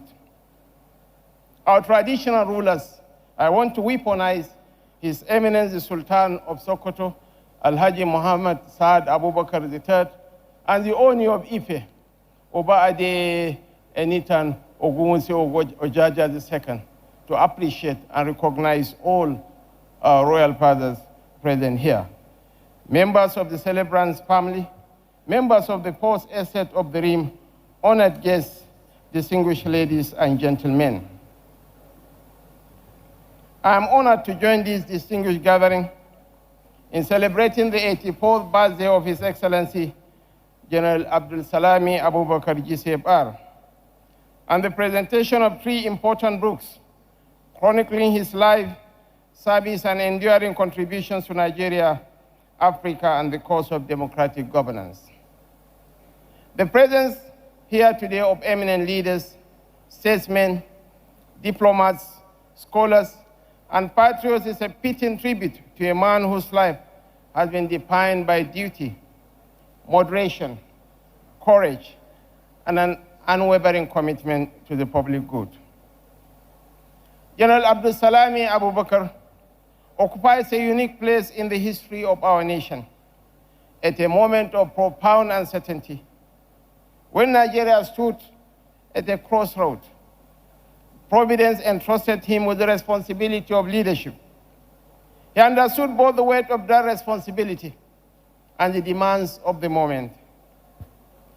He pledged to return the country to democratic rule, and he fulfilled that pledge faithfully and honorably.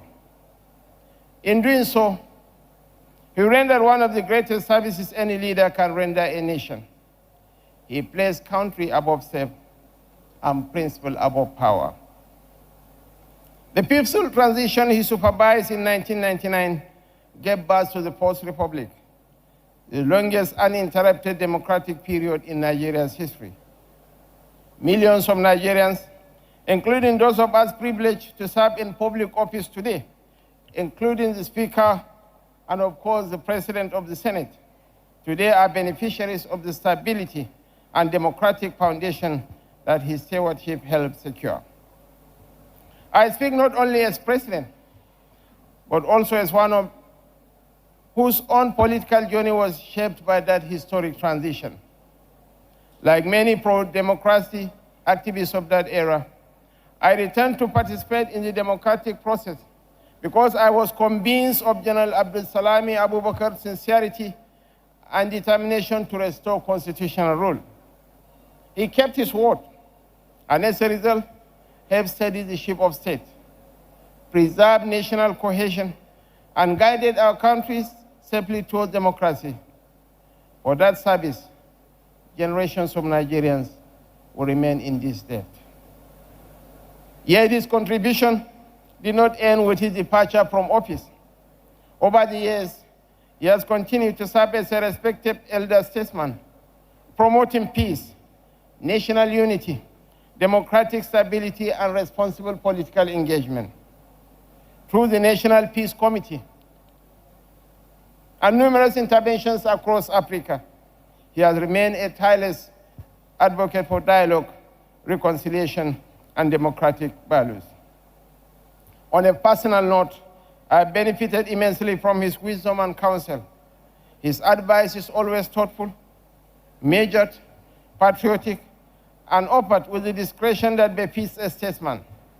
I deeply value his guidance and friendship. General, on behalf of the government and people of the Federal Republic of Nigeria, I thank you for your service, your sacrifice, and your steadfast devotion to our nation. As we celebrate your remarkable life and legacy, we are reminded that nations are built not merely by those who hold power, but by those who exercise it with restraint, integrity, and a sense of duty to future generations. Those qualities have defined your public life. I also commend the authors of the books being presented today for preserving an important chapter of our national history and ensuring that future generations can learn from the example of a leader whose life embodies service before self. The establishment of the Abdulsalami Abubakar Africa Resource Center is a worthy initiative that aligns with the values General Abdulsalami Abubakar has championed throughout his life. In recognition of its importance, I hereby direct the Honorable Minister of the Federal Capital Territory to allocate a very huge piece of land within the Federal Capital Territory along the airport road for the development of the center and the advancement of its mission. Your Excellency, Mr. President, wants the building plan for the structure and has promised that the federal government will fund the construction of the center.